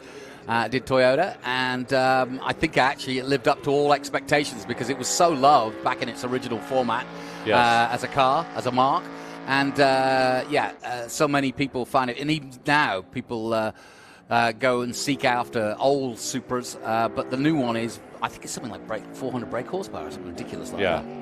Yeah, it's a formidable car. And right here we see James Kirkland in the AMG. He's definitely pushing it, you know, which is great to see. Yep. James doing a really good job. His last lap of 36.4. So everybody's really pushing it now for the race service number 11. Now, the dark horse right here is Cable Rosenberg in the Viper. This is a car with like 1,200 horsepower, 1,000 pounds of torque. So it's got a lot of potential. But like I said before, this is his first time ever at this course. So it's a big learning experience for him. Yeah. And there must be something going on. It looks like he's pulling in right now. Yeah, they've got a little bit more time, I think. They do, so he might be looking for a better spot, which is possible in time attack. If you don't like where you're at, you can come in. Oh, okay. We'll find a better spot for you. And that's another tactical. It's a tactical yep. thing, yes, it is. Now, like I talked about before, most of these cars a lot of times are built to maybe do one hot lap and they've got to turn it down if it gets too hot. You might be able to go out there and cool it down for a little bit and go back out. So that might be what he's doing right now. We'll have to see. So they're all chasing. Well, they're not chasing the unlimited, but Scott Speed has set the pace in the unlimited class and has got 133.987. That's his best lap. Robert Robles is out there now in the Studio RSR. Currently 6th. He did a best time of 1:48.6 in his first lap, or his second lap, actually. Yeah, so this is a street class trim BMW here. It's another example of a car that, is very accessible, that you can jump out and get in the time attack, once you have enough experience.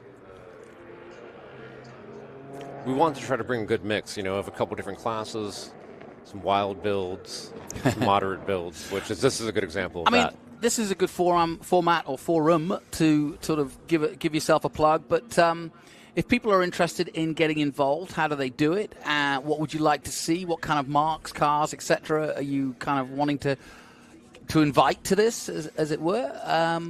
Just give us a little bit of a sort of a plug. Yeah, we're looking for passionate people that are about going fast. That's what this is about. This is about building the fastest car that you could possibly build. And it might be something that you're passionate about, and it might be something that's stereotypical, or maybe it is. We see Kevin Phillips out here with the S10 Chevy pickup truck, and you'll see Gabe Zamora out here with the Porsche. So you see a couple different ends of the spectrum, and that's really what Time Attack's about. So, www.globaltimeattack.com is where you can find us. At globaltimeattack.com on Instagram and YouTube, you can find us as well. We do many events around the country each year. We hope to be back at Velocity next June in 2025. That would be great. Mm-hmm. Otherwise, the next event, we are at Buttonwillow in about a month from now. And that's a big one, right? That's a big one for us. It's the 20th year celebration of Time Attack at Buttonwillow. Crazy people like Robert here and Cable and Scott and everybody else have been gathering at Buttonwillow to run the Clockwise 13 circuit there for the past 20 years. So again, it's about chasing ghosts. It's about like video games and chasing lap times from a long time ago. Different makes. There's so many competitions happening within the competition, which makes it cool. Makes it very cool indeed, and the way you describe it, you're right. I can see the video game ghosting idea, because that's exactly how we grew up, isn't it? Yes. Colin McRae Rally and all the rest of it. The early video games. That's what it was all about. Yeah, so that's, one thing that makes it very relatable, 100%. It's been a great weekend, and your guys have enjoyed it? Yes, for many of them, it's the first time here, and for all of them, it's the first time at the Velocity Invitational event. So, it's definitely, it's been a great experience for the Global Time Attack drivers, and a great experience to get James Kirkland and Scott Speed, involved with Time Attack as well.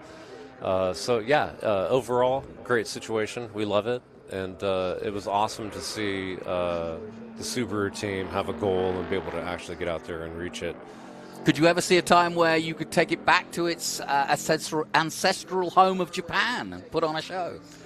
Yeah, we have a few drivers that go out to Japan every other year to represent, what we do here in the States.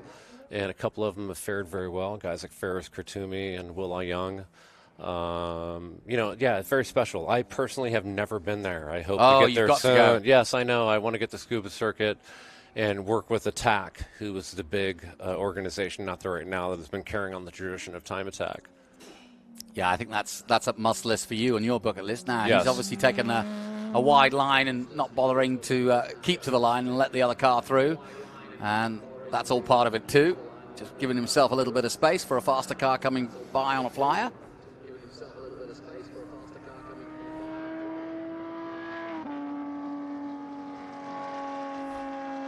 Kevin Phillips not out in the truck. I haven't seen him yet, no, he has got some laps on the board. We just haven't seen him. No, not in this session. There must be something going on. Okay.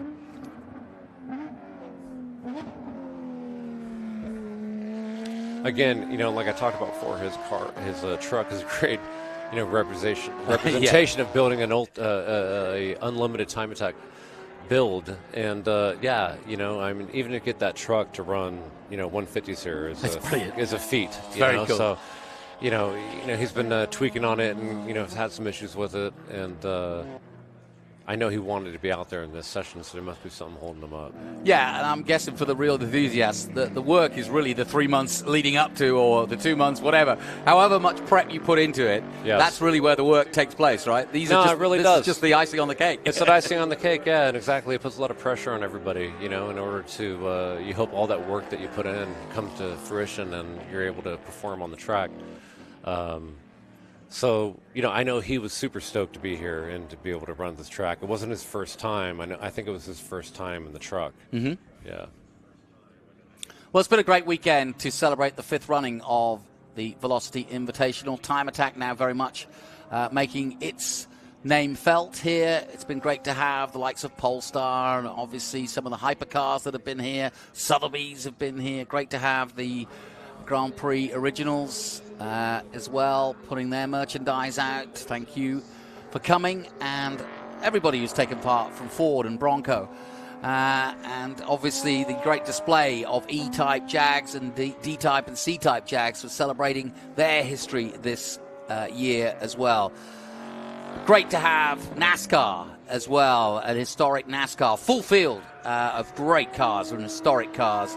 Brilliant field of Trans Am and Time Attack fitting in nicely to an event like this and giving a different kind of motorsport, a little bit of an airing in front of a really interesting crowd and interested crowd of people who perhaps have not seen this. Yes, amazing weekend. Blown away by this event. Super stoked to be a part of it. And if you have an opportunity next June to get out here, this is where you want to be. Yeah. No question. You get so many different disciplines of motorsports and so many awesome builds and so many awesome cars. I just don't know where else you could see all this. No, it's very true. Yeah. Well, Checker Flag is out, and that means that Scott Speed will take his 1:33.987, and that will go down in the history books, and that's getting a thumbs up from Jason. James Kirkham in his race service AMG, a 1:36.9, and then improving Cable Rosenberg with a 1:39.4 at his second attempt. And likewise, Gary Wong, who we mentioned, a 1:44.6. So everybody's got something to smile about. We thank you, Jason. Thank you. Dean Hart, for coming in here. And we best of luck at Willow. Button Willow. I'm get it right there. It's been a long day. We'll take a short break. We'll be back to wrap it all up from Velocity Invitational after this.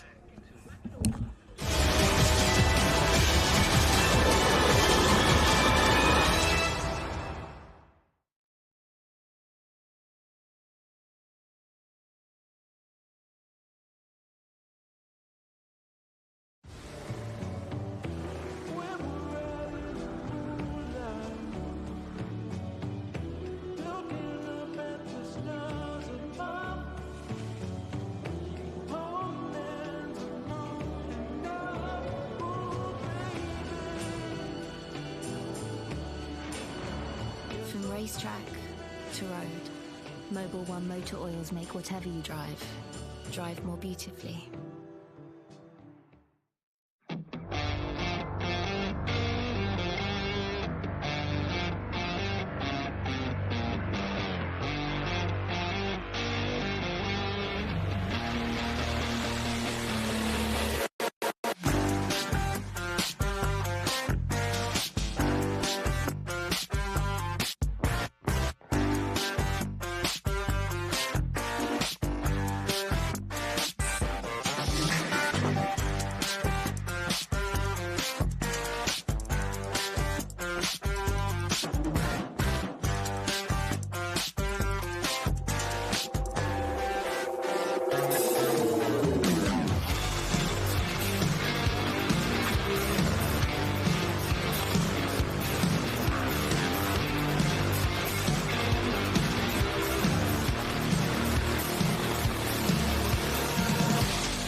For 135 years, Michelin has been innovating for a better life in motion.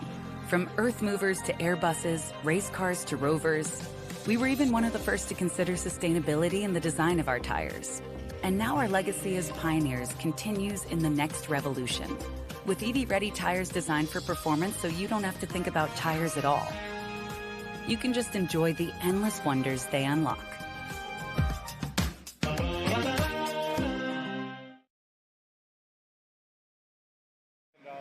Bronco, carbon fiber Bronco. We got 3, 2.